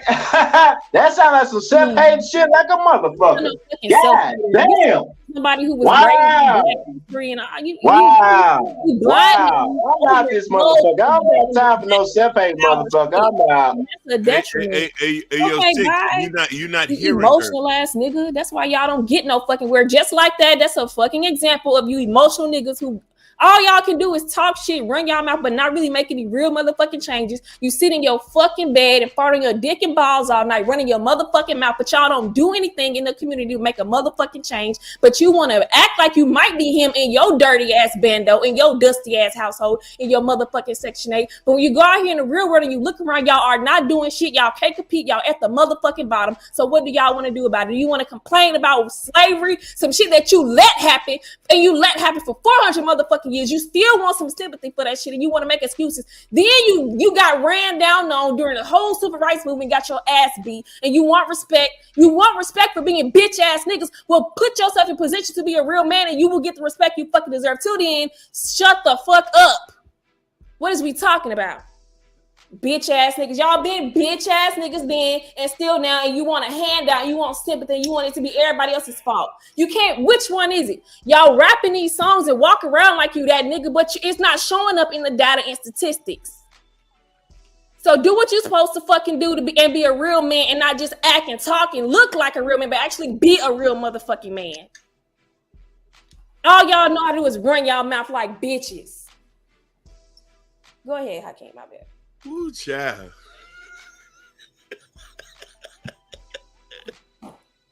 Crying because your raggedy ass unsafe neighborhoods getting gentrified. That's nobody's fault but y'all's. Y'all do have access to resources and education. You just don't. What do y'all do in school? Y'all tease bullies. Y'all are like I said, y'all are anti-education, anti-intellects, and then you want to cry when those intellectual kids that are succeeding and excelling in school are surpassing you. You want to be mad? Which one is it? You niggas can't make up your motherfucking mind. You lack leadership skills.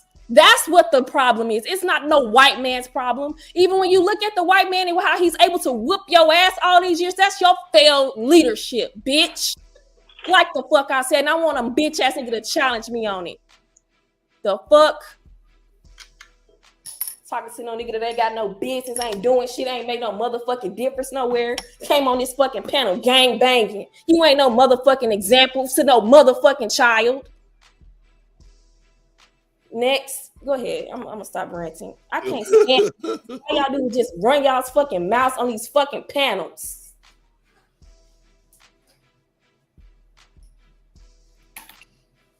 I'm sorry. I'm for real. No, it's okay. I just want you to calm down a little bit.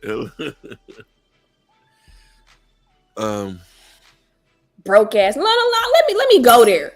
Cause you niggas really think y'all rich. Y'all think y'all don't really even have shit. Y'all get laughed at. Y'all buy these big goofy ass chains. You rap like the shit y'all rap about is childish. You created a whole culture and raised a whole group of children to think the shit is okay that y'all talk about and brag about. The shit y'all brag about is not even y'all shit. You bragging about chains you buying from. You making Arabs rich in the jewelry industry. You making Europeans rich in the car industry. Bragging about cars. Y'all don't have shit for real. Y'all don't have shit. What is y'all bragging about? You at the fucking bottom and you brag about being a fucking plebeian and think it's cute and you think it's cool. Make better fucking choices. Y'all don't even have no industry or anything. Y'all don't have enterprise. Y'all don't have an airline. Y'all don't own shit. It's sad.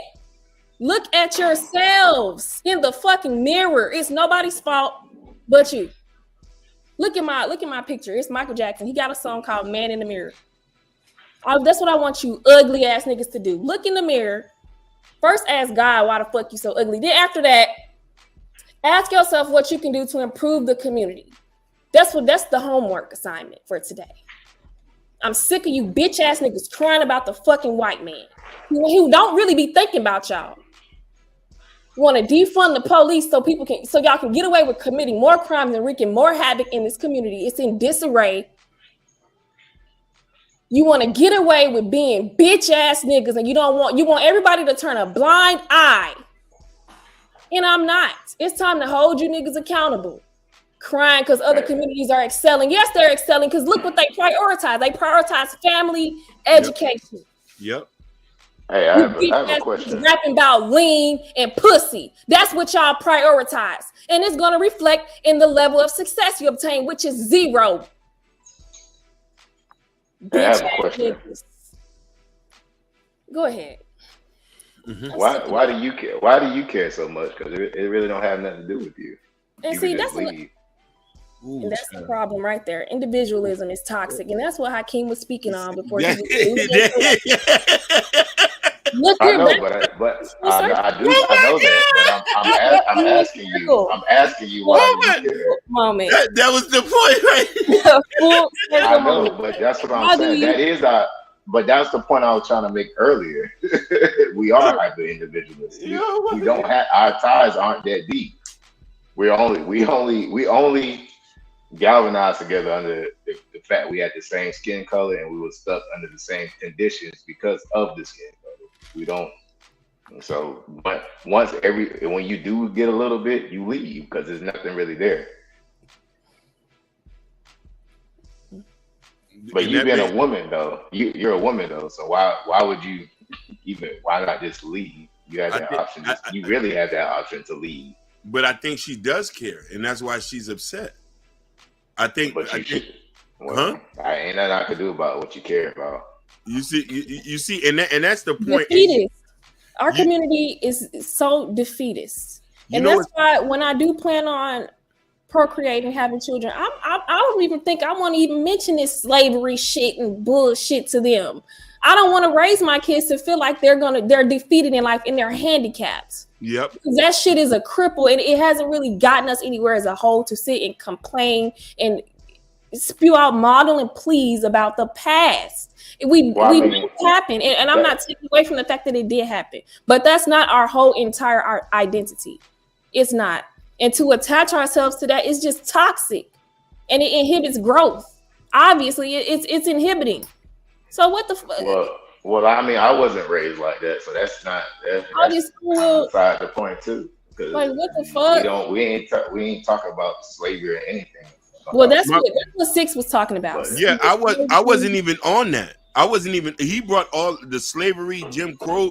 We was talking about economics, and we was talking about family and what needs to be structured. He brought that in.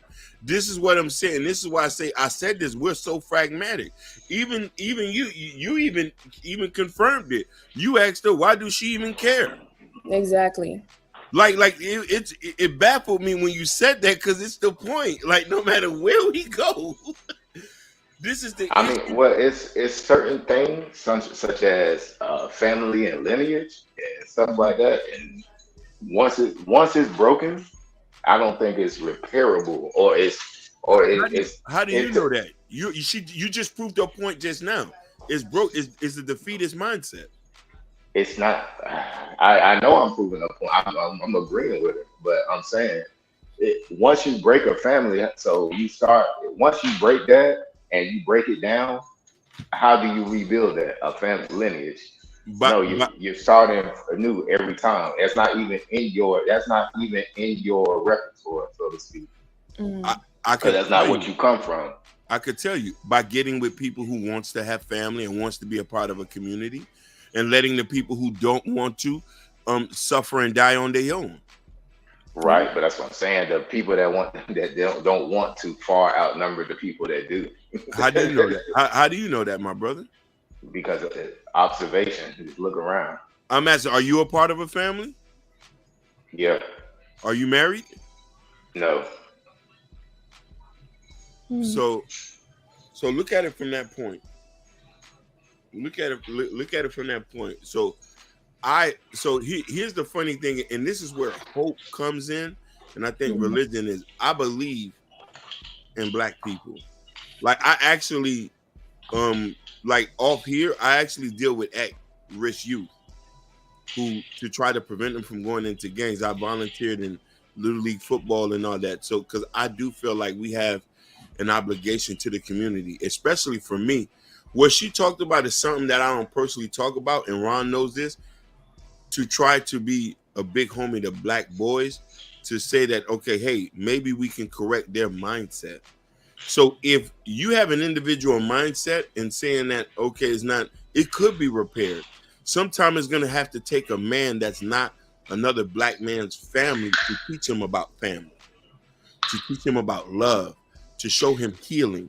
The problem is we just don't care, because it's none of my problem. I could just get money and move to a white neighborhood and don't have to worry about the ghetto. Yeah. Or don't have to worry about Tamika, who work at Checkers, or you know what I mean, or LaShonda, who work at Krispy Kreme. You see what I'm trying to say? And that's the problem, is that, oh, they're disposable. No, our people are not disposable. We can make families out of that, because I'm going to tell you something. The stuff that we talk negative about in our community, other communities don't have a problem. You know that? You know how many Mexican men are with women, or Mexican women who are single mothers? They're raising kids that are not their own. I've never heard them ever said the shit that we say. Well, to be fair, we probably do that shit more than them. It's only only on the internet do you hear shit about. No, and that's in real life. In real life, black men they use. No, we do. But kids. Here's the thing, though. On the internet, as we're hearing it, it magnifies. We shouldn't, because here's the thing. I don't hear Mexican people on the internet talking. That's the issue. This is the stuff that Pink was talking about. When you know what I mean? When you hear it so much and you can go to different spaces, it's like, oh shit, he has a problem with single mothers, or they got a problem with this, or they're telling them to move out. So it's so many different components to that. You feel what I'm saying? Yeah. He says, maybe came in at the wrong part of her message. Oh, this was, I don't know who this is. She was talking. So the thing is, my brother, I think that we should care, because then, you know what I mean, if you don't fix this generation is more lost than the 80s, the 90s babies. They're even I'm not. Well, my point is that whether you should or shouldn't, I'm saying you can't make other people care. And when you want to broaden it to a community, you can't make them care. No, you can make them care. You know how you do that? How you do? By excluding them. This is where we now have to start to separate ourselves from people who do not want to be a part of the collective. White folks do this all the time. There's white folks in trailer parks, right? Yeah. They don't want to be a part of the moving forward family. They don't want to buy houses. They don't want to go to rich white folks look down on them, and they don't even consider them people. We need to separate ourselves from the toxic part of in the black community. And this is what I think Six kind of didn't understand, where Pink was talking about, where she said black culture is this. She was talking about the toxic.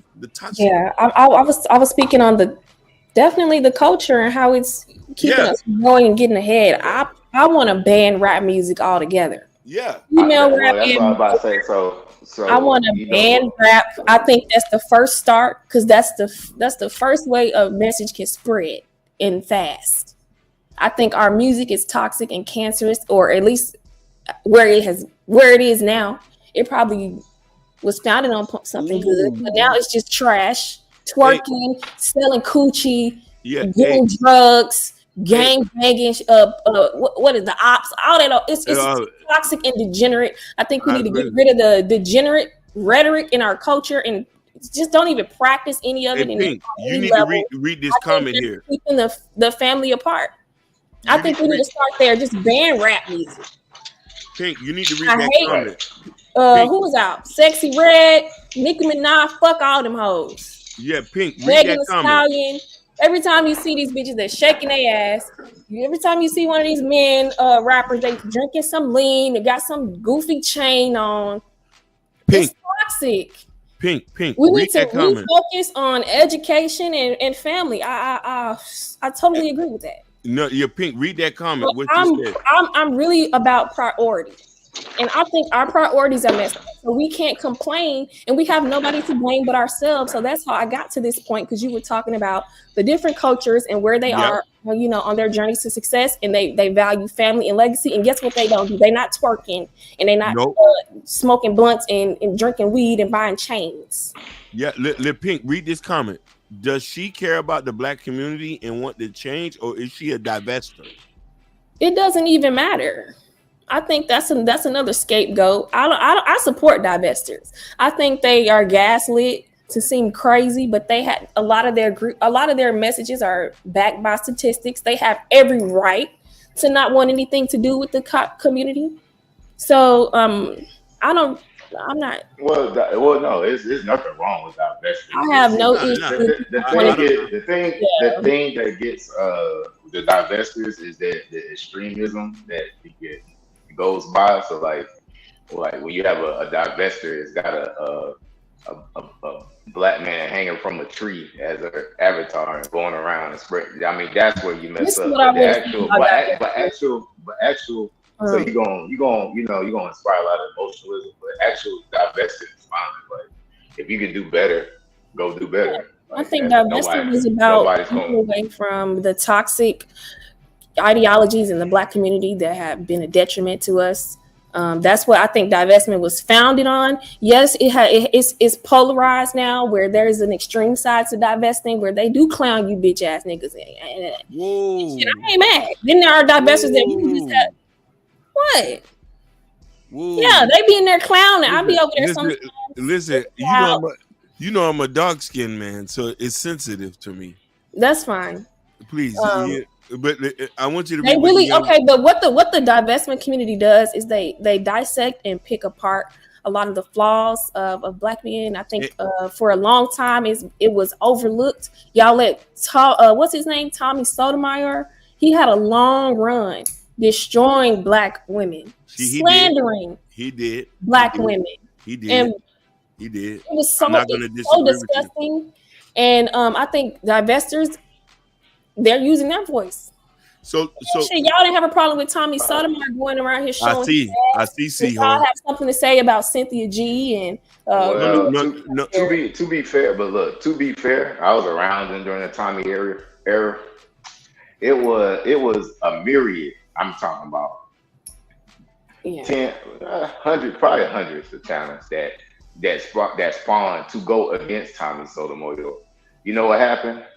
they all died because nobody supported the ones that was going against Tommy. And those same people would just sit there. They would never tune into any of those channels. And they would actually go. Them same people would still go and watch Tommy. So that's how he blew up. So it was futile. Even go against him, because it's like you gonna sit there and hate everything he's saying, but still gonna watch him and support him and make him a millionaire. I have no issue with what the divestment community is out there doing. I think they're waking young women up. Listen, they address a lot of issues within the community, like colorism, gun violence, single parent home statistics. They really do they do a good job of just trying to change the women of tomorrow and make them make better life choices when it comes to choosing men by aligning those statistics in that. I want to ask you a question. Are you a divester? If you don't feel comfortable, no, I don't consider myself a divester, but I'm open to other races of men. If that's what you're asking, I'm not race loyal. Whoa! I mean, I think just I think you should. Yes. No, because that way, if you did divest, you would calm your mind. Race loyalty for Black women. I wouldn't. Yeah. Whoa! I need to educate yourselves on what that even means. I mean, Black women have been too race loyal to you niggas, to a detriment, and we talked about that yesterday. Hell, so I mean, I don't really. That's a conversation for another day. But no, I'm not. I don't have to be loyal to Black men, because Black men are the most disloyal group of men there are. So why should Black women sit in the corner while Black men go out here and put their dick everywhere? Black women should go where they're appreciated as well. And that if that happens to be another race, then so be it.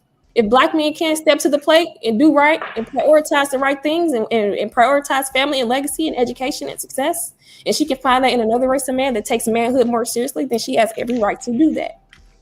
And I said what I said. I encourage divestment, to be honest. So brother, are you a divester? No, I'm not. But I'm just processing this right now. Just give me a minute. Yeah. Because I mean, if you care about Black women, right?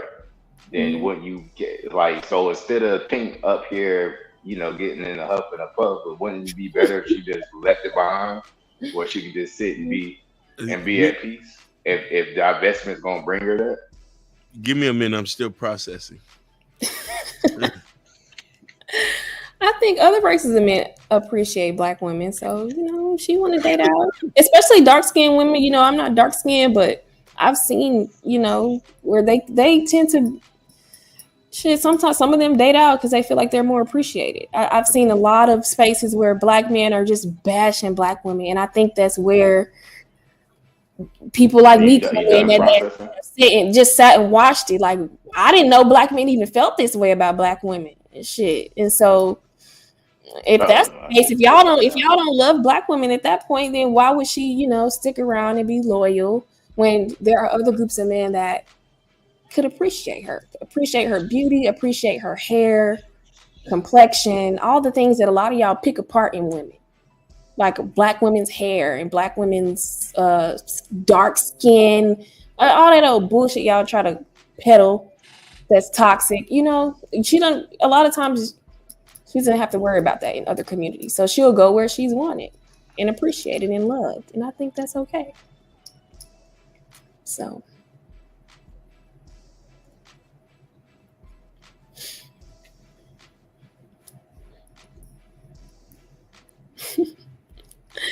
I think Hakeem is sad now. I'm a little bit hurt. Why are you hurt? I'm hurt because I'm still processing. Okay. Well. You know what I mean? I'm still processing this. You'll be all right. And my bad. Mic check. Can y'all hear me? You have an issue with Black women out, King? Do I have an issue with it? So for me, I believe everybody have a right to do what they want. I just don't like the negative comments and the way they, you know what I mean? Just like, have you been able, you know, since, you know, this is a safe space for Black women, and just the rhetoric and the negative rhetoric that they spew out, because, you know, not all Black men are like that, you know what I mean? And so when I hear it, I just feel like there's a lot of healing work that needs to be done, you know what I mean? And I'm here to heal. I'm here to heal. I'm here to heal y'all. But you don't want Black women to feel like they're held hostage. I think that's no. That's why I encourage divestment. Listen, brother, I agree with what you say. You should go where you're treated best. I don't mind that. And I'm gonna also say this on this, just to give a disclaimer, because I don't want you to go off on me, Pink. I also, if you're going to divest, just let's not hear the rhetoric. And I'm gonna say that for men as well. Let's not talk about Black women if they divest, and Black men do not talk about, don't talk about Black women when you divest. I just say if we're gonna go and be happy in your spaces and leave the issues alone in the community. If you already divest, because you're a part of that new community. Talk about, you know what I'm saying? And that's all I'm saying. And we'll be happy. That's it. As long as we don't talk about each other, you go be with your respective mate and you deal with the issues in their community, we won't have no problem. That's all I'm saying. I think that's you know that's not how it's gonna work. You know what I mean? Because I don't divest, brother. I like black gold. Brother, I like black gold. I even told myself, if I can't get me the type, I'll go settle for Lakeisha out the projects. That's how much I love Black women. If she work at Checkers or if she work at the call center. I just feel like Black women should be able to date who they want. I don't think we should be chained to Black men. If Black men aren't chained to Black women, I just think that's unrequited. I don't like that. No. We used to own you, but not no more. So you can go do what you want. I just don't want you to call us bitch ass ends. Yeah, my bad. I get a little heated. You know what I mean? And drag us, because you want to know what? At the end of the day, Pink, you a queen. I mean, that's why I don't take offense to her saying that. That's just how they talk. No, I know that. That's a cultural thing. Is that a term of endearment when you call bitch ass ends? No, yeah, that's just how they talk. I don't know about. But I wonder if she meant that as a term of endearment. You bitch ass nigga. No, but it don't matter. It don't matter. Listen, Pink. Would your daddy like you? What would your daddy say? He heard you say bitch ass ends. Oh, shout outs to B Love. Shout outs to the beautiful B Love.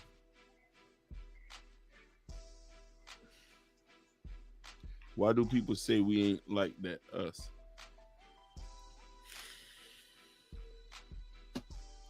We've been having tough conversations here.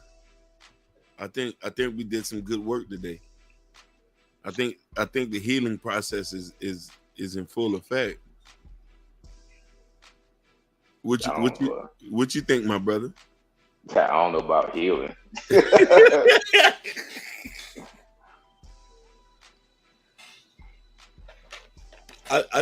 Listen. I think we making some. I think we making some progress.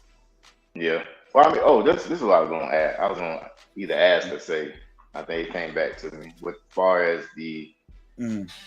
Okay, when you said, what did you say? You said, when you said make the people outcasts or whatnot. That's how you start to change it.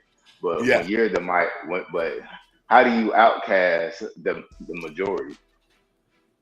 No, it's real simple. Here's the thing. We've seen this happen in so many different communities. Even Marcus Garvey say we ain't gonna be able to save everybody. But the people who want to be a part of this community come. When as we build it, people are going to want to join. And we have to say, do you align with these thoughts and ideas? And you have to be. It's like being in a religion. Being black should be a religion. Being normal should be a religion. You know what I mean? Loving your culture should be a religion. You know what I mean? Right. I want to give an example. You had, what is his name? I think he was the wide receiver for the, I want to say Marvin Harrison. Yeah. I might, and remember, I think it was him, right? He's a what do you call it, sports announcer or whatnot now. Mm-hmm. And he was talking, remember, he was talking about his son. It was like, you know, he grew up in the fucking lap of luxury, but he was like, he want to be a rapper, and he get on the mic and he think he was the most hoodest and cold-blooded dude ever. It was like, what are you talking about? So that's the part that's like cultural now, that you think that people just now people still want to make a differentiation that it's just music, but it's like, no, it's more than music. Your music is your culture. So if that's dominating, then I mean, how do you fix that? No, how do you fix that? Like she said, we need to outcast it, but let's be real honest about it. They tried to do that before when it first, but it didn't happen. And we don't, and you kind of, that's the problem too. You don't have a measure of control, because I mean, even now is anybody, because of technology, you don't need a recording studio. I can make a recording studio, have a recording studio tomorrow, and it sounds just as good. So it's like that's like a runaway train. So here's the thing, though. We don't necessarily have a control, but we can have a control in our own community. Like, and I'm gonna be honest with you in a sense, like when you look at what community. Hold on, my bad. I don't mean to cut you. Well, what community? When you say your own community, you mean your specific area? No, not like let's say, for instance, when I say community, I'm speaking from a microcosm. So let's say, for instance, like not maybe the whole neighborhood, because everybody's gonna think differently, but let's say your circle of friends or your circle of family that y'all are part, y'all might all think the same way or have some agreements. You can control what you can't, and then that what you have to do until other people want to catch on to it. Like, I don't like, let's say for instance, like when I went to school, you notice, did you notice as soon as you go to school, when you first start to go to school, the teacher starts to pick out who the bad ones are and start to remove those people out the class. Am I wrong? Well, the good teachers, classroom managers. Good teachers, and then a lot of those kids either get suspended or transferred to alternative schools. Kids who wasn't catching up with the learning here, they start to separate. We need to start to do this if we want things to be on it, because we need to work on the people who want to do right. We ain't gonna be able to save everybody. That's my thing is, and not to be able to subscribe. But the problem is, you can have like me, you, and her. We all on an equal level of wanting positive. Huh? I don't know. I mean, that's what I'm saying. I'm not saying it's impossible to change this shit, but like damn, how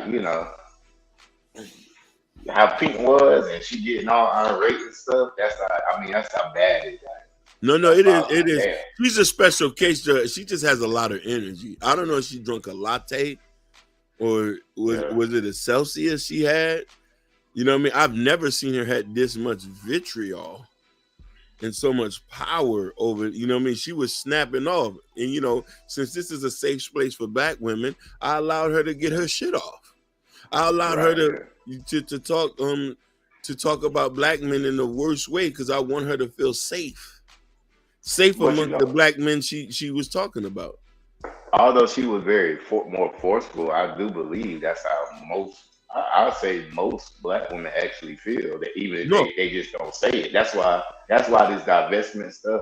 This what's that girl name? The grifter, Cynthia G. Cynthia G. Yeah, Princella. That's why when they come around, it catches on so well. No, it does. And listen here, I support it. Yeah. Like their communities, I don't disagree. I allow them to do their own thing. They just can't come over here with that. You do your own thing and you go into your own spaces. I'm not going to go over there and bother those good folks with their lesbian lifestyle. I want them to be happy. I want them to be the Amazonians that they want. Because where I'm at, I'm building families.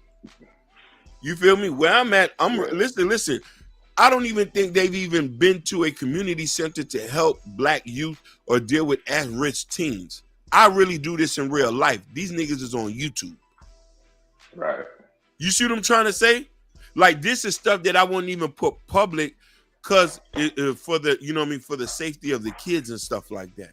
But when I hear people talk, like, you know what I mean, I've talked to mothers with sons who are troubling with gangs and speaking to sons of fathers and stuff like that. They can say what they want. Like, a lot of people talk, but these people don't even have nonprofits and all that stuff. I really love black people, and I'm not Black American. Right. You see what I'm saying? The only reason why I have an affinity and love, because I've been in this, I was born and raised in this country, but I've seen what the country has provided and the most love I've gotten from black people. So I want to reciprocate that in a way. But the ideology that Black Americans have is very detrimental. Yeah. You see what I'm trying to say? Yeah. I've never heard none of my sisters. Go ahead. But doesn't that kind of prove how loose? Well, it's not me throwing shots, but anything. I don't want you to feel like I am. No, brother. We have listen. You're my brother. I want you to be able to talk and have a conversation. I let the beautiful Pink cuss everybody out at. Well, no. You got back. But I'm saying, so the fact that you aren't technically from here, but you came and you're able to blend at an instant just like that, doesn't it show that it's how deep it's not, that you were able to just come here and you blend, and now if you didn't say anything, we would just think you were just one of us. Doesn't it show how we aren't that? Maybe I'm not putting it right. No, you are putting it right. You like to meaning that you can't even differentiate who from who, because you know. Right. Yeah, no, you are right, but still, I am different in very, very in many points, because you know, in my culture we believe in family, and the women in my culture don't talk about men like that. This is listen. This whole thing where the DMP conversations that Logic be talking about, the man versus woman and stuff, that's a Black American thing. That's a Black American thing. Like, the people from the diaspora, I rarely ever hear them talk about that. They overwhelmingly still wants to date within their own culture due to the understand what the culture is all about. So you know what I mean, the fact that since I date American women, I'm being exposed to it, which has always been a conflict, because I've never had issues, you know what I mean? I've never even thought about dating out my race. Oh, hello. Yeah. You see what I'm saying? So yeah, you are right. But this is why I say that if more and more people could care, we ain't gonna be able to save everybody, but we could inspire people by hearing this conversation. Oh, okay, he must got a point. You feel what I'm saying? Or not everybody's going to agree with me. And you know what I'm saying? And I do agree with what you said. No, you had some great, you had some points that is, because you want to know something? You gave a clear example that a lot of people ask, why should you care?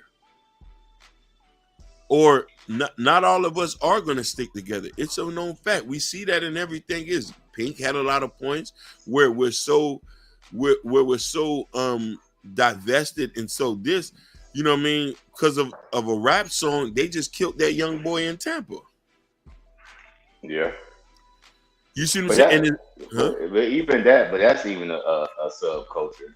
Yeah. That whole, I mean, I know it came from the fact that that drill scene. That drill scene, gang banging. Yeah, this is stuff that, you know what I mean, she was talking about. And you know, our beloved Six, he's a gangbanger. I don't know nothing about that. I'm a foreigner, baby. We don't get, listen, when I only learned that, you know what I mean, and that is a subculture of, you know what I mean, when he said, and here's the funny thing is, in America, if you have cultures who've been here long enough, they might acquiesce to certain things Americans do, but not all people do that. Not everybody's running to be a gangbanger.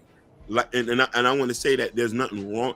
I'm not saying there is a lot of wrong with it, but I'm not saying that this is not something everybody has an affinity or. Is that me or him? Him. Who? That was 6. That was 6. Much no, love. I'm sorry. Is this mic cutting out or is that me? No, he dropped down. No, I'm talking about you. You talking, but you for me on my end, it keep cutting out. So I was like, damn, is that my? Am I having technical? I don't know that probably might be you. Have I been cutting out on Pink? No. Okay, that's me. If I drop down, can you bring me back? You got control? Nope. You don't. I'm even surprised how you got up here. To be honest with you, he stayed up here. I've been up here the whole time. I'm like, damn. I'm like, he was asleep up here, and Ashton has controls, and he's gone. You know what I mean? Maybe it'll fix itself. This StreamYard shit is trash. I don't know why. Yeah, we hear you now. Okay. All right. Now continue. Yeah. So we talking about this. I think we're more the sensible people. You feel I'm trying to say? Who wants to see positive? I definitely want to see positive, and this is why I talk about the certain things I talk about. You know what I mean? And the thing is, I'm not going to even sit here and lie to you, brother. I have had a very good life. So I do come off and have survival's guilt. I'm not going to sit here and lie to you. I had a car when I was 16 years old. My parents owned the house since the 80s. Majority of my family owned houses. I don't know what it's like living in the projects. I don't know what it's like being on food stamps. You feel me? So this is why I think I might come at this and plus another thing is the fact that my parents come from another country, they advocated us to read all the time. Yeah. You know what I mean? It was very important in my household. And that's why I'm not a divester. I'm passionate about, our country prospering. But when you see people around you who don't have the same goals, it is frustrating. So I do come off passionate and probably a little volatile, but it's from a good place. It's from a place of love. And I believe in tough love. I believe in keeping it real. I don't think coddling is getting us anywhere. And like I said that yesterday, I don't support coddling and pacifying people for fucking up. Like, hold people accountable and bring back shame. So yeah, he 6. He's a good guy. He brought a lot to the conversation. He looked cray, but who's not? He did come on the panel gangbanging. Yeah. And that's just, and they probably did a lot in the community in the past with the Black Panthers and whatnot. But today, what they represent is not something that we should be proud of. That's all I'm saying. No, they're cancers, but I also want to say what you just said was say that the way here's the thing that I want to tell people this, and people might not like what I'm saying. By you being a Black woman, you have a right to have tough love. That's your God-given right to a Black man. No other woman have the right to speak to us the way you do because you're in this with us. And your frustration is warranted, and we need to listen because sometimes we're not listening. Sometimes we don't want to listen. Yeah. A lot of us are comfortable having a victim mindset. Exactly. You know what I'm saying? And go ahead. Go ahead. I was going to say, as a woman, that's where I come in at, where I feel like we're not helping our men, our counterparts, by helping them in that victim mentality. We're not helping him. When your man come home from a long day and he got beat up, you don't say, "Oh, babe, it's okay. You're just a victim." You strengthen that nigga. You got to tell him where he lacking, so he can go back out there and do what he's supposed to do. You don't let him soak in victimhood. And I think that's where I'm coming from as a woman. I don't think we do our men any good, feeling sorry for them, even raising them up from children, telling them, "Oh, well, we were set back." It's not you. That shit starts at a very young age, raising your children to make them think that they're handicapped and defeated and disadvantaged. You're already instilling those negative seeds into your child's mind. I just don't think that's healthy to do from a mother's standpoint, raising children, or even from a spousal standpoint, trying to support your man. It's just not healthy to just sit there and let him be pitiful. But here's the thing, though. You said so something when he was on the panel blaming white men. That's where I come in. And when I say no, it's all on you as a man. No, you clicked up. You hold your man accountable, and you let him know what his weaknesses are. You don't just say, "Oh well, it's okay," and you just weak, and we're just defeated, and we're just downtrodden and down bad, and it's never gonna get better because it's set this way. Now, fuck that. Give your man the tools to succeed. Don't cripple him. No, but here's the thing, though. There was something you said way early on in the conversation that I want you to remember, and I want you to remember this. This is why you said you wait so you can find the right person. I think the best thing we can do for kids is by picking the right mate. Yeah. And that mate also translate to a person who also wants to be family oriented, and you can be his strength, and he can be your strength. You know what I mean? But if you do meet a person with a victim mindset, it's a detrimental situation. Mm. You know what I mean? Yeah. It's the same thing with me meeting a woman who doesn't want to build a family and want to practice as an individual. These things all coincide. And I agree with you 100%. You know what I'm saying? Yeah. As women, it is our responsibility to choose the most suitable partner, because whoever you mate with, that can change the whole trajectory of your life and that child's life. You want to make sure you bring forth the best childhood possible for your children. And I think that's a women's responsibility. I don't agree that it's all the man's responsibility. You are responsible for your pussy and choosing the right partner. Facts. And then laying down with these dirty ass, nothing ass niggas who you know got 6 baby mamas. You think you're going to be number 7 and it's going to be special, but you're just bringing a 7th child into this world who's going to come into a broken home. I don't agree with that. I do believe you got to be careful. You have to be careful with your pussy and not just slang it around to any and being desperate, getting pregnant, trying to keep the man who does not love you. You know, make sure you take time and love yourself and get to know yourself and develop yourself to find somebody that loves you and will make you happy. And you know, that child will be made out of love and they'll be brought into a healthy home. Because these children that are brought up into these healthy homes, they end up having the most chances at success. It starts with your pussy, believe it or not. But okay, you saying that, but now, what do you do?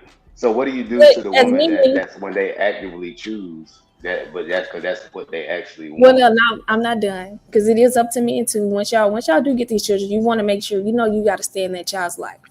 There's a big difference when that child is fatherless, and so I don't want to not address that. But back to the pussy's PowerPoint or pussy management. What was your question, so I can address it? I was saying. So what do you do when those women that you're talking about, you're saying that don't choose those type of men, but that's the type of men they like. So what do you do with those women? And I'm not saying they're the majority, but what do you do with the women when the?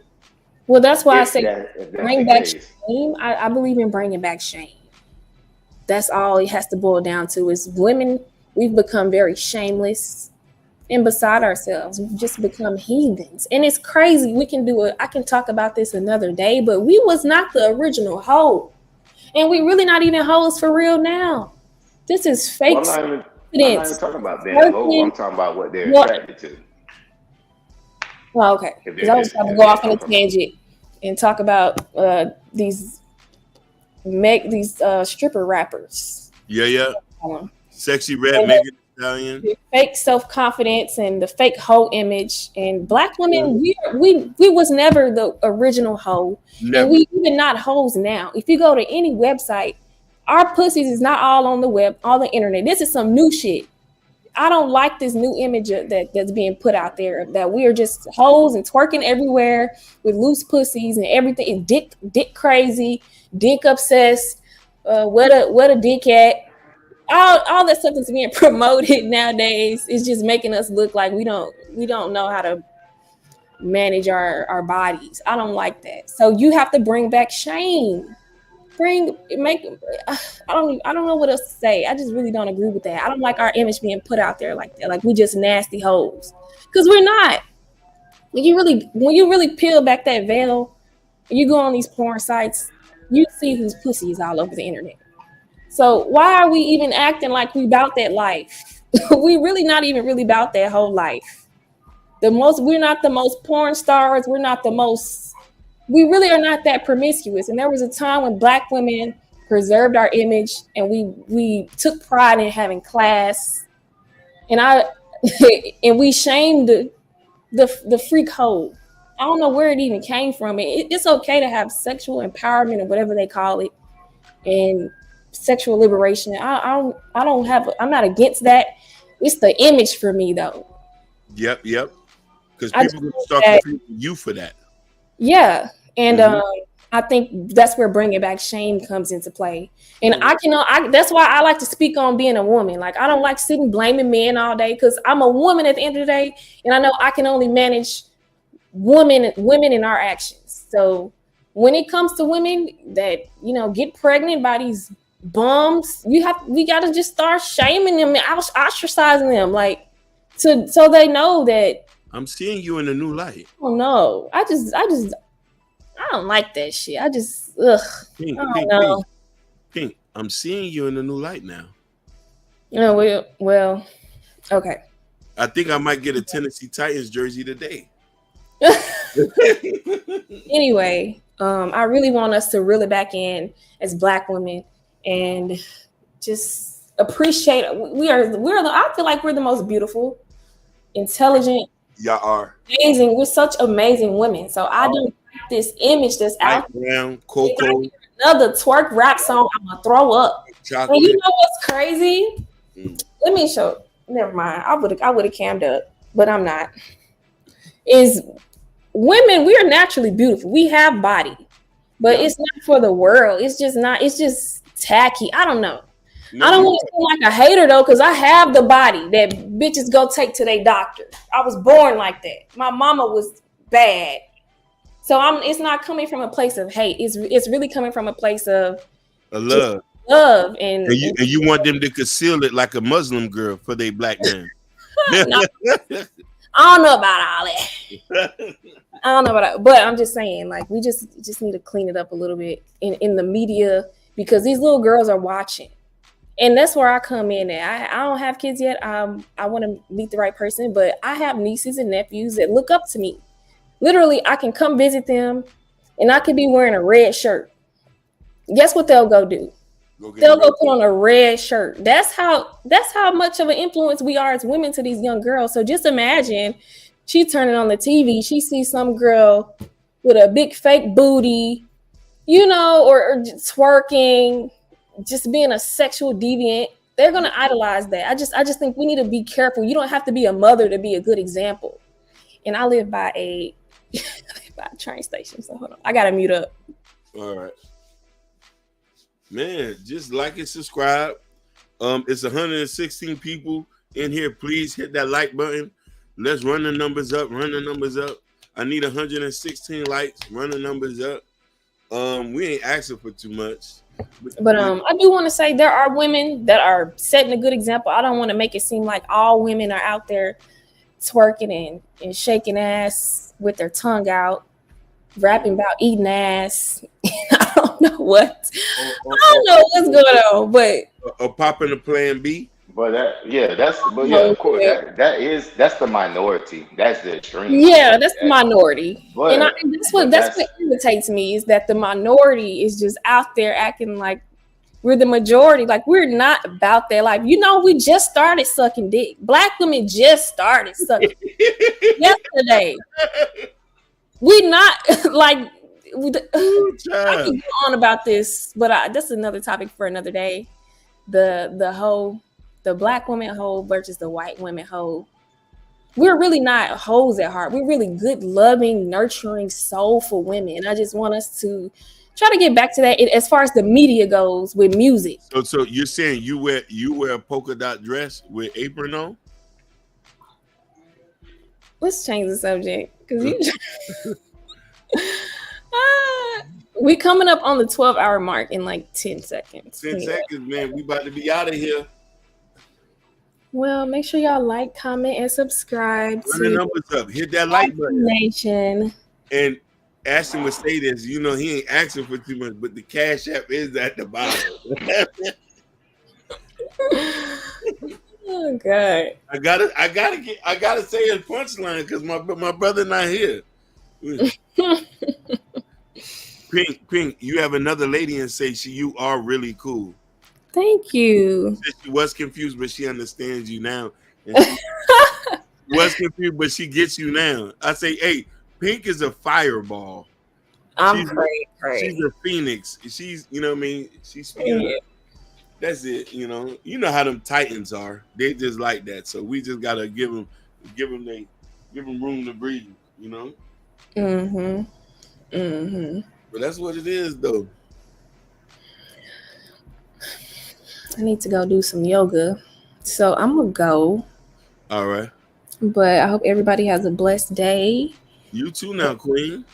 It was a lovely conversation with all of the panelists. It was. Even six. We love you, Six. We love you. Who led the G? Who else was on the panel? Mimi.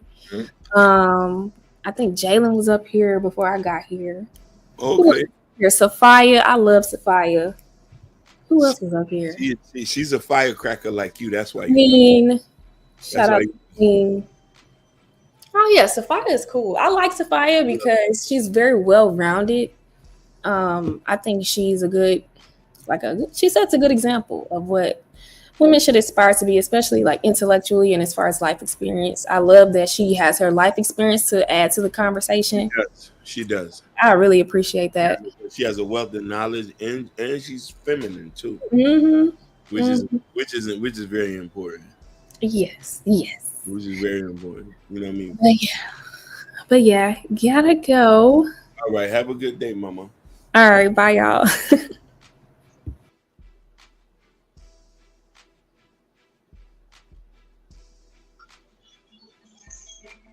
Hello. It was good. We still live. Yeah. We still live. The thing is, it's gonna stay live until he shut it off. It ain't gonna. No. It does. I think the thing is, it's not gonna. He's not gonna be able to replay it on YouTube.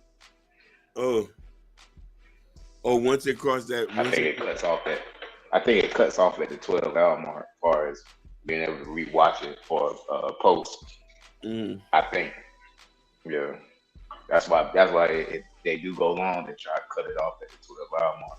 Yeah. No. But it'll keep going. No. Oh, I was gonna ask you this then. I was like, because you said other communities and stuff aren't even having all these conversations about just simply dating and finding somebody.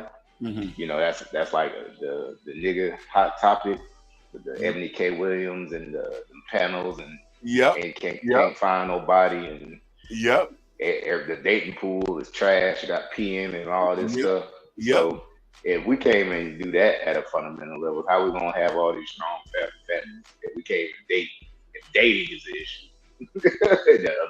No, you got a point. I think that a lot of people cussed me out before that. I think that we have to look at our counterparts and see what they're doing to mimic that. Because I think that's the only way we can see. Because we ain't gonna listen to ourselves. Think about all the non-black friends you have, and see how many of them are married or not married.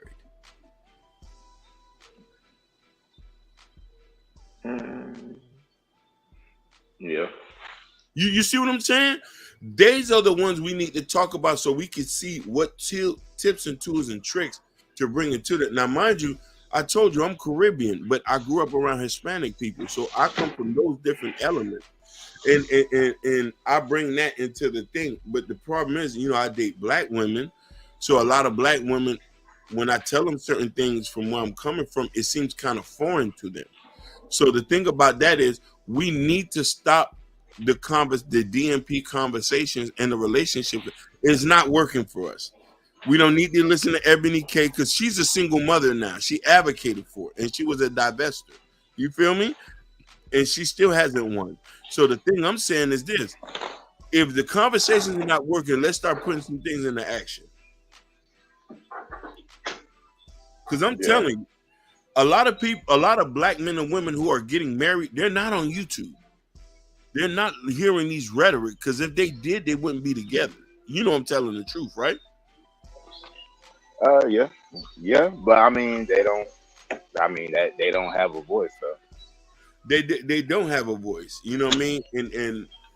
But listen here, by us being on YouTube, we can fix a lot of these things by just putting things into action. Here's so funny. Right. A lot of us who are in this space, a lot of us are not even married.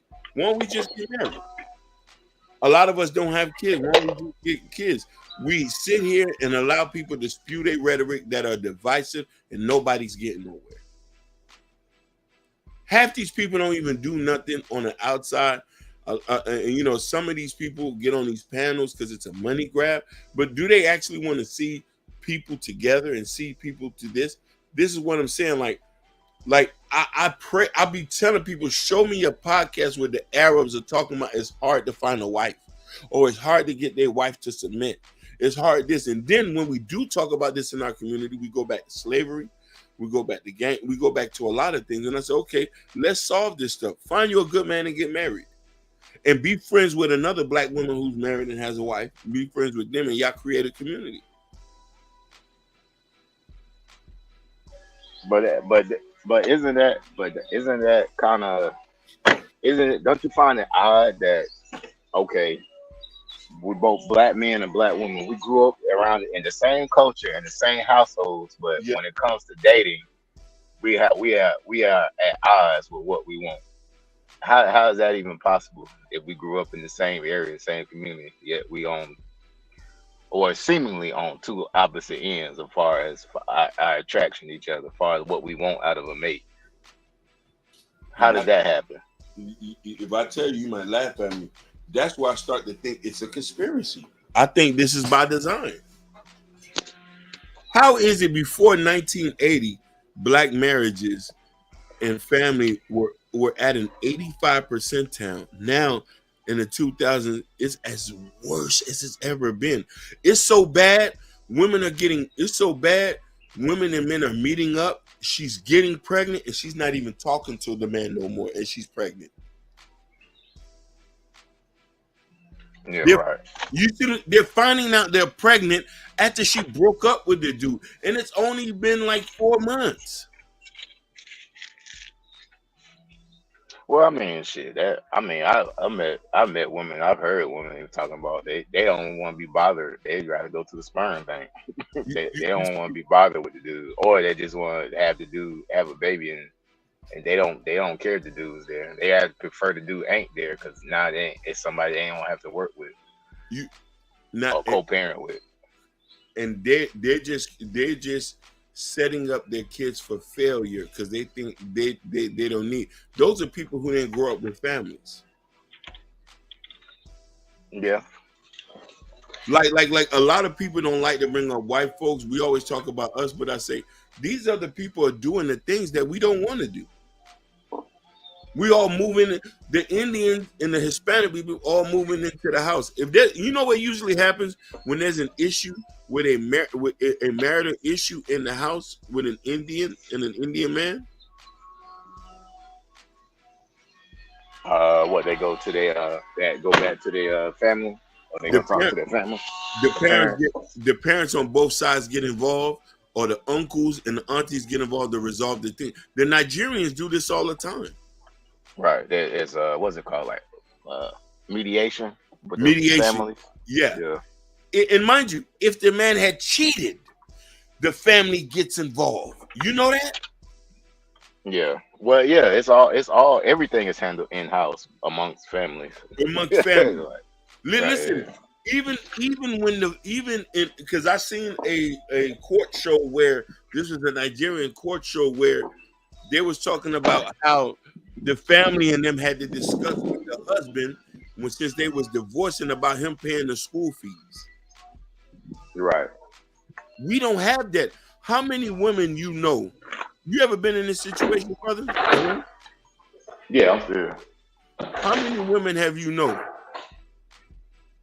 where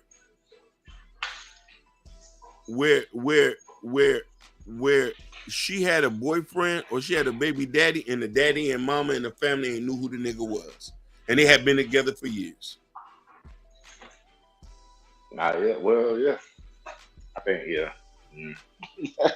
You see, you know what I'm talking about? That's another problem. You know how we always say, "Oh, we don't want nobody in our business." Right.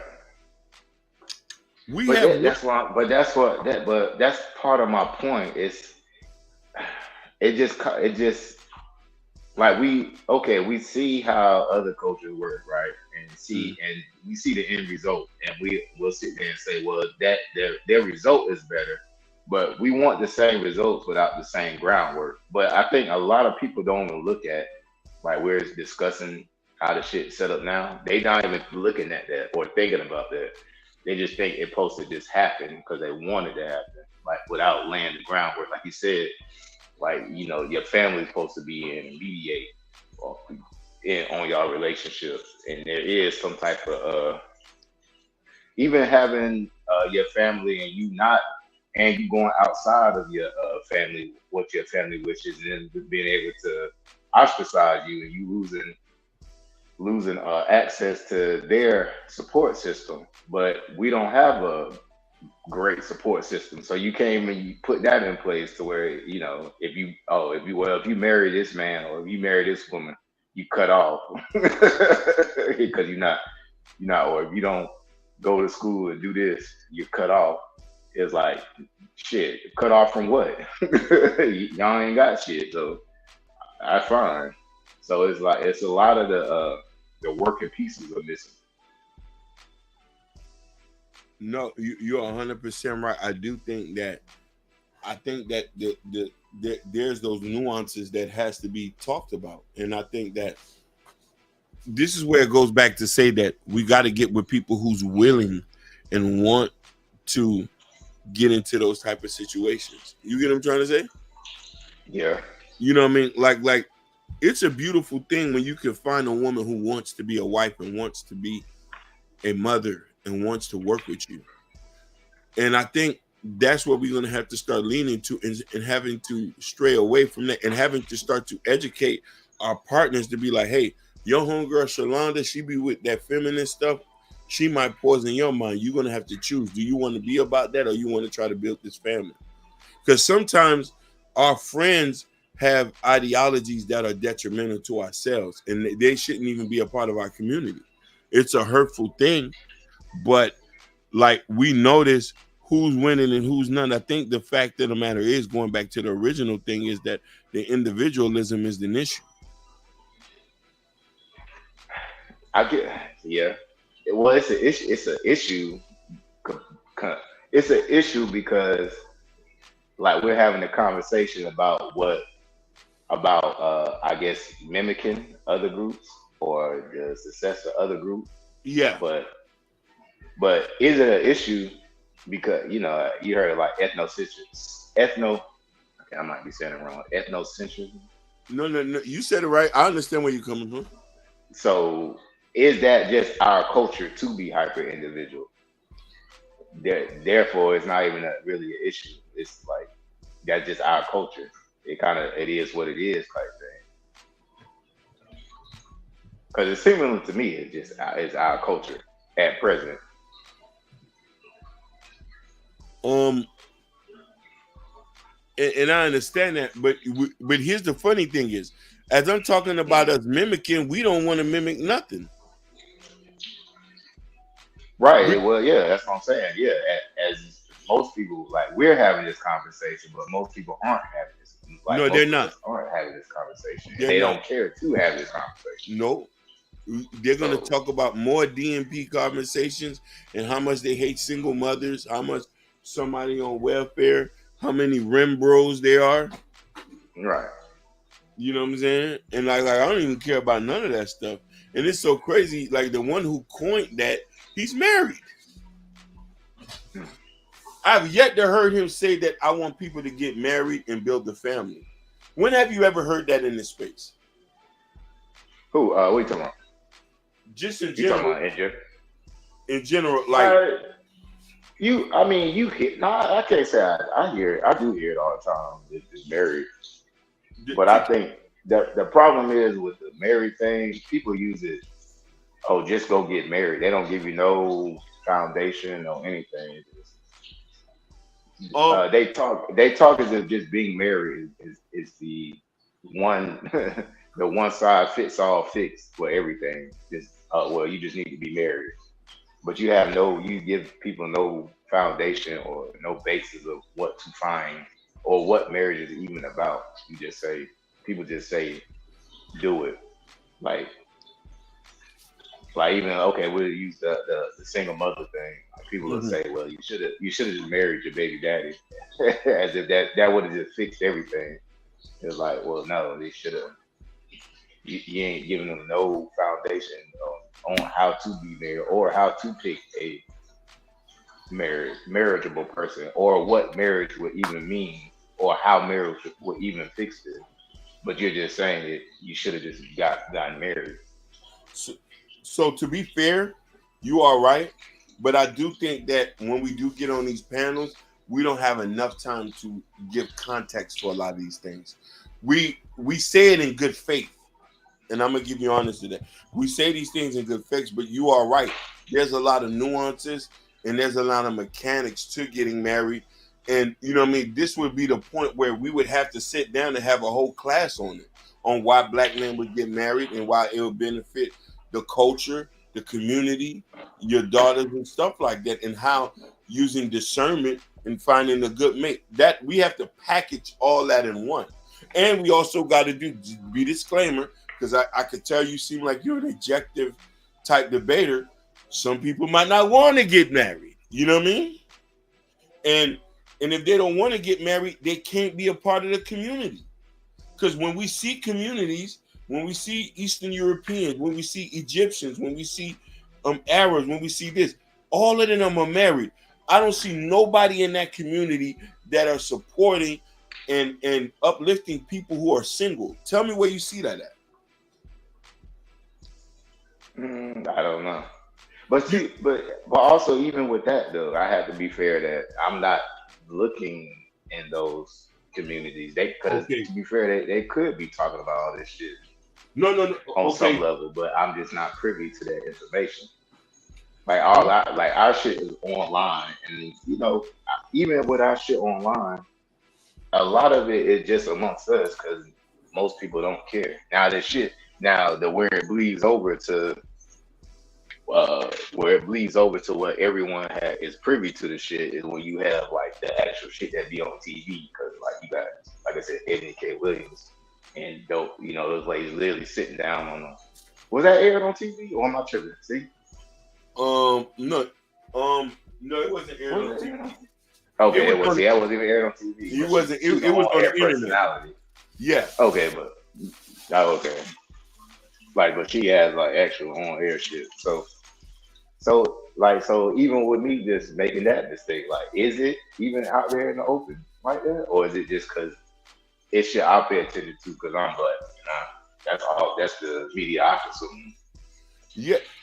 And I get where you're coming from, but we also got to look at it like this. So I've been in a lot of these communities, like what I mean. I was a practicing Muslim, and I lived around Hispanic people and stuff like that.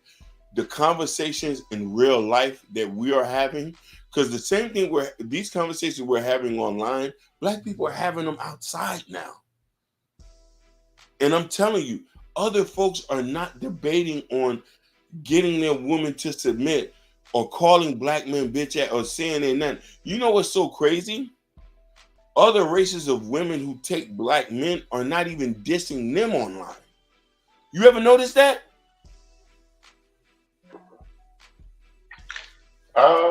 Yeah. Well, I haven't really seen it like that. Yeah. You haven't. I'm not saying it won't, but it's not in a mass as it is. You feel me? Because it's all about culture and how things are being perceived and what a person seems to be, what they deem as relationship things. And this is why it's important that we have to have these conversations. But if we're going to have them with women who only are very one-sided, we're not going to get nowhere. You know what I'm saying? Right.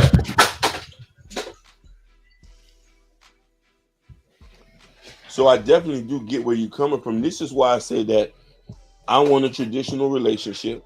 I know a lot of women are not built for that. You feel me? I know a lot of women. Yeah, go ahead. So what do? You just keep finding? I mean, because at some point you age out, so you don't have forever to try to find the shit. I'll be real with you. So I am keep looking, and then I'm gonna have to do drastic measure. I might have to go date somebody in the diaspora. Right. Because I'm not dating out my race. I'm not doing that. Like, and I'm gonna tell you why I won't do that. There's certain nuances of being black that I think, regardless if I'm from another country, other black people will understand. You know what I mean? Yeah, I know what you mean. You see what I'm saying? So I do think that as hard as we try to level up and get money, we need to do that in our culture since we're so damaged. We have to be like, oh, you know what I mean? I gotta grind to find me a wife that's just like me, who's gonna love me for who I am, and who's gonna want to be a wife and sees me as her king and gonna uplift me and not to talk to me like a dog. You know what I mean? Yeah. Because that's important though, and I think a lot of black women don't understand that. Like, the way you talk to your man and the way you perceive him is how he's gonna react. You know what I'm saying? Yeah. You know what I mean? A lot of these women say they're ready to be wives, but I don't even think I don't even think they're not even friendly enough to be somebody's wife. They're not even supportive enough. Because at the end of the day, society has propped them up to be better than black men. You ever notice that? But here's the thing, though. What is better? Like, you see, what is better? Like, you're right. You're right. What is better? But it's the rhetoric behind it. It's the rhetoric behind it. Or we have more. Go ahead. Right. So that's the thing. Why? And it's like, okay, why are you even competing to be better than your own supposed to be counterpart? And so what if you are better? If that's your counterpart, then aren't you supposed to try to bring them up with you, or aren't you still supposed to work with them? 100%, you are supposed to, and not weaponize your success to get them. I say this, and women get mad. I've never heard a white woman in my life. I worked in corporate America, and I've never heard a white woman tell a white man that I get more degrees than you. I am the leader of this community. I've never heard a Hispanic woman said that. I've never heard an Arab woman said that. I've never heard a Cambodian or a Laotian said that. Right. And so that's like a matter of, like, I played football growing up, so like in high school. So it's like even in practice, yeah, it's a rivalry. But then when it comes at the end of the day, the nigga like, okay, I play offensive line. Okay, I'm to my own horn. I might have been the best offensive lineman on the team. Yeah. But I'm still trying to make them, my other offensive linemen, better. I'm the leader. I'm not trying to just beat them down and just say I'm better than you niggas and then just walk away. Let's get to this practice. Let's get to work. Because at the end of the day, like I need I'll play center. I need my I still need my right and left guard that double team this nigga to move on up to so I can get to this linebacker.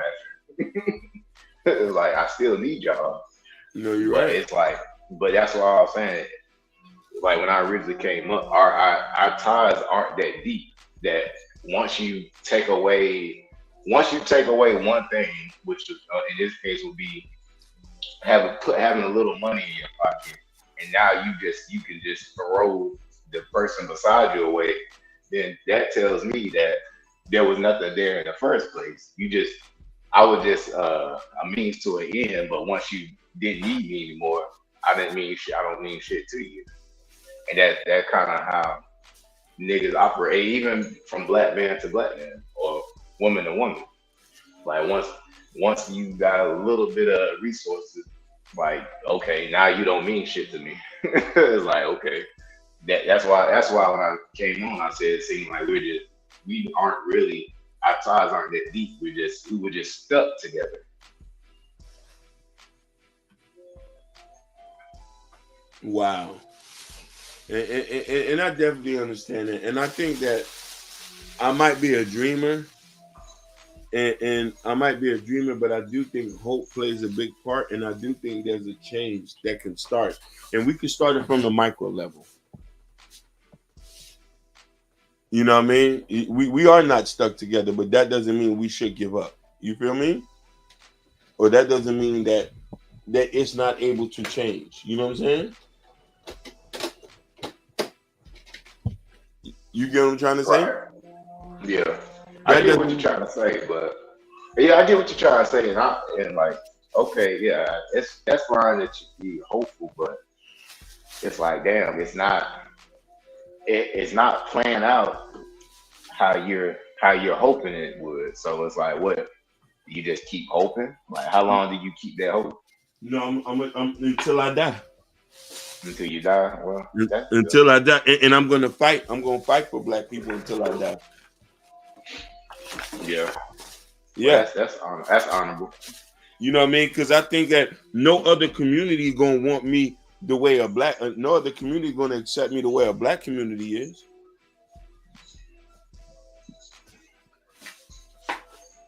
That's one thing I could say. No matter how bad or indifferent we are, we still gonna have some sort of love for each other. You feel me? So right, but is it only because? But is the acceptance only because other groups want to accept you, or is it an actual warm embrace? I think it's actual. I think some of it is one. I think some of it is because other groups won't accept us, but I think generally for the majority is camaraderie and comfortability, and it's just something like this is like family. This is like home. Like you ever notice when you meet other men and women, if they're not in a hostile position, it's love. You feel me?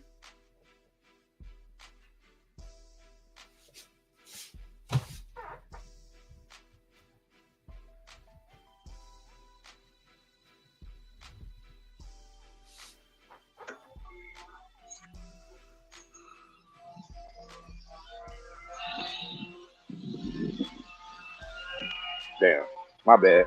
Yeah, my bad. I'm at work. I'm moving around. No, that's no problem. Yeah.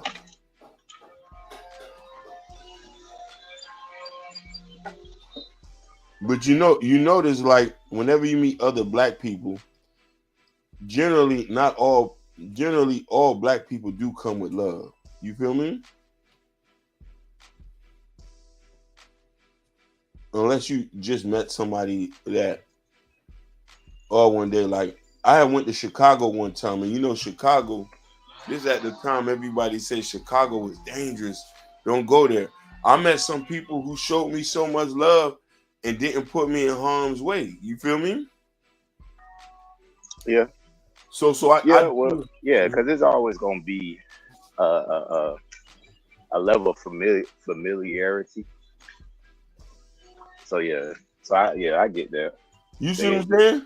Like you might easily get help from a black person than you do from a white person. You feel what I'm saying?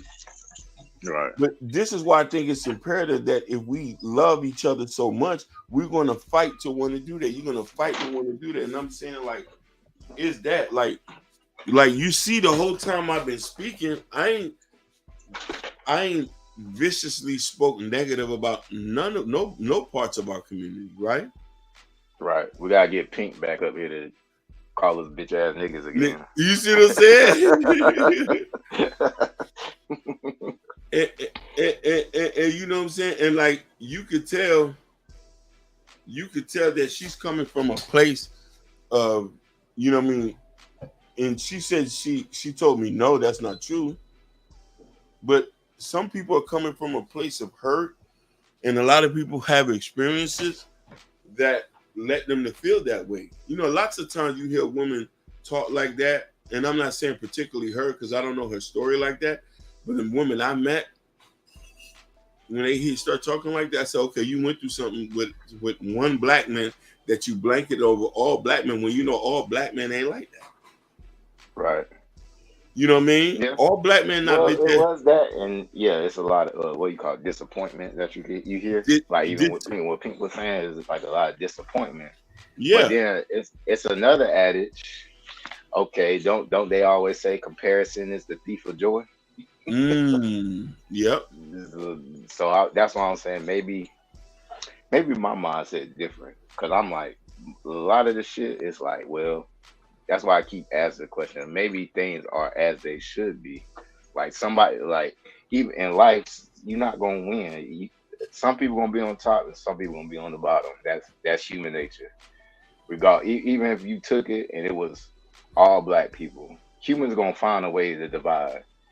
So you still might be on the bottom. You're just gonna be at the bottom. Now you're just not gonna have race as the as the determining factor. It's just gonna be because your nose is wider than the other niggas with narrower noses. Anything, whatever. I agree with you 100%. What you're saying is 100% right. But I do think that we need to be careful with those things too. You feel me? Because innately, our history is not built on a lot of that stuff. You know what I'm saying? But we've accepted an ideology that wasn't really ours. Bro, I don't know how old are you? You might be younger than me because I'm 43.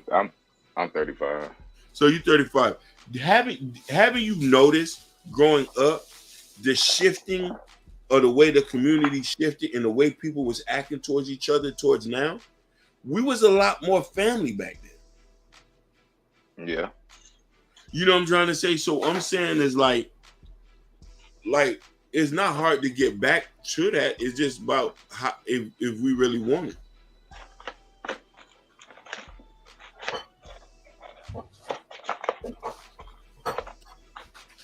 Yeah. Well, it's if you really want it, and you gotta find the people that want what you want, and I think that's the harder issue, because it's like, well, if it was so easy to find, it wouldn't even be a problem or a topic of conversation. But I think just the mere fact that it is a conversation means it isn't that easy to find. Yeah.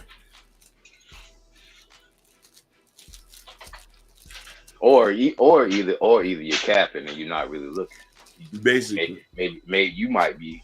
You have to self-reflect. Maybe you might just be stuck in just talking about the shit stage, and not actually putting in work to go find it.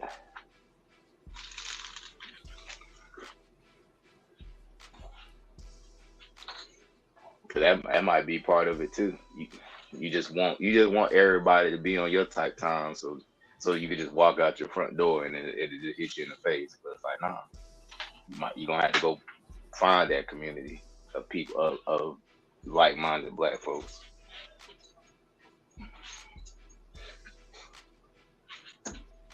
You're 100% right, man.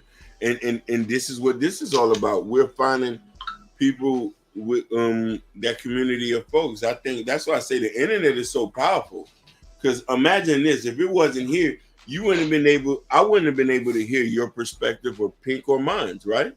So right, you clearly got to understand. Okay, some people are on the opposite ends and they do want things, and maybe we can agree to disagree and chew the meat and spit the bones out, and we can pick apart things we want and we don't want from each other, right? Right. You know what I'm trying to say? And there's some things we might fundamentally agree on that all we basically need is a basis. Then here's the funny thing is, you know why it wouldn't be a problem for me, you, or Pink to hang out, or a lot of us, if we got the basis correct. You want to get married, do you?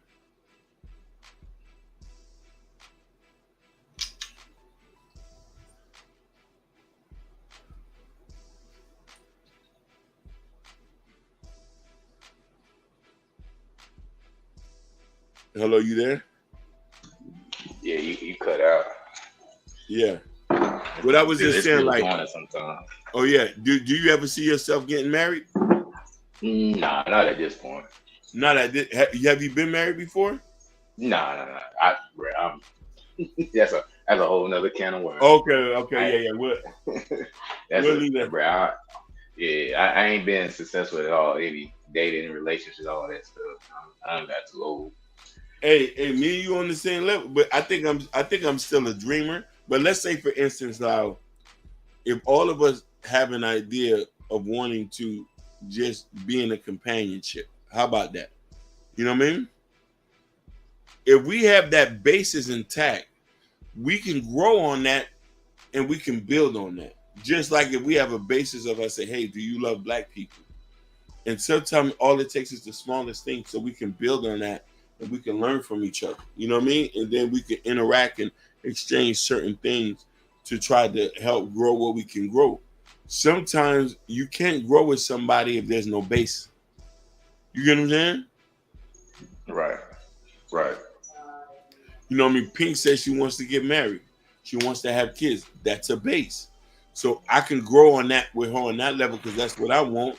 So we understand each other. But there's other people who don't want to get married and don't want to have kids. So that's a different base that we might not be able to build on. We could maybe build on the aspect of our people. You feel me? Yeah. But 10, as we grow as people and we grow as friends and we grow as this, and our ideologies going to make us shift lanes from each other, we might divert us in two different paths. Right. So, you know what I mean? That's what it's all about. Now I think I'm gonna need another latte.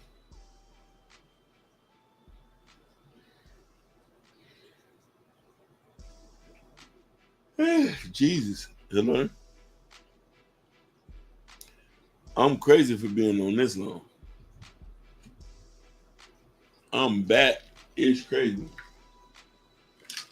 Hello? Yeah, I'm here. Yeah. I go on mute too. Oh yeah. No, yeah, that's no problem. Yeah, because I'm about to go get some breakfast, man. I'm tired. I don't know how Ashton's gonna cut the stream off. Shit, when he wake up, that's he bad as platinum.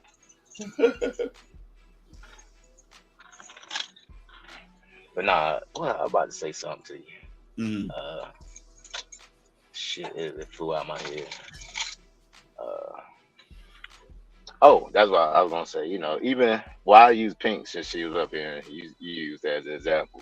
Yeah. Okay. She said she wants to be married, but what? So what happens? Or even if you want to be married, right? So what happens? What happens when maybe it's you and you're not capable? Maybe not capable. You're not of the people that are marriage minded. Maybe you don't cut what happens when you don't cut the mustard, so to speak? That so is what? Then just because you want something, you might talk a good game, but when it comes time to the people that's really marriageable, maybe you don't cut it. You're not cut out to be married, but you want it. Yeah, that is true. Something and be able to accomplish something, two different things. That is a fact. I like that you say that. Then here's what would happen. If I wanted enough, I would try to do the work to get myself prepared to that point. Because a lot of times, if you want something so bad, or let's say you're not cut out for it, you can make yourself cut out for it. Unless if you want something so bad, so it's just to the point where Am I hanging around married people? Am I talking to married friends?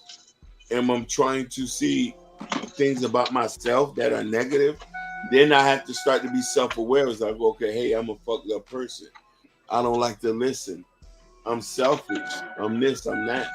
So if I correct, if I start working on these things after somebody done put me on and say, hey man, you want to be married, but you ain't even ready, then I have to just get ready for it. Right. And I think that's another thing a lot of people don't want to do. You do got a point. A lot of people ain't cut out to be married. They could be. A lot of people just don't want to do the work. Right. Like, honestly, look at it from this point. If I get in a serious relationship today, me and that girl got to go to therapy. I'm talking about within the first within the first 6 months of us dating. She might think it's weird, but imagine this. If you deal with a woman who's coming from a traumatic experience, how are you going to make sure any woman over 30 or 40 is single might have some traumatic experience going on. Am I wrong? Nah, that's real. That's something you gotta think about. You see what I'm saying? So if what we're doing is not working for black relationships, we gotta look at it from this point. I meet a girl today.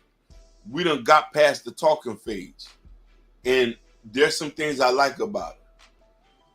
But she has some stuff with it. I'm gonna say, okay, hey, before me and you can have sex, and this is another thing too, and this is where you can see where my mindset at is. Before I got to this age, I used to be very sex-minded. You know what I mean? When I seen that wasn't working for me, I had to shift and change and started to be a little bit more serious about this since I want to be married. I want to have kids. I don't put sex as the focal point now. Conversation is. Where do you work? How are you? Do you have a good relationship with your mom? You have a good relationship with your dad. Now, mind you, that doesn't exclude you from dating me, but you might have to start doing some work so we can be together. Hey, are you willing to go to couples therapy with me? She's going to be like, oh, I just met you, nigga. But you got a traumatic experience. I need to know what's going on with you now. And a lot of people might say is, if you care about a person enough, you want to do the work if you want to be there. Now, if you don't want to change, then we don't need to be together.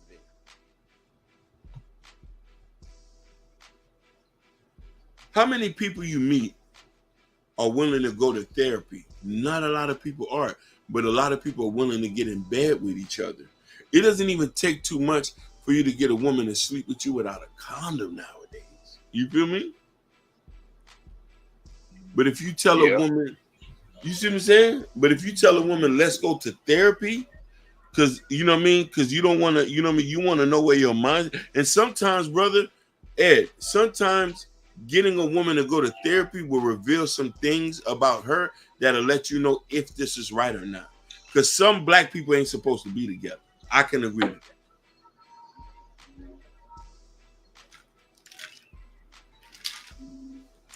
Yeah.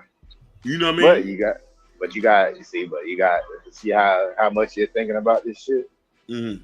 And then mind you, you still have that other thing to where you're from a different culture.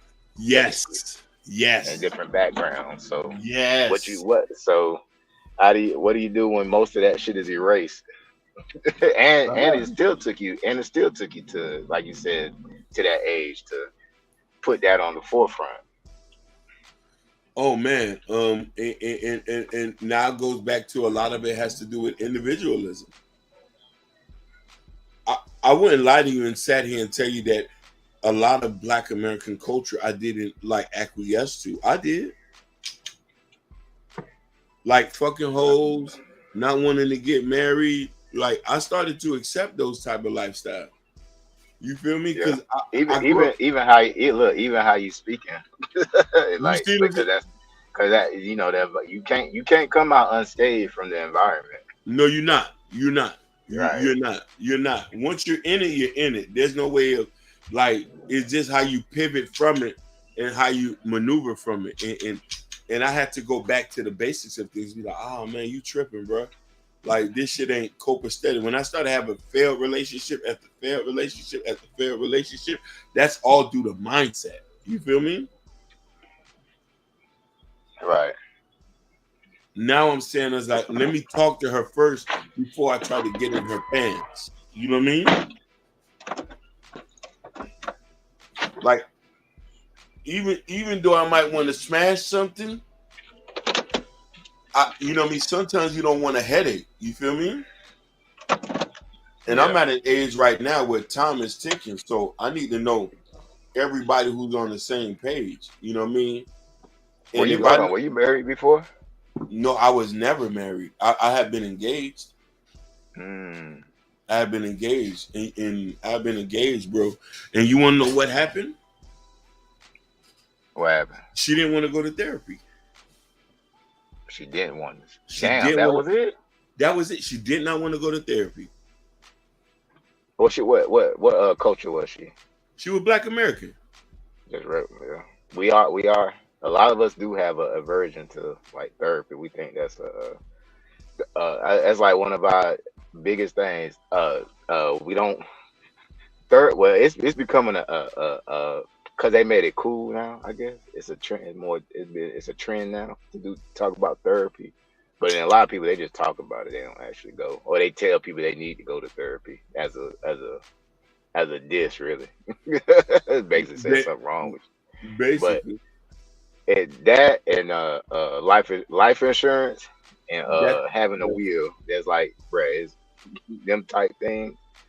Is bruh, we are really averse to it culturally. That's crazy though. Yeah, she didn't want to go to therapy. We was having problems. And we was having problems. I didn't like the way she talked to me. Like, I'm gonna be very frank with you. The way she talked to you like pink. Yep. Exactly. But that's what I said. It's a culture. That's a cultural thing too. And I kept telling her, I said, hey, I'm not the type of guy you're going to be talking to like this all the time. And she was like, oh, you know, I've been through so much. And I said, but I'm not talking to you like that. This is just how I talk. I say, that's not going to work with a man who's about his business. You feel me? Right. Yeah. Well, when I say culture, not across the board, it's like region, background, economics. 100%. I agree with you, Seahorse. And I'm gonna be real with you. What's Seahorse say? He said, "See, no, I agree with him because he was saying some things that was knitted it, and I'm just expressing like, yeah, like you know what I mean? Like, you got to be with somebody who's willing to be with you on the same level as this. I'm not gonna vilify none of these women. You know what I mean? But I know for a fact that from an ideology point of view, I couldn't be with nobody in this space because a lot of people are just tainted. You feel me? Hey, I got a question. So with how she talked to you, did she start off okay and it got worse as she got more comfortable? Yes, she was a perfect sweetheart when we met, but I think as she got comfortable and then. Funny enough, too, but this was a lot my fault. He said therapy isn't going to fix a Black woman seeing Black men as inferior to them. That's a biggest issue, too. So here's the funny thing. Right. That is a very big issue. That's a big topic.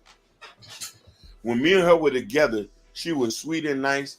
I give you to you, the sex was amazing. We ain't never had no problem with that. And I think that's what the issue was. She focused on other things that wasn't tangible enough. You feel me? Right. Like, I wanted the intangible things, but then I noticed that there was a lot of emotional issues, a lot of self-confidence, and a lot of like questioning if I was cheating and all this, and was worrying about other people. And then when she started talking that mess, and I'm like, yo, hey, hold on, man, who you talking to like that? Oh, I'm just gonna let you. You're not gonna try me. You know, you heard that line before. You know, I'm gonna make sure you ain't gonna try me. I'm gonna make sure none nigga ever try me. She said, I'm gonna put you on notice. And I'm like, I say, hey, miss, I'm like, I'm not that type of guy. You feel me? Yeah.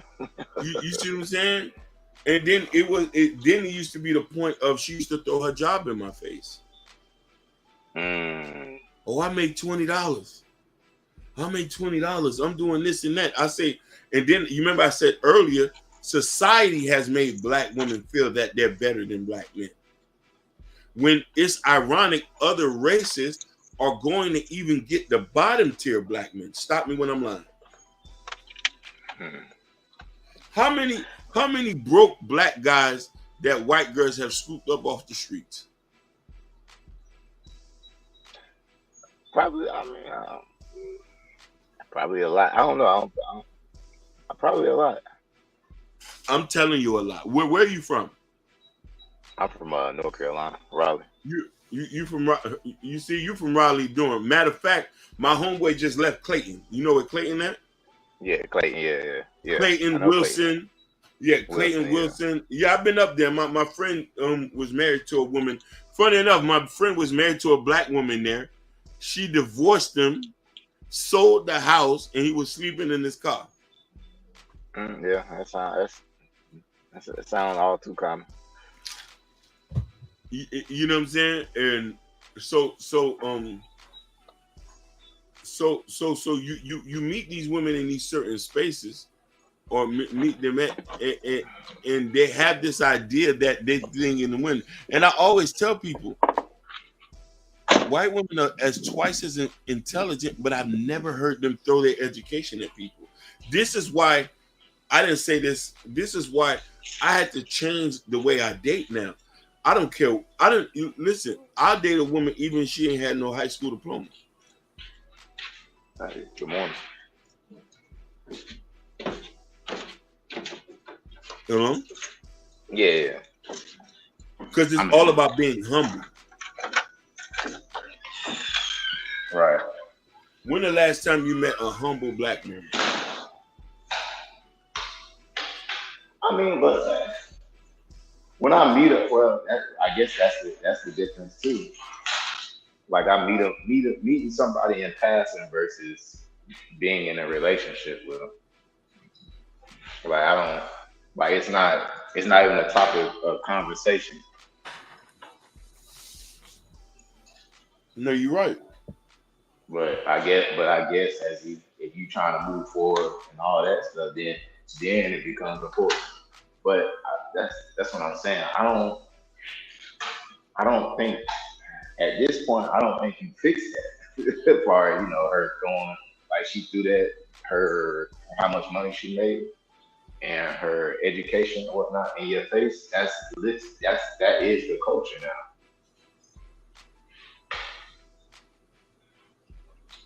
So I don't know how you fix that. That's something I believe now is innate. No, you're right. You're right. And I'm gonna be honest with you. I don't think there's nothing to fix. I just think we just need to find the people who's aligning with those things. I had to start to learn that right now, Ed. Yeah. Here's the thing. I thought I could help my ex by saying, let's go to therapy due to the issue she had. And funny enough, you ready for this? Mm-hmm. My ex used to be married. I didn't put that out there. She was divorced. Right, a divorcee. Right. You see what I'm saying? So there's so many nuances to it that I was like, okay. So this is why I said that I had certain parameters that I know a lot of women won't talk about. Like, I clearly stay away from women with high degrees nowadays.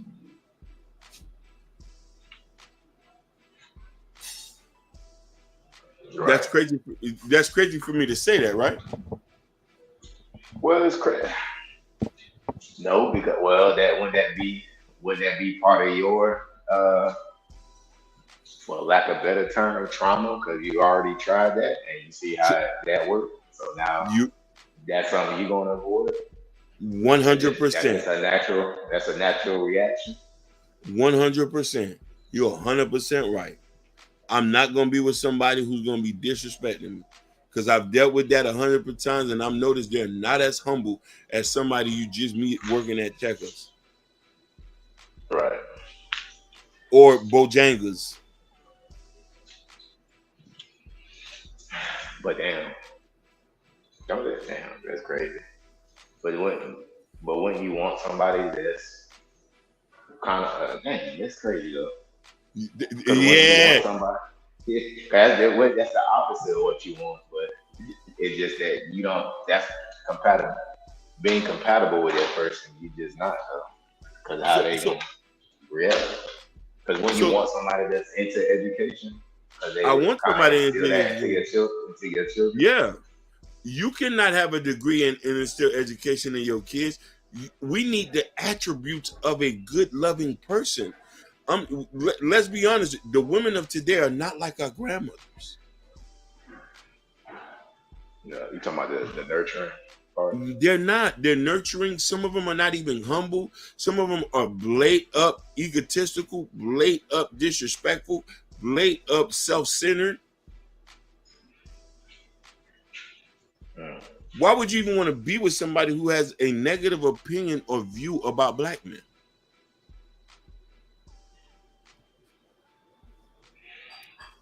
Yeah. Think about that. Think about meeting a woman is a bus driver compared to meeting a woman that works at a law office. Who you think is going to be humble?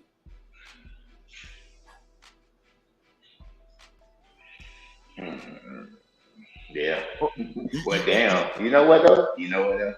That's kind of a trick question because my knee-jerk reaction would say neither one of them gonna be humble. No, you might look at the person who work at the bus driver as being a little bit more nice, and she might not look at you in a certain kind of way as somebody who works at a law office. Yeah. You see what I'm saying? But I'm willing to say it's gonna be damn near the same.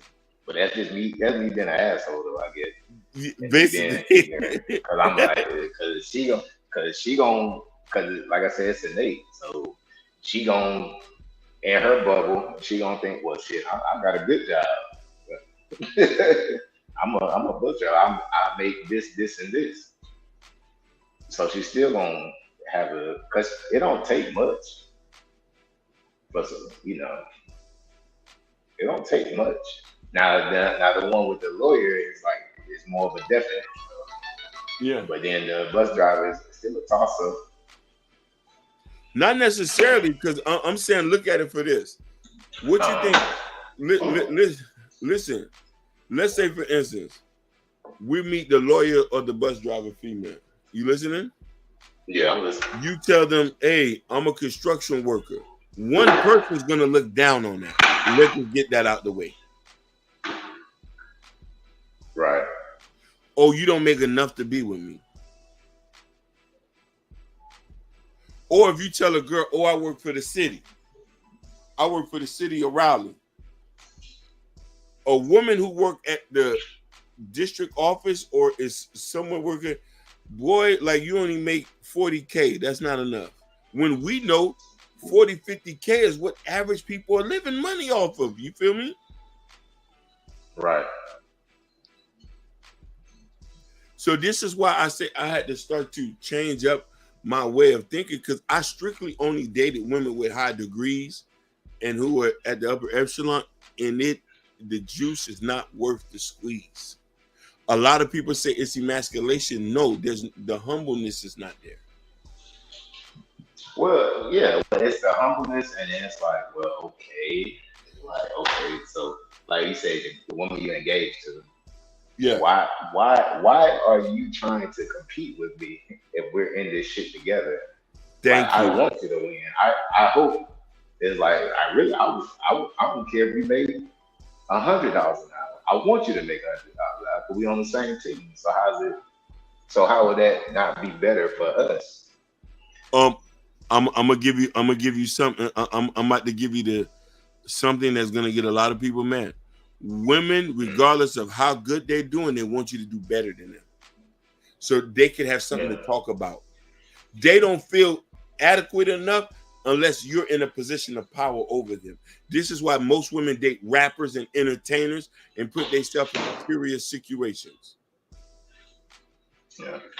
Imagine you date a girl at the projects and you got a good job working at the city. She's going to tell her mama, baby, she's going to say, Mama, I think I'm going to marry him. I found me a good man with a good job. You feel me? Yeah. This somebody out the projects. You working at Winn-Dixie, you working at Sprouts warehouse making $20 an hour. That a real woman who has come from honorable means, she say, oh, me and him gonna get an apartment and we straight. A woman who makes $80,000 who work at Bank of America in Charlotte say, nigga, that's nothing. Right. It's the constant shit. Man, that's crazy though. Constant dick measuring contest. that's no, it is. And listen, brother. I lived in Charlotte. I stayed in Gastonia. You know where that's at? I know, yeah. Oh, that's out by that lake, man. Yeah. And listen. I dated a woman who had worked for the light company, and she was going to college, and she used to always talk shit. She said, and I'm like, yo, like, so I had so many different experiences with women to let me know that you got to get somebody who has a mindset of wanting to be together with somebody. And this is why do you tend to see when a man really wants to get married, they tend to go for women opposite of them. You know what I mean? A nigga might fuck an Instagram girl or might get her pregnant, but he goes and marry a lame girlfriend. Right, yeah. You see what I'm saying? Or get him a white girl or Hispanic girl and she stayed this. Let's say this for an example. Kobe Bryant's wife. Mm-hmm. Kobe has never dated black women, but he had dated that Hispanic girl. After he done cheated, she still stayed with him. Yeah. You never heard her went publicly to try him. And matter of fact, she's even went and gave him more babies after he cheated. Yeah. Well, that's not. That's a half and half, because most people would say that's not a good. It is not a good example. It's not a good example, because it's like, well, you just want to, you just basically want to get with a woman that you can just treat her bad. Basically, they'll make that argument. So, and I'm just saying is this, but when he met her, she was 17. I think she was 18 or something. Let me correct myself. She was young, but she like let's say for instance, imagine she was a multimillionaire. You don't think she would have been giving him pushback? Yeah. Look how Gabrielle Union talks about Dwayne Wade and how she's able to do that, because she said, hey, me and him go half and half, and we pay 50-50. You know what I mean? You could tell who's the man or the woman in that relationship. Right. You know what I mean? But for it, like I said, it just baffles me, because I have no relationship experience, but it just baffles me when I hear these stories. And it's like, it seems like it's all, I've even seen it, by people that's close around me. It's always a power struggle. It's like, how are you having a literal power struggle? It's not even a friendly rivalry. I can understand that. I watch anime and shit. It's always me too. Rivalry, but at the end of the day, they're gonna save the world together. But it's like, it's an outright fucking struggle for power, bro. It's like on two opposite ends, but supposed to be in the same relationship. It's crazy. Yeah, because they propped up our women to think that we're nothing to them. You can't tell Marisol that to a landscaper Hispanic boy who never graduated high school. She look at him as God on earth. Stop me when I'm lying. No, you know what, man? Hey, the industry I work in, I see it all day. Thank you. Shit, bro. I was like, you can't tell them shit. They be right there with their husbands. They cutting grass, landscaping, cutting grass. Up on the roof. And how many times? Even if she not doing nothing, she just sometimes I see they'll just be there, bringing them some food or passing out some water or some shit like that. I see it all the time. You see it all the time, and mind you, these are the men who has no, and not to say that about our Hispanic brothers. A lot of them got, but these are some of the guys who don't got no education, but they got a submissive wife. And listen, let's get something straight. Sometimes the Mexican wives, if they got lucky, they married an American Mexican who might work at a doctor's office. You feel me? They still respecting their husbands. Right. But again, though, that's a cultural thing. But they also with their families, too. Ooh, it goes back to my initial argument from the get-go.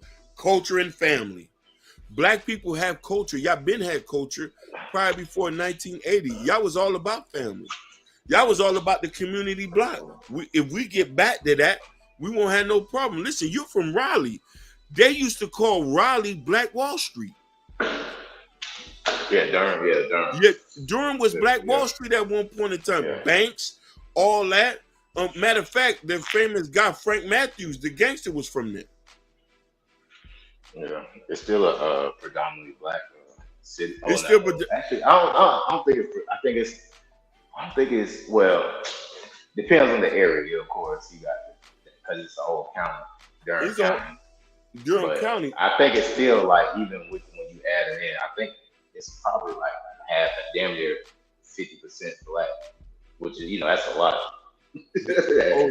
That's a whole lot. But let me ask you a question. Do you think the principles of what Durham was founded on is they're doing that today? Somewhat. Thank you. You see, you took a deep breath because you probably was going through your mind as you used to drive through Durham and seeing women. You probably already know what we're talking about. Yeah. So look at what Seahorse said. He says, "Do Native American women treat white men more respect than their men and husbands?" Funny enough about that, you say that. Seahorse, I think it's all about culture too. I think innately Native American women are family oriented and they'll value their husbands. You know what I mean? Because I don't hear too much of them doing anything wacky stuff, but it just all goes back to culture and meaning a woman who values her man. You feel me? Well, they also, I don't think they also, like our culture, we have the constant comparison of what white people are doing. Either. Thank you. Like they literally do their own thing. Like we have always been butted up against what white people are doing. Because really, you take the average black man, like even this money talk, like the average white man only makes like $9,000-$10,000 more at the most. That's it. Average. That's it. It's like, okay, so $10,000 a year is worth all the respect in the world. Like, it's not because it's like that's the only thing too. I kind of hate about these conversations. It's talked as if like we live in like all niggas are just living in like these shanty towns and the white people up on the hill. It's like for the most part, black and white, we're just fucking working class people. That's the average. 90. Yeah. They just might have a little bit more, and then really a lot of the wealth. And when you look up the fucking statistics and shit, the first thing they show you is household incomes. Yep. They do that shit for a reason. And it's like the thing we lack most is fucking households and work together. So it's like that's So even that, when I'll say black women or people, but mainly black women make that argument, it's like, you're not gonna be able to acquire shit or even build up generational wealth if you don't have any households. That's the thing, and that's what we need you for. But it's like thank you. To come in already, guns are blazing. That's not realistic. That's not even how people made their wealth. It just being like hot, fucking one man army. Hey, like when you talk about like the rich people, you talk about their families. What do they call them? The Rothschilds, the Vanderbilts, the Medicis. We talking about everything. Family name, marriage, and women and men who had married into the family. Here's the thing. You said something real key. Damn, you had said something that was real important, where household income.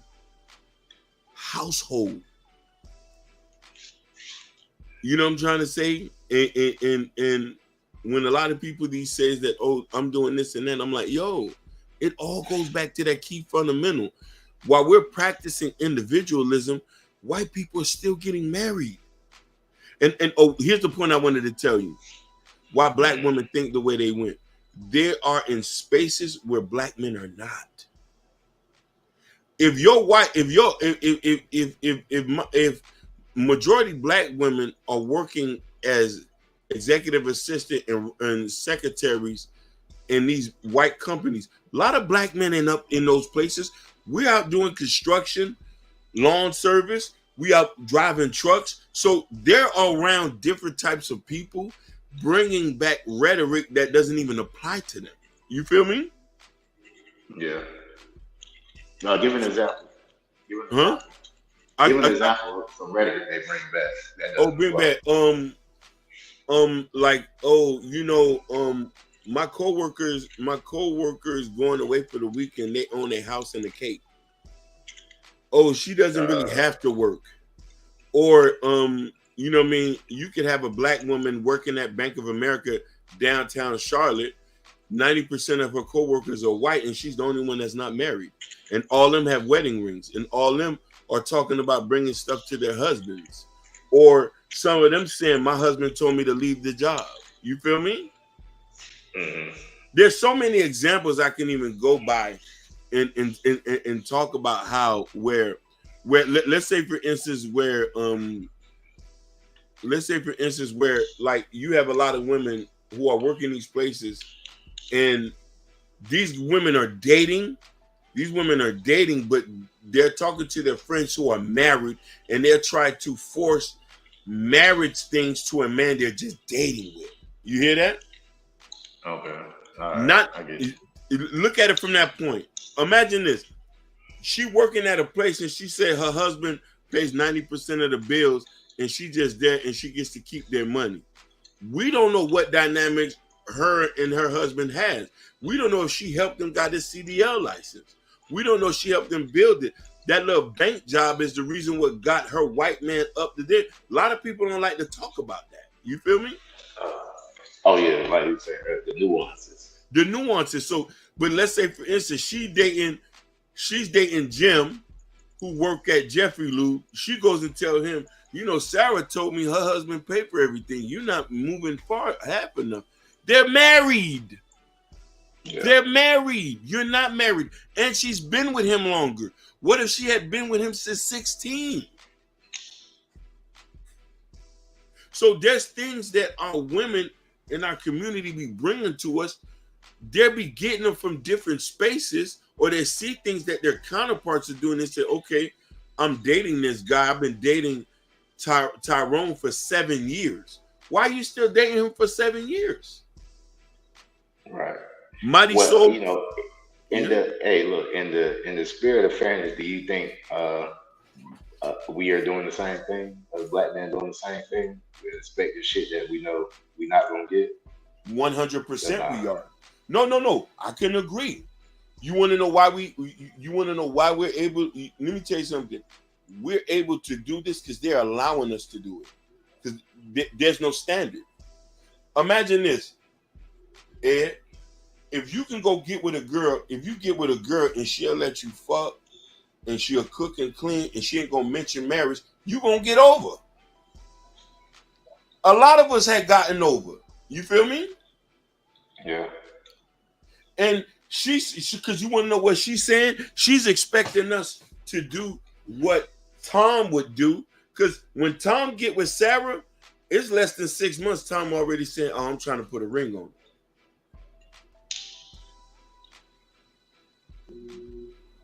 Or if they have been dating a year, she's already over at their families. A lot of us would date a woman for 2 years and they ain't never even seen what our mama look like.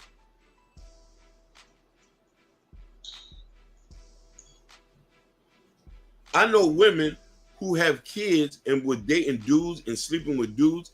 The dudes don't even know what the girl kids even look like. But you talking about you want to get married. So, but then you're giving us a way to benefit off of the lack of standard you want to set. Most women you get with, there's a standard they're going to set. He says we have to get back to the basics. Next level, that's 100%. Yo, let me ask you, you ever dated a woman of another culture? To me, not. So I've dated Hispanic girls before, and I talked to a Cambodian girl. The first thing, like when you date them for the first 6 months, they're already talking about marriage. They'll start to position themselves in aligning themselves to them to get married. They're setting that standard. Most black women want a man to say that, hey, I'm gonna let him pick me. I'm already the prize. He's gonna have to choose me. Okay, you let us hit a couple times. We eating that jerk chicken or that fried chicken and macaroni and cheese, but we see you keep your house dirty. I say I'm just gonna enjoy the sack while it's free and leave when I can find somebody better. Yeah. So a lot of it is our fault as well. And a lot of it we know we meet good women, but we take advantage of them, of their relaxed policies. Do you agree with me on that? Yeah, they kind of get thrown into the castes. They get lumped in with the rest of them. Basically. And listen, discerning or leaving what you're saying, instead of just leaving those women alone, leave them alone or some shit. Yeah. And let me tell you what happened. I got a homegirl who just met this dude. She been dealing with him, and he had been letting her spend the night over at the crib. She got 3 sons. Me and her went to high school together. She's scared to ask him what it is. Right. But you know what though? You know what? That's a problem with is that's an ego thing, niggas. That's a black man, or they do a lot of that. Yeah, I'm the man type shit, and that's one of the measures. Like how much can I get out this shit? If you got it like that, because you still talking. Most niggas don't got it like that. They don't. But the ones that do have that, they gonna pull it because that's part of what feeds their ego. Like, how about look, I can get this and this out of this one, and especially if they can do it across, so they do that shit across multiple women at the same time. Like, and they gonna brag on it. But like, I'm not in that category, but I know exactly what you're talking about because I've been around niggas that do that shit. So, funny enough, what's our D-Town? D-Town, Ashton went to sleep. We don't got the link. And look, did you see what Next Level said? Next Level said he dated a Vietnamese girl and she was already married for marriage and kids off back. Most women in our culture would talk about it, but they want us to force the issue. That's what I was saying earlier. Doing lip service to wanting to be married versus actually putting yourself in a position. Thank you. And that's man and woman. Man and woman. And you know what I'm saying? And that's where it is. And this is where it says we have to start changing the narrative of things and aligning where this is why I say even now, as I'm older, I start to learn that I think you said this too, and I wanted to agree with you on this. We can't change people or try to force people to be something that they don't want to be. I'm not going to force a woman to be a submissive woman. If that's not in you, I'm just gonna leave you alone.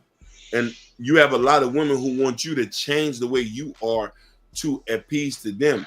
And they say compromise. I believe there's certain things we should not compromise on. Right? Right. You know what I mean? Like, Next Level says our community is comfortable with being sneaky link and size pieces. That's the highest thing now. You know, if me and you was married, Ed, we'll probably get more P than ever. Yeah.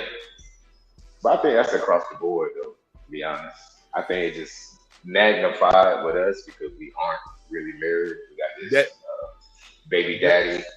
A baby daddy and a baby mama is damn near marriage for us. Yeah, but you're right. But here's the thing. But it's not glorified by other races. It's shunned. Right. You see what I'm saying? Right. To say you have a baby daddy or say you have just a baby mama that you like, what the fuck is wrong with you? They looking at, yeah, bro, you fucking up. Most white women don't even like to talk about being a single mother because they've already felt like they've failed. Yeah. You know what I'm trying to say? What we as a, and this is why we have to change the narrative. We control how we are portrayed in the media and in society. And a lot of that starts with how we control our penis and our pum pum. Yeah. But that's a runaway train at this point, brother. Like, no. I don't know how you can't. How you gonna beat the fact that people have a sex drive just starting off? So people gonna fuck. So you ain't gonna get rid of that. Then how you not gonna beat a full on media engine? That's all you see all day. Even when you're not trying to find it, that's at the forefront of what's around you. That's at the forefront of these conversations and shit. Because even the people like, okay, I say, like, I think before I fell always asleep, or either I was half asleep, I think Logic was up here talking about he wanted to always talk about, damn, the niggas stuck in these DMP conversations. But shit, as much as he don't like it, he get dragged into them too. Yeah. So that's a fact. It's like, it's kind of damn near unavoidable. No, it's like, okay, he joins to try to move the conversation forward, like you said, politics and all that stuff. But fuck, everybody talking about he kind of just now he just look like he just in the conversation too, instead of critiquing it. Won't be on the outside. Now you just in it now too. So no, you're 100% right.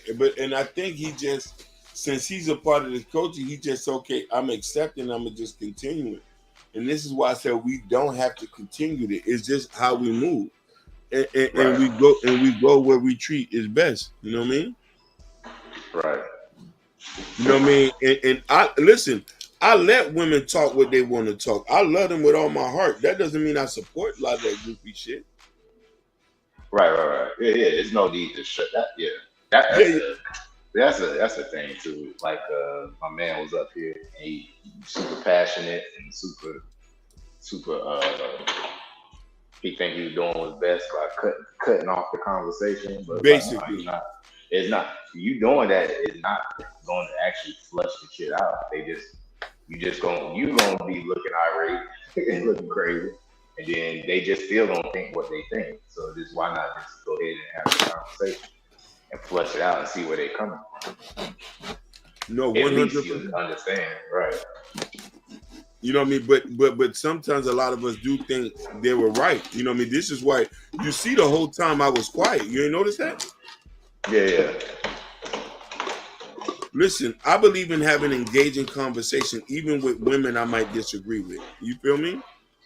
Right. Because at some point they're going to have to look at their stance and say that, okay, what I'm saying might not be okay. You feel me? Right. Because let's look at it from this point. Pink can think the way she wants to think, and I respect that, but there's a lot of other women who don't think the same.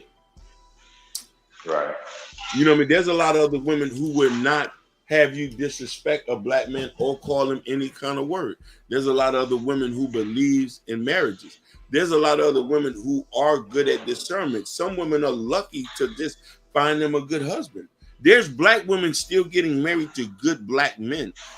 But here's the issue too. A lot of women in our culture want a certain particular type of black man and cast out the rest. Right. We talk about you see, we talk about this all the time. How many black women are picking up the anime niggas? You see what I'm saying? You know what? Hey, you know what? I'll be joking because I'm older. I'm 30, I'm 35. I'm like, God damn it. I was born like 15 years too early. Cause now this anime shit, it's cool now. It's cool across the board. I see I'm like, God damn. And then people, I'll be in different groups and shit. And they try to like, yeah, now we was always around. And I was like, man, I ain't never. But I was like, well, I'll just say, at least not in my area.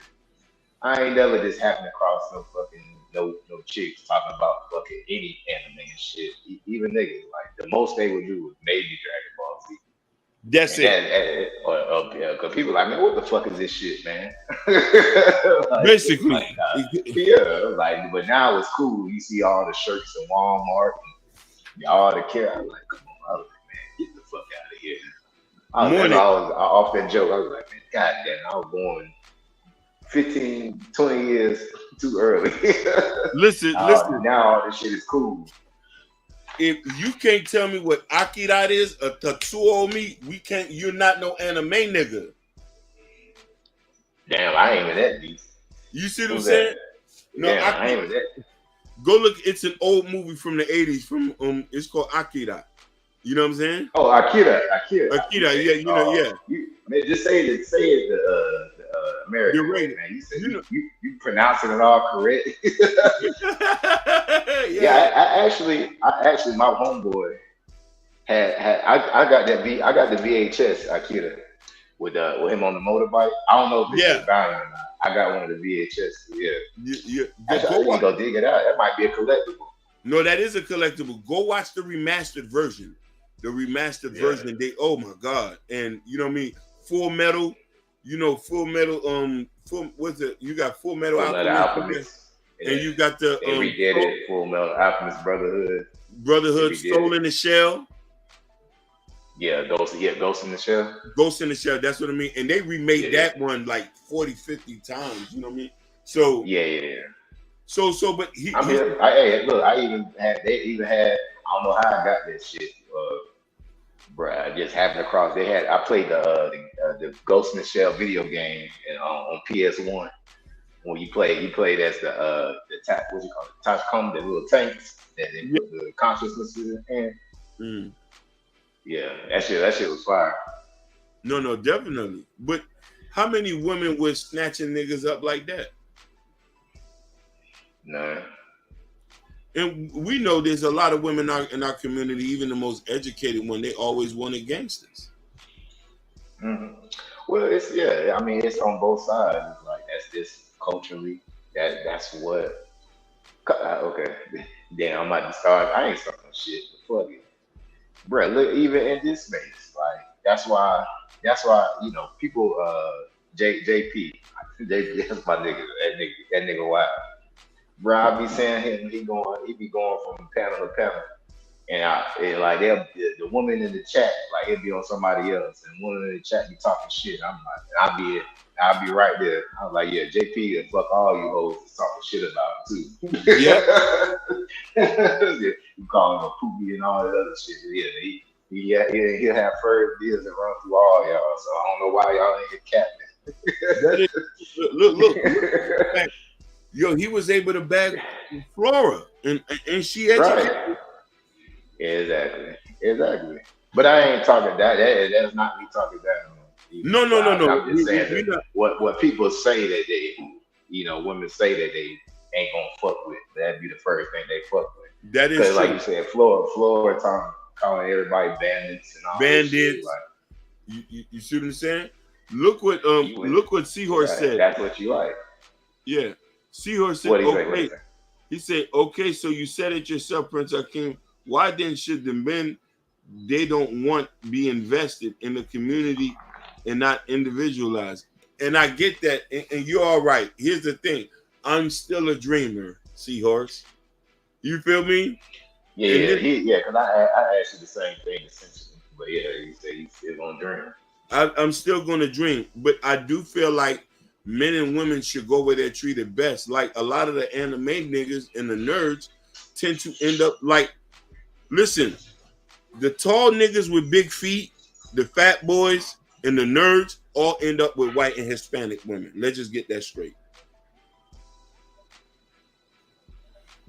These are the leftovers that women in our community do not want, and they don't even be checking for.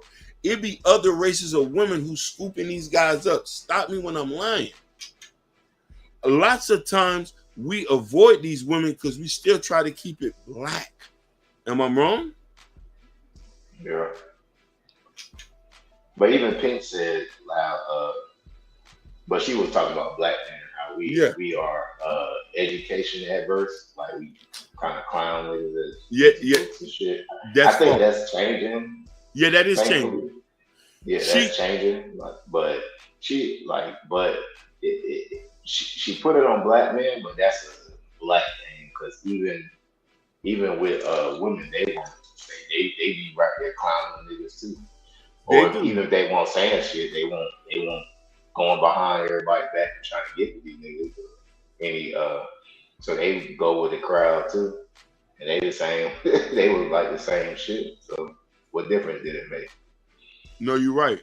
Look at these comments. Seahorse said, "Let the gangsters. They won't build the community and move the black community into the 21st century." Next Level said, "Us as black men get so caught up in trying to be cool and having swag that we dumb ourselves down so much that we lost our grinding hustle mentality." I agree with you. Top Cat said, "Get in where you fit in." Seahorse said, "That was the point of you saying black men shouldn't individualize. So I see you're making the case that some men can if they don't want to fit into the black game. 100%. Nerdy men would try to dumb themselves down to be cool as a gangster." Now, here's the funny thing. You remember, I don't know if you remember when Pink was cussing out Six and he said that black culture is toxic. She was talking about the negative side. Now, what they're talking about is cool. There's a lot of toxic traits of black culture that black women subscribe to too. Why would you even want to talk to somebody that's a gangster? Right. You see what I'm saying? Why the nerdy guys are not revered? Because in the white community, all the nerdy guys get married. The guys who are the hustlers and the gangsters that are white, they're all single. Let's get that straight. Yeah, but you know, I think it starts out the same for the most part, but then I think they grow out of that shit a lot faster as far as like once they get past, college age, get into college and past college age, like. And there's just more. It's just way more, But here's the thing, as far as population size, so they can actually grow out of it, or let me ask you a question. Are white women having babies with these bad guys like the black girls are? Yeah, they are actually. They are. I'm talking about at a larger rate, like at the same rate we're doing it. Because let's be honest with you, how many women at do the you have? Same rate? I don't think so. But I think, like I said, because their population is so large, they could absorb, like you said, their trailer park trash, and the fact that their media isn't all straight, isn't straight debauchery. So we have two things. Like we have what's actually happening, and we have it overblown in media, so to speak, versus they're having this shit happen, but they actually have, like Pink was saying, like even with the woman, like they're predominantly white women are predominantly ones, cores on campsites and all this shit, but they could absorb that and they have enough people that's on board, I guess you could say, or look like they're on board to write them off as like cast-offs, whereas if I walk into a room, it's automatically, even though I'm not a gangster, I'm not any of that type stuff. but it's gonna be assumed that that's me. Or if I go to another country, it's gonna be assumed that I'm probably a street nigga before I'm just a regular everyday nigga. Like I'm just a blue collar fix shade tree mechanic type nigga that fix shit. Like, but that's not gonna be people's first thought of me, so to speak, because of the media, so to speak. So I don't know if that answers your question. Like, it's not. No, it does.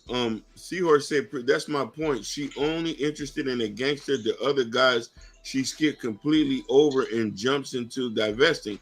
If I read her mind correctly. And Next Level said we used to have class, principle, work ethics, creativity, and so much more as Black people. We do. The little hat folks fill Nobel Prize list, and you see Asians littered in literature. These are just community builders. Is there in their work that builds global infrastructure? Facts. So so and I get you challenge my point and agree on another one, but it all goes back down to the same thing. In our community, the men who should be revered are not revered. The women here tend to love hypersexual, hyper masculine men. You feel me? Right. You see, they was calling Kevin Samuel like gay and all this, and you know what I mean? He was a heterosexual man who dressed nice and took care of himself. But I think the fact is the man is the point of what's glorified. You know what I mean? I never seen no Indian girl want to date no gangster. Or no Asian. It's only our culture. So once we start to dismantle what we think is right, what we think is cool, and just follow our own way, we'll be all right. This is why I changed what I changed. Because let me tell you something. A lot of women in other cultures, when they date men to see how good of a person you is, not with your bank account. They know they can work with their man to another level. You feel me? Right. Well, I think they have a more balanced approach. But like I was telling Pink earlier, I don't think you can't rationalize or teach sexual attraction. Like once you hit puberty, and that's what they're attracted to, then that's what they're attracted to. Like the nigga that's got 5 baby mamas already, and you want to be the 6th, like you're not going to change that because that's a sexual attraction that you're not going.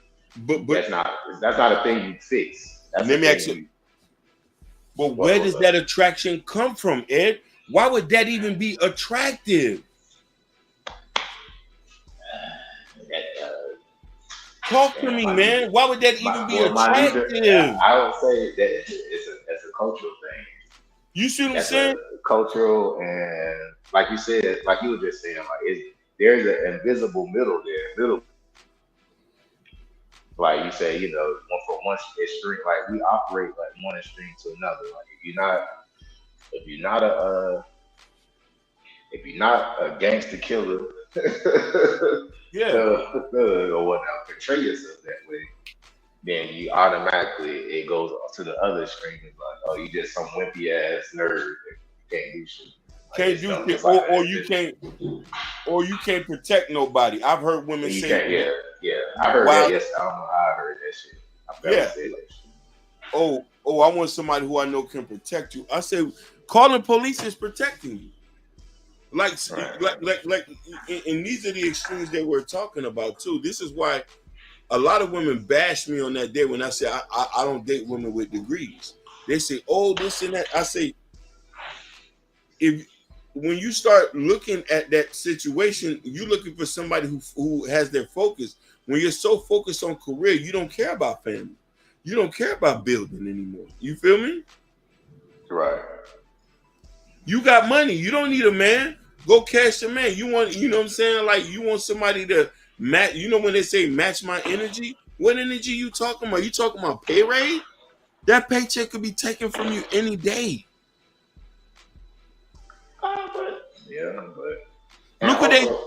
But you gotta look at people highlight what they think they have over other people in general too. So if that's an accomplishment you got, you're gonna highlight it as the best thing because that's just a intrinsic thing to do for the most part. So because she has that education, she's gonna put that to the forefront, especially if it's something you don't have, and she's gonna automatically think she's better than you based off that. So I mean, I love that you say that. We about to dive into something else, and I'm gonna tell you that's ego, my brother. That's ego. Yeah, bro. How many? And I keep having to mention this, and I know people don't like this. I've talking to so many different people. There's some women I've met from other cultures don't even like talking about what they doing. Yo, when I started dating different types of people, it was refreshing to meet a woman who didn't ask me what I did for work or how much money I made. Or do I live with my mama? Can you make enough to afford me and my son? I had a nurse told me that one time, bro. I had a nurse told me that who had a baby from a dude who did not even want nothing to do with their child. You asking me if does that even make sense?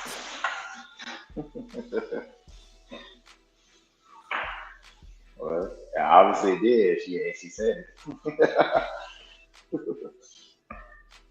Bro, I was just saying, are you out your rabbit ass mind?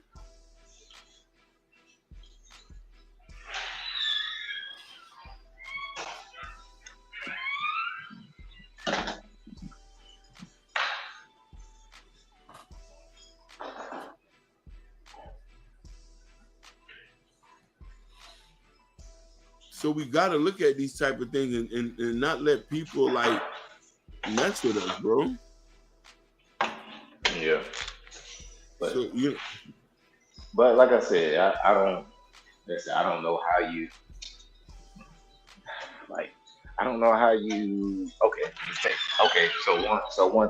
one person I'll point out that hopefully we should all know is Neil deGrasse Tyson.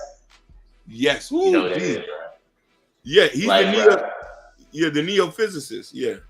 Yeah, but okay, so how do you make niggas like that cool? I guess that would be the thing.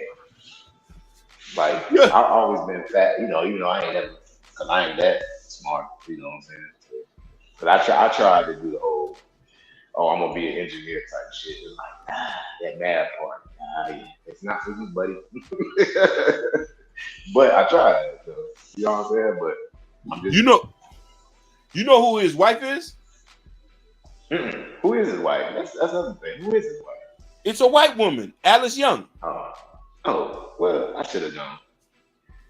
But damn, black woman, how you let that nigga get away, man? Listen, he could have got one of you highly educated women and spawned the whole fleet of smart niggas. Oh my God! Listen, bro. They dropped the bag on that, but we even got one on YouTube that they dropped the bag on. Marquez Brownlee. Oh yeah, Marquez. Yeah. Oh, I think last year or so before, he was a topic for a little bit because I think he dropped a picture with his girl and the girl was white. And yeah. Like, shit, that's definitely not the type of nigga y'all want. No, they don't want him. This is a $5 million a year nigga on YouTube. On YouTube, yeah, top YouTuber. Top YouTuber. Well, listen, not nigga YouTuber, like just YouTuber. YouTuber. And listen, he got the cars that girls like, Teslas, and he dresses in fresh sneakers. He dressed, you know what I'm saying? But his girl is white. Yeah, well, you know what? As soon as he opens his mouth. Oh, that's it. It's over with. But here's the funny thing is, why you think a lot of the hood football players are getting with white girls? They don't have to fight with them. You know that? Right. I don't know if you ever seen this YouTube short of a white girl who was with this black dude. She was saying, "Oh, this is what I do as a football wife." You feel me? I don't know if you ever seen it. This was a white girl. She woke up in the morning, cleaned the house, packed his football bag, brewed him some coffee, got her gym clothes, walked him to the car, kissed him, and she went to the gym. Hold on, hey, I'm here. I'm about to go on mute. Talk to my manager real quick. Yeah, go right ahead. But look, they calling me, but I was like, damn, if I pick up, so let me just I'm walk. Yeah. But now you good. Keep going. No, Seahorse, you are right. He said, bro, they did not drop the bag. They didn't want him. And then the pink lady comes to cries about why isn't Neil building a community? He doesn't fucking have. That is a fact. Let men build what let the men they want build it. 100. Hey, listen, Seahorse, I'm not disagreeing with you. He said, Ed, but this is the thing. He doesn't need to be. LOL. It's people making strategic decisions based on who they control and infantile mind. You're 100% right. It's asinine for them to ask a nerd that managed and luckier to get a job at Google that comes to a building. No, you didn't think you want him. You're right. Most of the other races praise the best, while black people we 100% right. We 100% right. I didn't mean I mean he doesn't need to be. Yeah. Are we too far gone to repair the community? Next level, we are. We are from a larger scale, but from a micro level, we can help. It all starts at home. It all starts pairing up with people who thinks the way you think and who doesn't have the negative mindset. You know what I'm saying? This is why, and listen, it all starts, it is. I'm going to be real with you because you want to know why? When you have women on YouTube calling us bandits and all this stuff, and you got men on YouTube doing this, then you could tell that even when I go out, you can see it's spreading even more. But here's where the key thing is at. Next level, when we're doing it from a micro level. Getting around the people who are not on the same level as these people who we listen to. Making sure your kids don't think the way they think these people do. Making sure your kids are not materialistic and base things on character and not finance. And this is what the biggest thing in America is. I meet so many women in our culture who put a dollar sign behind your worth.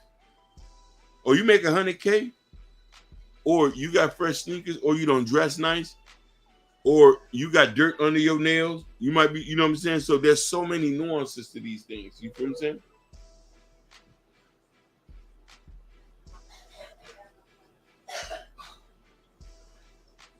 So it's important for that to understand that, and then getting with this is why, particularly for me, if I meet you and you like street guys, I don't want to date you.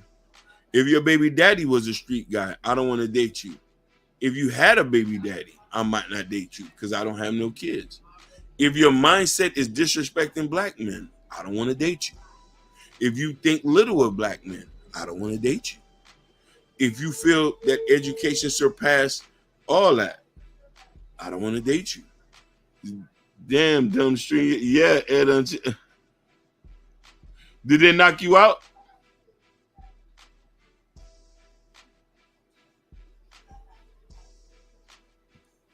You know what I mean? That's the thing.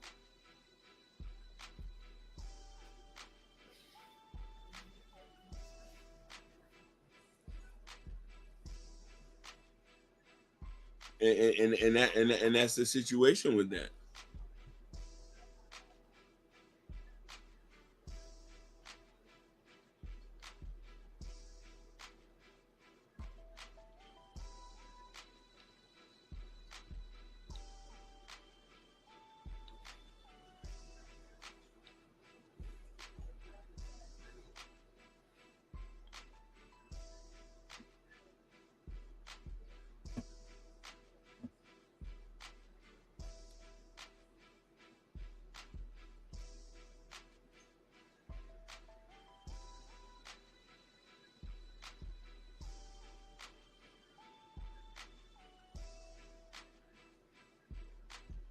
Most definitely. Still holding it down. I think we need to get back to education and building ourselves. 100% next level. Education is the key thing. And next level, debunking and refusing to accept the negative parts of our community. That's what's important. Like a lot of that stuff we praise, we shouldn't even, and we should start praising education, start praising science, start praising a lot of these things. You know what I'm saying? You're right. Like we definitely, and I'm for that. And listen, it all starts with us not using these manosphere talking points and start using community talking points. Who's getting married? Who's gonna buy land? Who's building houses? Who's starting after school programs? Who's saying no, we don't want gangbangers or we don't want Sexy Red as role models? They're not gonna speak.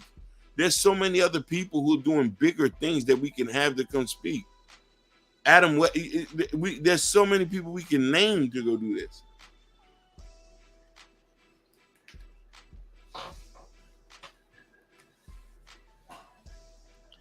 Hey, if this was the game, the last man standing, I won. Oh my God, if this was the last man standing, I won. Lord Jesus. Oh my God.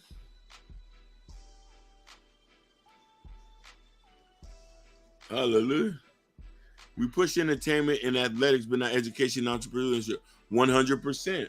This is why the Indians come in here and buy all the Dunkin' Donuts and Subways. This is why all the Hispanics own all the landscaping companies. This is why all the Asians and other Indians are heavily CEOs of tech companies and they building apps, but we don't do that. You know what's so funny? When I'm noticing more and more people are putting their kids in sports instead of educational programs. You can become a millionaire building an app, then you go into the NFL.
Yo, Stan. Yo, next level. You are 100% right. We used to be scholars, invented, and very skilled, not dumbed down as being rappers and ball players. I want to get away from that. And just the thing with Dr. Umar Johnson, he had an idea to build a school. It should only be. He said we show up to show out at the sporting events, but not at the spelling bee or STEM That's 100%. Listen, if we're going to build a school, and this is why we need to take charge of our own communities, and it's so easy to do that. It's so easy to do that. We need to go to the poor areas and start taking up positions in these areas where there ain't no competition. Why can't we go to Mississippi, Jackson, Mississippi, and become the school attendant and do an overhaul? Birmingham, Alabama, Montgomery, where a lot of our black people are at. People forget 90% of the black population are down south. and a lot of them are down south. There's no competition. Some of these people don't even want these high positions. People like me and you next level can come and do an overhaul and nobody can even do nothing about it. And when we go there and check the books, we'll find the money to do the things.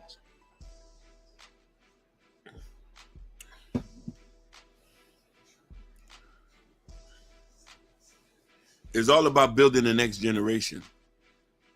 But shit, man, we going on 14 hours live, bro.